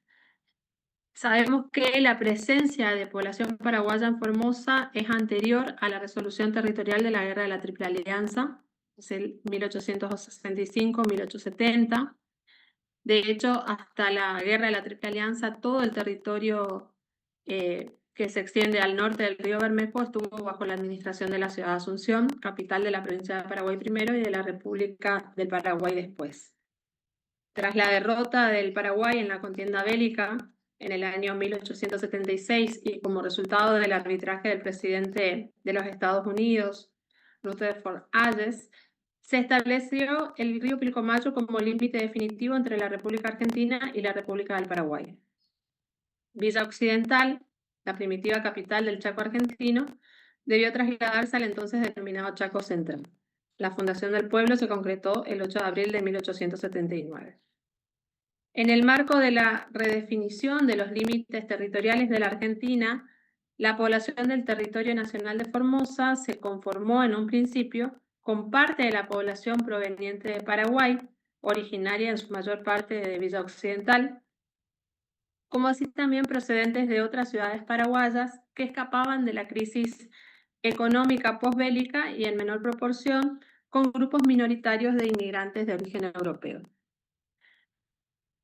El mayor porcentaje de inmigración paraguaya a la Argentina se produjo entre 1947 y 1960. Hasta entonces, la inmigración era principalmente estacional, vinculada a la actividad agrícola, es decir, migrantes que iban y venían por temporadas. A partir de la década del 70, este flujo migratorio tiende a fijar residencia en el país de destino. En esa década, el 23% del total de paraguayos decidieron adoptar la nacionalidad argentina. Entre los principales factores que promovieron este proceso inmigratorio, los más relevantes son los de orden político y económico vinculados a hechos históricos del país de origen, como puede ser la Guerra del Chaco en un primer momento, la Guerra Civil, que se desarrolla entre los meses de marzo y agosto de 1947, y finalmente el ascenso y la permanencia en el poder del general Stroessner, que se da entre 1954 y 1989. Y acá hay un punto importante a señalar, que es que a diferencia de la situación de la lengua en Corrientes, donde distintos trabajos atestiguan la presencia de comunidades indígenas guaraníes antes del establecimiento de las reducciones jesuíticas, en Formosa la variedad extendida es ciertamente una continuidad del guaraní hablado en Paraguay, que ha manifestado ya desde la época de la colonia una fuerte influencia del español, diferenciándose gradualmente de otras variedades étnicas. Bueno, en estos mapas se muestran algunas trayectorias territoriales de la población migrante paraguaya, ¿sí? en los trabajos de Sebastián Bruno. Y básicamente lo que quiero mostrar con esto es que la zona de influencia guaraní en Formosa es la región noreste del territorio provincial. Esto queda de manifiesto si se analizan las trayectorias de la inmigración paraguaya en Formosa, como podemos ver en ambos mapas. La migración histórica tiene un fuerte carácter microrregional, procedente fundamentalmente de la zona ribereña del río Paraguay. El territorio provincial, además, comparte una amplia frontera con la República de Paraguay, cuyo límite norte es el río Pilcomayo, que constituye en muchos casos, en muchos tramos de su cauce, una frontera seca, hecho que facilita la circulación de personas a un lado y otro de la frontera, además del límite este determinado por el río Paraguay. Por otro lado, también la inserción de Formosa en una zona de frontera promueve el despliegue de flujos migratorios transfronterizos que, por lo general, no son registrados en los relevamientos censales. Entonces, además de la población migrante histórica, en la provincia, como decía, se desarrollan estos flujos migratorios transfronterizos desde Paraguay de manera constante. Según el último censo del 2022, la población de origen paraguayo en la provincia de Formosa alcanza los 14.778, encabezando los índices de la población extranjera procedentes de países limítrofes. Y como podemos ver en la distribución de estos inmigrantes en los distintos departamentos de la provincia de Formosa, son los departamentos de Formosa y Pilcomayo los que reciben la mayor afluencia de inmigrantes. En el caso de estos dos departamentos, tenemos que señalar también que existe una fuerte vinculación fronteriza con las ciudades paraguayas de Alberdi, Nanagua y Asunción, con las cuales se establecen relaciones económicas, principalmente comerciales, pero también sociales y culturales.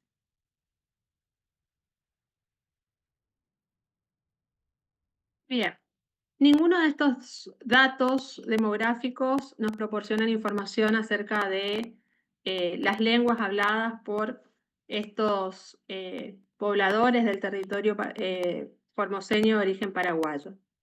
Y tampoco contamos con cifras sobre el número de hablantes de guaraní en el territorio formoseño, justamente porque esta particularidad del guaraní de ser una lengua adoptada y hablada por sectores de la población no indígena hace que no quede registrada en este tipo de relevamientos. No obstante, si hacemos o si entrecruzamos algunos datos, podemos formular algunas hipótesis respecto a las competencias lingüísticas de estos inmigrantes paraguayos.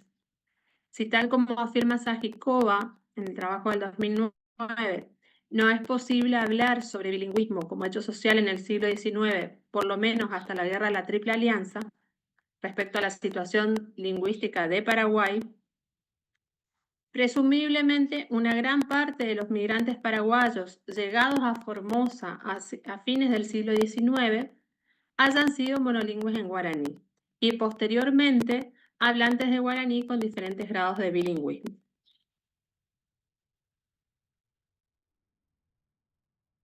Bien, entonces, en este contexto de formación de comunidades bilingües en el marco de una situación de contacto lingüístico, sabemos que son situaciones que promueven a nivel de las lenguas diferentes fenómenos de variación y cambio.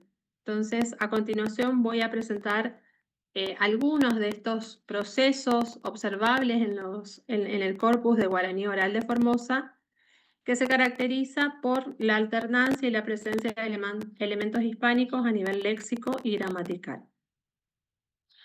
Uno de los primeros rasgos que me interesa mostrarles es la escisión léxico-gramática. Un rasgo particular de esta variedad que lo acerca de cierta manera a las lenguas mixtas es la escisión que se observa en el dominio verbal. En general, en las lenguas, gran parte de la gramática y del léxico se reconocen como heredados de una única lengua predecesora. En las lenguas mixtas, en cambio, se reconoce una escisión o split en su ascendencia. Es decir, que cierta parte o ciertos componentes de su sistema lingüístico son identificados como pertenecientes a una lengua y otros componentes de su estructura lingüística a otra lengua. Esta decisión estructural determina diferentes tipos de lenguas mixtas. Algunas muestran un porcentaje significativo del léxico proveniente de una lengua y la estructura gramatical de otra, como en la media lengua quechua. Otro tipo de lengua mixta es aquella donde la bifurcación o la escisión se manifiesta a nivel del léxico con nominales de una lengua y verbos de otra. Un ejemplo de esto sería el Michif, que presenta un sistema nominal francés y un sistema verbal del CRI. Y el tipo que resulta de interés para analizar esta variedad es aquel que se caracteriza por presentar raíces verbales y léxicas de una lengua y la inflexión verbal proveniente de otra lengua, que es uno de los tipos propuestos por Baker. De manera análoga a lo que observamos en la incorporación de préstamos verbales del español en el guaraní de Formosa. En esta variedad, los verbos ingresan bajo la forma de temas verbales, una raíz y una vocal temática, como podemos observar en 1, 2 y 3. Los sustantivos y adjetivos, paso a los siguientes ejemplos. Los sustantivos y adjetivos, por su parte, ingresan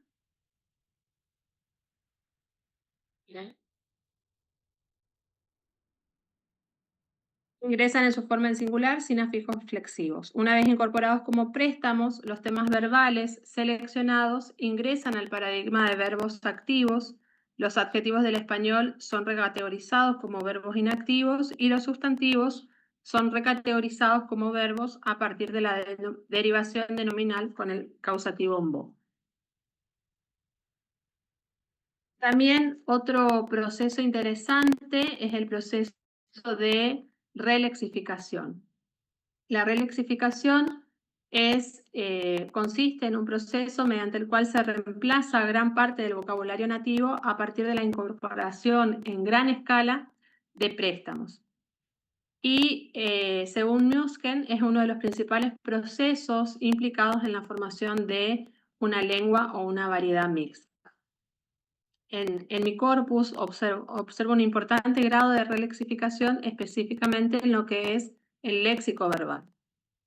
El corpus tiene 1018 entradas léxicas y morfológicas. El léxico verbal está conformado por un total de 263 tipos correspondientes a verbos, de los cuales 108 constituyen voces patrimoniales y 155 son verbos formados por ítems léxicos, temas verbales, nominales y adjetivales incorporados como préstamos verbales.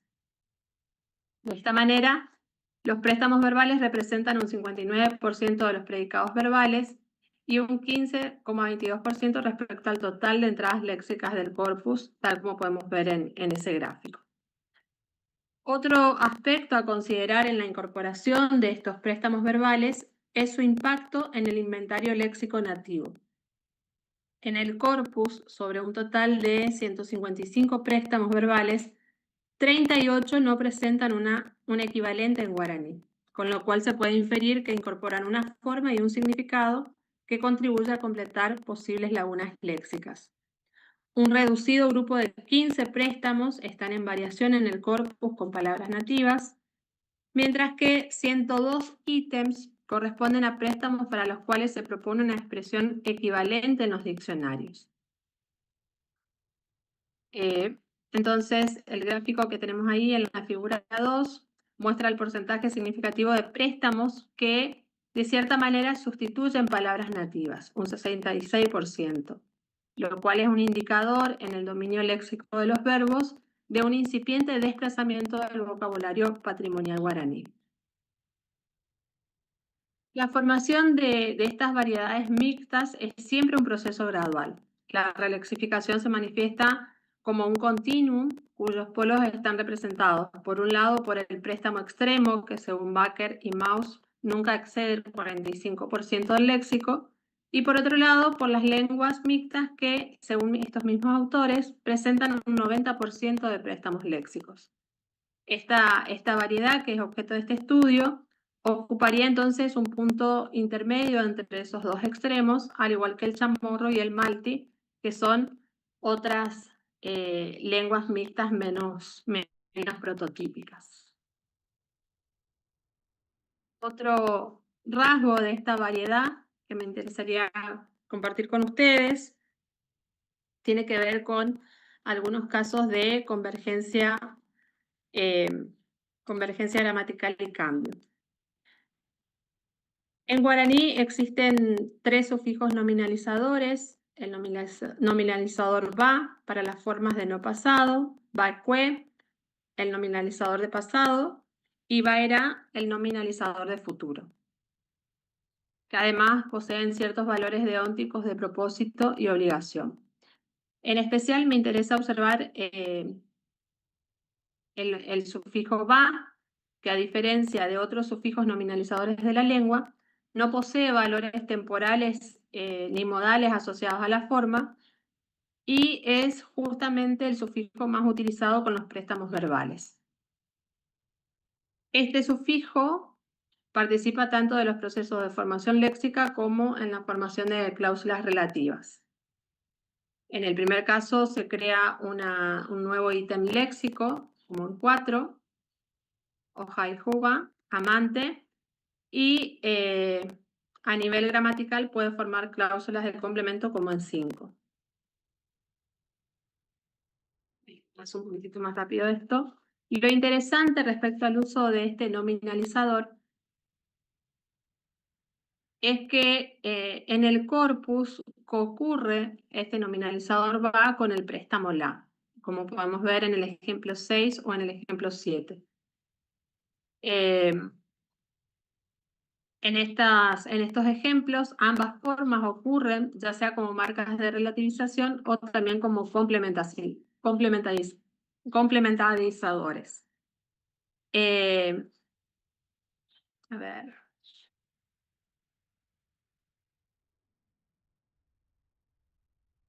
En el ejemplo 6, Go papá la caraí garaindi, o revisar la lote la gustaba chupé. El núcleo nominal la lote es especificado con la cláusula relativa o gustaba. En el otro ejemplo, el determinante la y el sufijo va funcionan como complementarizadores complementizadores, ya que la construcción nominalizada asume la función de objeto del predicado hause. Hause la secaba. Asume la función de objeto del predicado hause, deseaba comer. Ahora bien, en el corpus he relevado casos en los que los predicados verbales formados a partir de préstamos pueden ser nominalizados solo con un nominalizador la, como se comprueba en los siguientes ejemplos. En estos casos, el préstamo del artículo la supone un proceso de convergencia de ambas gramáticas a nivel del sintagma nominal. Los hablantes identifican funciones formales comunes en los elementos gramaticales de ambas lenguas. En español, los determinantes, entre ellos los artículos, tienen la capacidad de nominalizar elementos pertenecientes a diferentes categorías léxicas, y en guaraní este procedimiento se manifiesta en la morfología a través de la aplicación del sufijo ba. Este cambio en la estructura del sintagma nominal en guaraní es innovador respecto a la sintaxis de las dos lenguas, es decir, del español y del guaraní, y constituye ciertamente un ejemplo de la explotación creativa de los recursos gramaticales del repertorio lingüístico de los bilingües.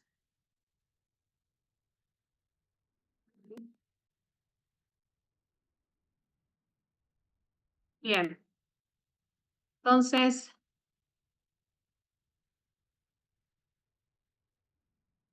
podemos observar algunos rasgos estructurales resultantes del contacto que se manifiestan en esta variedad y también ciertas condiciones sociohistóricas que nos permiten pensar a esta variedad del guaraní hablado en Formosa como una variedad mixta. Dentro de las conceptualizaciones en torno a las lenguas y variedades mixtas, se destaca el factor identitario como un elemento central en la definición de una lengua mixta, ya que a diferencia de las lenguas pidgin o de los criollos que emergen por una necesidad de comunicación, en el caso de las variedades mixtas, esa necesidad de comunicación no existiría porque se desarrollan en situaciones donde hay un bilingüismo ampliamente extendido. En Paraguay, el guaraní es un componente de la identidad nacional que goza de cierto prestigio. Pero lo que observamos en Formosa y en el contexto argentino en general, desde fines del siglo XIX, es el castellano el que ha sido un elemento cohesionador de la nacionalidad a partir de políticas lingüísticas de castellanización destinadas fundamentalmente a sectores específicos de la sociedad, como la inmigración de origen europeo o más tarde las poblaciones indígenas, y esas políticas implementadas a través de la escuela, la administración y los medios. Entonces, lo que planteo a partir de este análisis es que este guaraní yopará, ¿sí?, se configura como una expresión de la identidad grupal de inmigrantes y descendientes de paraguayos. La dinámica de desplazamiento territorial desde Paraguay hacia Formosa acentuó aún más la mezcla de un guaraní fuertemente hispanizado con el español en un proceso de retención de la estructura morfosintáctica de la lengua nativa asociada a sus orígenes y el reemplazo del inventario léxico patrimonial a través de préstamos del español, la lengua dominante en la provincia y en el país. Bien, eso sería todo. Ahora le cedo la palabra al doctor Rodrigo Villalba Rojas. Muchas gracias, Silvina. Voy a probar. Bueno, Mientras que vos compartís pantalla, presento el nombre de tu trabajo. bueno, dale. Bueno, el doctor Rodrigo Villalba Rojas nos va a compartir el trabajo Retos para recuperar las literaturas de frontera en guaraní. Ahora sí. Muchas gracias, Silvina. De nuevo es un placer y un gusto compartir este panel con colegas, compañeras que trabajan sobre todo este fenómeno tan complejo y con tantos matices. Lo que voy a presentar a continuación es sobre todo una serie de reflexiones, quizá una reflexión sobre la que vengo trabajando hace tiempo. Voy a tratar de ser breve porque no es mucho lo que, o sea, es sobre todo una reflexión lo que quiero compartir y sí varios interrogantes. Entonces, esta reflexión parte del abordaje de las literaturas en toda esta franja amplia del norte que comparten Paraguay y Argentina, donde está involucrada Formosa en un gran territorio. Y voy a aprovechar y agradecer toda la picardía de estar en este lugar al final del panel, justamente que ya presentaron casi todos los problemas que atañen el estudio de la lengua en la región de frontera. Entonces vamos a dar por sentado el hecho de que ya se habló de la cuestión migratoria, a la que iba a hacer referencia, pero va a ser innecesario para este caso porque voy a redundar demasiado. Y también la cuestión de la transmisión intergeneracional sobre la que hablaron las compañeras al principio. También la cuestión de la restitución, de la que habló Tamara también en un momento. Y bueno, procedo. Voy a ir leyendo y explicando algunas cosas. Durante más de un siglo, el nacimiento de artistas y hacedores culturales guaraní hablantes en una vasta zona de frontera con el Paraguay dio lugar al surgimiento de expresiones estéticas en esa lengua que proliferaron a caballo del folclore y las diversas formas del arte popular. Más afines a la oralidad que a la escritura, muchas de estas expresiones se han perdido o quedaron apenas anotadas en las márgenes de cualquier bosquejo de historia literaria, y a la espera de estrategias de exhumación que logren dar cuenta de ellas, al menos mediante algunos indicios. Este trabajo entonces ofrece una reflexión en ese sentido en torno a las omisiones de las historias de la literatura y los retos que debe enfrentar cualquier intento de historizar un fenómeno fuertemente involucrado con el contacto lingüístico guaraní-castellano, los prejuicios sobre las lenguas, las inseguridades en torno a los modos de escritura de una lengua originalmente ágrafa como el guaraní. En nuestro modo de ver, la pertenencia de los artistas guaraní parlantes al mundo del folclore anima la construcción de un imaginario de comunidad artística guaraní transfronteriza, desligada de la cuestión indígena y fuertemente radicada en la región del litoral y la frontera Argentina-Paraguay, como venía explicando recién Silvina. En función de esa propuesta, presentaremos los debates que se dieron en la región desde los primeros esbozos de una normativa ortográfica guaraní entre fines del siglo XIX y principios del XX, las discusiones en torno a la lengua como representación de una nacionalidad o de una herencia indígena invisible, la evolución de las formas artísticas de la palabra en guaraní, de la mano de la música popular y la religión, y un vistazo sobre los interrogantes que emergen a la hora de abordar estas manifestaciones del arte. ¿Cuáles son los criterios de inserción de las formas no escritas en un corpus literario en guaraní? ¿Cómo deberíamos encarar la cuestión lingüística habida cuenta de la preeminencia de variedades mixtas regionales fuertemente situadas en la oralidad? ¿Cómo recuperar y estudiar críticamente estas literaturas, cuyas estéticas se apartan definitivamente de los modelos dominantes y muchas veces perduran como remanentes del cancionero hispánico? ¿Cuáles son sus estrategias o espacios de circulación, de información y conservación? ¿Qué instancias metapoéticas pueden observarse en tanto espacios de reflexión sobre el propio hacer artístico literario de los y las autores, autoras? En cuanto a esto, bueno, es importante, voy a nada más que referir la cuestión migratoria, sobre la que ya hizo un amplio abordaje Silvina y que se comentó a lo largo de la mesa. La cuestión migratoria que supone esta dinámica de intercambio permanente entre diferentes localidades y comunidades, tanto de la frontera norte argentina como el lado más sudeste del Paraguay, y que abarca toda la región de Formosa, Corrientes y Misiones. Dada la inexistencia de un corpus regional de producciones escritas en lengua guaraní que abarque la región NEA y Gran Litoral, que es lo que específicamente me preocupa en este caso, porque en Argentina tenemos un recorte muy agresivo, podemos decir, acerca de lo que es la literatura argentina, que deja de lado este tipo de expresiones, incluidas las colectividades paraguayas radicadas en las regiones metropolitanas de Rosario y Buenos Aires, que son grandes productoras de discursividades, entre otras ciudades argentinas. En la actualidad resulta necesario iniciar nuestro análisis observando el estado de cosas y el proceso de conformación histórica de las escrituras en guaraní en el Paraguay. En este país, los hablantes nativos intervinieron denodadamente en la estandarización de la lengua mediante la instrumentación de vocabularios, diccionarios bilingües, libros y revistas bilingües, y actualmente en una búsqueda de normalización de la lengua de raíz indígena a través de la implementación de leyes lingüísticas como la Ley de Lenguas, que se sancionó en el 2010 y que establece una estructura organizativa de promoción, uso de las lenguas oficiales, castellano y guaraní, y de las lenguas indígenas que coexisten hoy en Paraguay. En cambio, en todo este proyecto, esta proyección, migratoria hacia la frontera norte argentina, hacia el interior de la Argentina, es preocupante el corte de la transmisión intergeneracional que deriva en dos consecuencias inmediatas.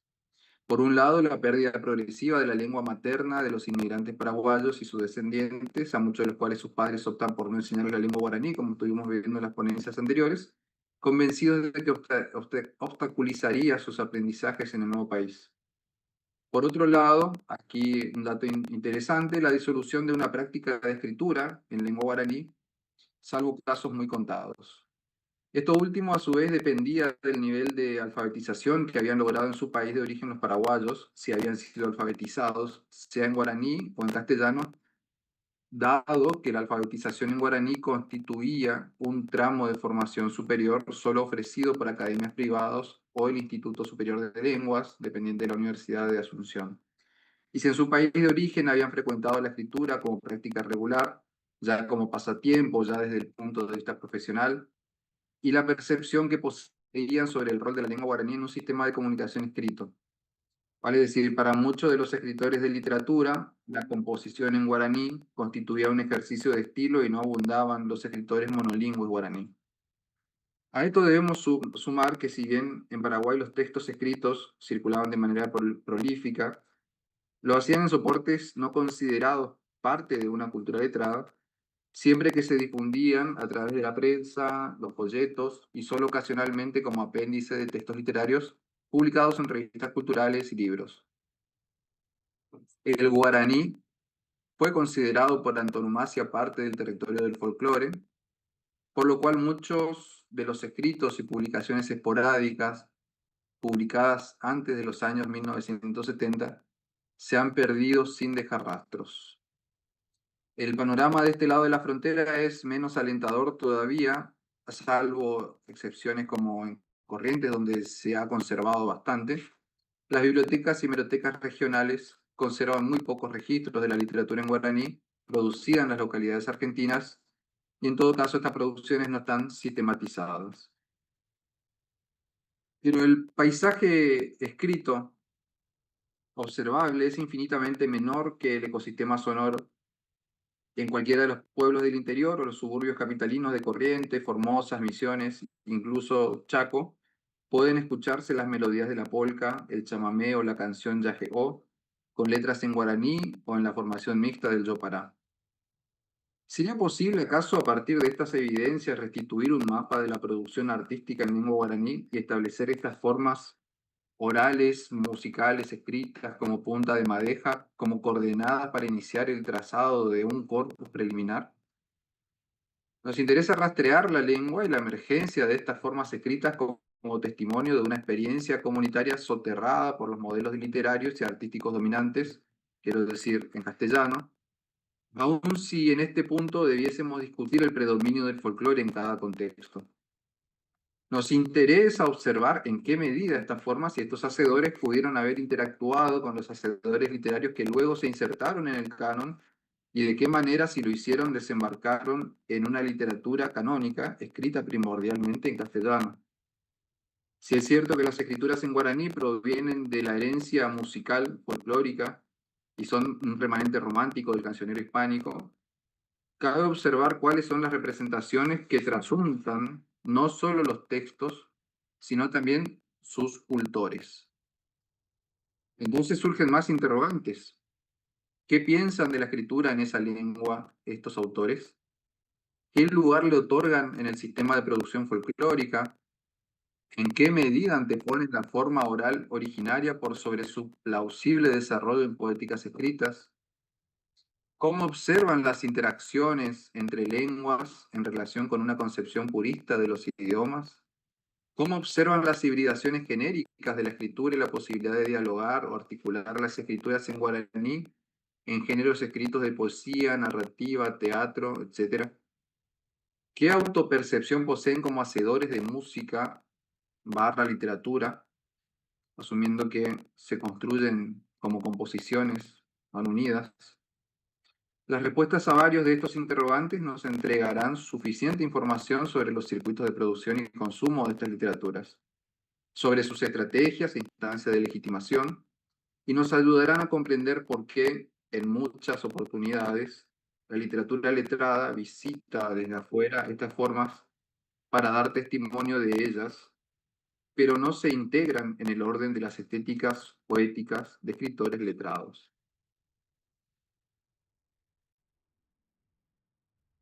Estos son algunos ejemplos de textos literarios que circularon en la frontera. Estas son publicaciones realizadas en Formosa de autores migrantes. Este es el caso de Merino Barrientos, un formoseño que viaja y se forma prácticamente en el Paraguay, y ya mayor vuelve, cercano a los 40 años, vuelve y se instala de nuevo en Formosa y empieza a publicar un cancionero que tuvo mucha circulación en Formosa, pero que también tuvo repercusión y todavía se lo quiere a Merino Barrientos y se lo recuerda como un cultor del folclore en la zona de Paraguay, especialmente en Asunción y en Pilar. Estas son publicaciones, por ejemplo, que se realizaron en Formosa en la época territoriana, donde teníamos algunos versos que se filtraban en los periódicos, escritos en castellano, los versos en guaraní, ¿no? Que son, bueno, son incunables, son textos que hay que rastrearlos, hay que recopilarlos y hay que hacer una revisión que llevará su tiempo y lo amerita. Estas son otras publicaciones que fueron circulando alrededor de los años 2000. Como modo de discusión, conclusión, apertura, propongo estas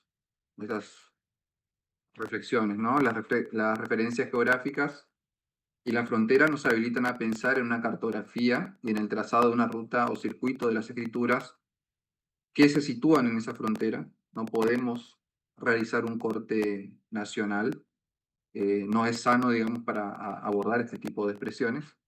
Las escrituras en guaraní producidas en forma, también en Corrientes, también en Misiones, interactúan con el mundo del folclore y del ámbito literario letrado, pero no generan una productividad en el mismo ámbito, lo cual lleva también a reflexionar de qué manera se configura lo que decía más temprano, un paisaje sonoro, un ecosistema sonoro, pero no hay una productividad, es decir, no hay autores que vean que sea meritorio seguir escribiendo en esa lengua y no reconocen un valor estético tampoco en las producciones en esa lengua, que se realizan al menos en esta geografía, ¿no? Entonces se limita a coexistir como poética en un estatuto artísticamente inferior a las poéticas dominantes de la llamada alta literatura, mal llamada alta literatura. En cuanto al problema de la alfabetización en guaraní, inexistente en Formosa, podría pensarse como factor desmotivador. Las formas artísticas en guaraní entonces persisten como expresión de la oralidad, algo que lo acabamos de ver en casi todas las exposiciones. Y por último, la retracción del guaraní en el uso cotidiano conlleva el alejamiento de esta lengua de los espacios de escritura, caso contrario al proceso normalizador que se ha llevado adelante en Paraguay en las últimas décadas. Bien, esta es mi exposición. Muchas gracias. Muchas gracias, Rodrigo. Sumamente interesante también. Abrimos un espacio para preguntas o comentarios. Tenemos unos 10 minutitos para interactuar.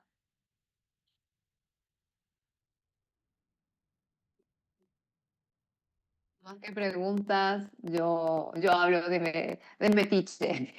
Pues nada más para felicitarlos, Silvina, tanto tiempo, Rodrigo, ¿Qué siempre tal, Estela? profundo. ¿Qué tal?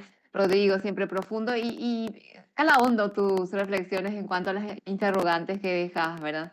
Y siempre el contraste entre la literatura letrada y no letrada, cuál es más válida y cuál no, cuál es más representativa y cuál no y por qué, según quien lo vea, pero según quien lo produjo desde el alma, con lo que sabía, con lo que tenía, ¿verdad? Entonces, como decís, ¿cómo lo llamamos? ¿Cómo lo delimitamos? ¿Verdad? Entonces, me parece súper interesante en ese sentido.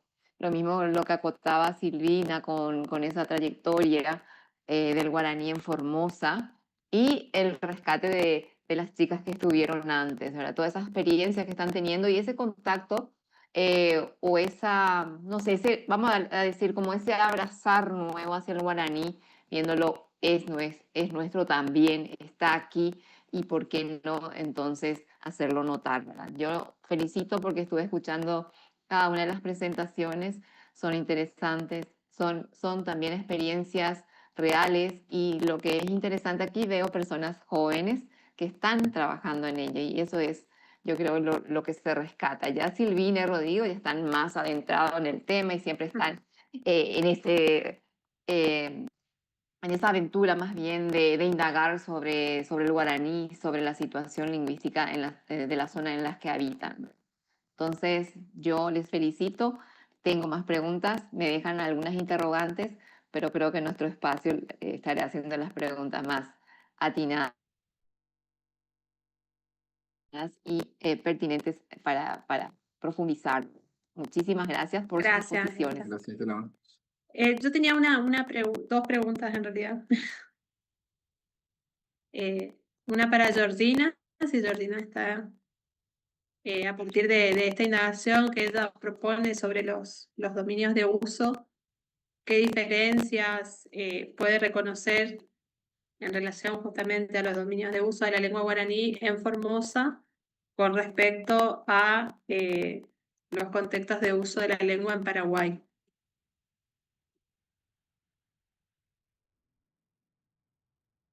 Hola de nuevo. En cuanto a las diferencias, creo que la principal diferencia es que en Paraguay ya es una lengua oficial ya reconocida como tal. En cambio, en el territorio de Argentina, solo Corrientes la considera una lengua cooficial. Siendo que en Formosa, a pesar de esta presencia histórica, como usted lo planteó en su presentación, de guaraní hablantes, no tiene el reconocimiento como tal. Por ello, creo que también está el reducimiento de los contextos de uso. Y en este caso, como nombraba en la presentación, creo que tiene que ver con las representaciones sociolingüísticas también, esta idea de la lengua como una nación y la lengua nada más reconocida el guaraní quizás con el guaraní en Paraguay. Siendo que también tenemos una variedad de guaraní en Formosa, pero los hablantes no lo reconocen como tal y prefieren el español o el castellano como lengua oficial del territorio y su uso como tal en la mayoría de lugares, dejando nada más para los contextos familiares el uso del guaraní. Bien, gracias, Georgina. Y para la otra pregunta era para Tamara. ¿Qué avances podía señalar? Porque bueno, nosotros también acá en Formosa siempre estamos como mencionando esto, de que en Formosa el guaraní no ha sido reconocido oficialmente, incluso en los materiales tampoco no aparece como una de las lenguas del territorio. Entonces me interesaba saber qué avances ha habido en Corrientes, digamos, a 20 años de lo que fue la oficialización del guaraní. Bueno, en relación a eso, yo ahora no presenté porque la línea de comunicación es una que tiene a su vez varias líneas, pero en la línea de asesoramiento iniciamos este año en el segundo Yayotopá Bañé Árape, lo que sería un espacio de consulta Y también hay otros colectivos que están en esa búsqueda de la reglamentación de la ley, porque lo que tenemos es una ley que cooficializa el guaraní y dice que debe enseñarse en todos los niveles del sistema educativo, pero no hay ni un presupuesto ni algunas líneas que orienten cómo sería, por ejemplo, la inserción de los profes de guaraní, que ya en menos, bueno, un año ya los tendremos listos para empezar a trabajar y todavía no se sabe, por ejemplo, cómo va a ser esa inserción, si como profes, como ya están los profes de otros idiomas o tendría otro perfil, o sea, un poco la necesidad y cada vez más urgente de tener esa reglamentación que oriente no solo en materia educativa, sino también en otros ámbitos, como mencionaba hoy, por ejemplo, dentro de la salud, la jurisprudencia, la transmisión a los jóvenes y niños, el corpus en esto de la parte literaria, también hay gente que tiene sus intereses y que viene haciendo también trabajos, pero bueno, es como lo que tratamos nosotros en la cátedra es ser como un punto de encuentro para ir generando, por ejemplo, primeras traducciones y conformando una primera comisión de traductores desde el guaraní correntino, siempre en relación con el guaraní paraguayo, o mirando como referencia y bueno, viendo qué cosas tomamos de las gramáticas que tenemos ahí, de las gramáticas que hay acá, sin tener todavía una estandarización, podríamos decir.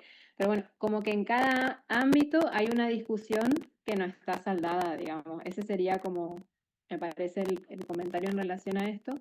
Y la idea en relación a la reglamentación de la ley, volviendo a eso, es que para el año que viene, cuando lleguemos al 28 de septiembre, tengamos un proyecto de cómo considera la gente que tendría que reglamentarse esta ley para presentarlo ya directamente a la gente que tiene que encargarse de llevarla adelante dentro del Poder Ejecutivo y demás. Entonces, estamos en ese momento con eso. Una demora significativa entonces de Total, en alguna de 20 manera, como que a ver, que exista la ley habilitó a que mucha gente se autogestione, talleres, clases, porque hace referencia a la ley. Pero al no tener un presupuesto es muy difícil sostener los procesos en el tiempo, la gente lo sostiene muy a voluntad. Entonces ahora la idea es un poco todo lo que ya se viene haciendo, que se institucionalice. Hay profes que se fueron haciendo profes de guaraní sin tener su reconocimiento de sus títulos, muchas veces que estudiaban en el Ateneo de la Lengua y Cultura Guaraní de Paraguay, o también en institutos que se fueron armando con un reconocimiento municipal, en algunos casos que no era jurisdiccional, entonces también cuando iban a otro lugar no les validaban el título, entonces tenían que hacer otro profesorado para que le validen el título, bueno, toda una serie de estrategias que hoy, bueno, tenemos este profesorado, podría ser una primera línea de acción en términos de lo que se espera de esa reglamentación, pero bueno, estamos todavía, se hicieron muchas cosas, pero bueno, si la reglamentamos a la ley podríamos legitimar lo que se hizo y hacer mucho más, ¿no? Claro. Muchas gracias. A ustedes por el espacio y por invitarnos. Bueno, creo que estamos a horario, no sé si hay alguna pregunta más. Yo solamente voy a encender mi micrófono de nuevo para agradecer el espacio a Valentina, para agradecer a Tamara. Siempre es bueno mantener estos nexos, no sé, frontera norte grande, ¿no? Entonces, está muy bueno poder establecer estos diálogos y bueno, Tamara y Agustina con sus aportes iluminan un montón lo que son también las exploraciones que vamos realizando. Así que agradecerles por sumarse para proyectar hacia toda la franja, ¿no? Casi diría el trópico de Capricornio. Y muchas gracias Valentina y el ICL por el espacio. Quisiera decirles que agradezco muchísimo la participación de todos ustedes. Especialmente quiero agradecer a Rodrigo y a Silvina por organizar el panel, invitarlos a enviar sus trabajos a nuestras revistas. Yo sé que están preparando un libro del workshop, pero si por ahí tienen, digamos, algo que que se complemente con eso y quieran compartirlo en nuestra revista, tenemos espacio para organizar dossiers temáticos o algo más.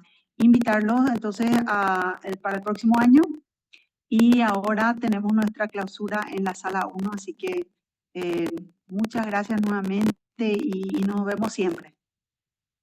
Bueno, gracias. Voy a Gracias, compartir Valentina. el link de la sala 1. Sí. Lo puedo copiar acá en el chat, así vamos derecho. Sí, por favor. Perfecto. Muchas gracias. Gracias, Valentina. Gracias a todos.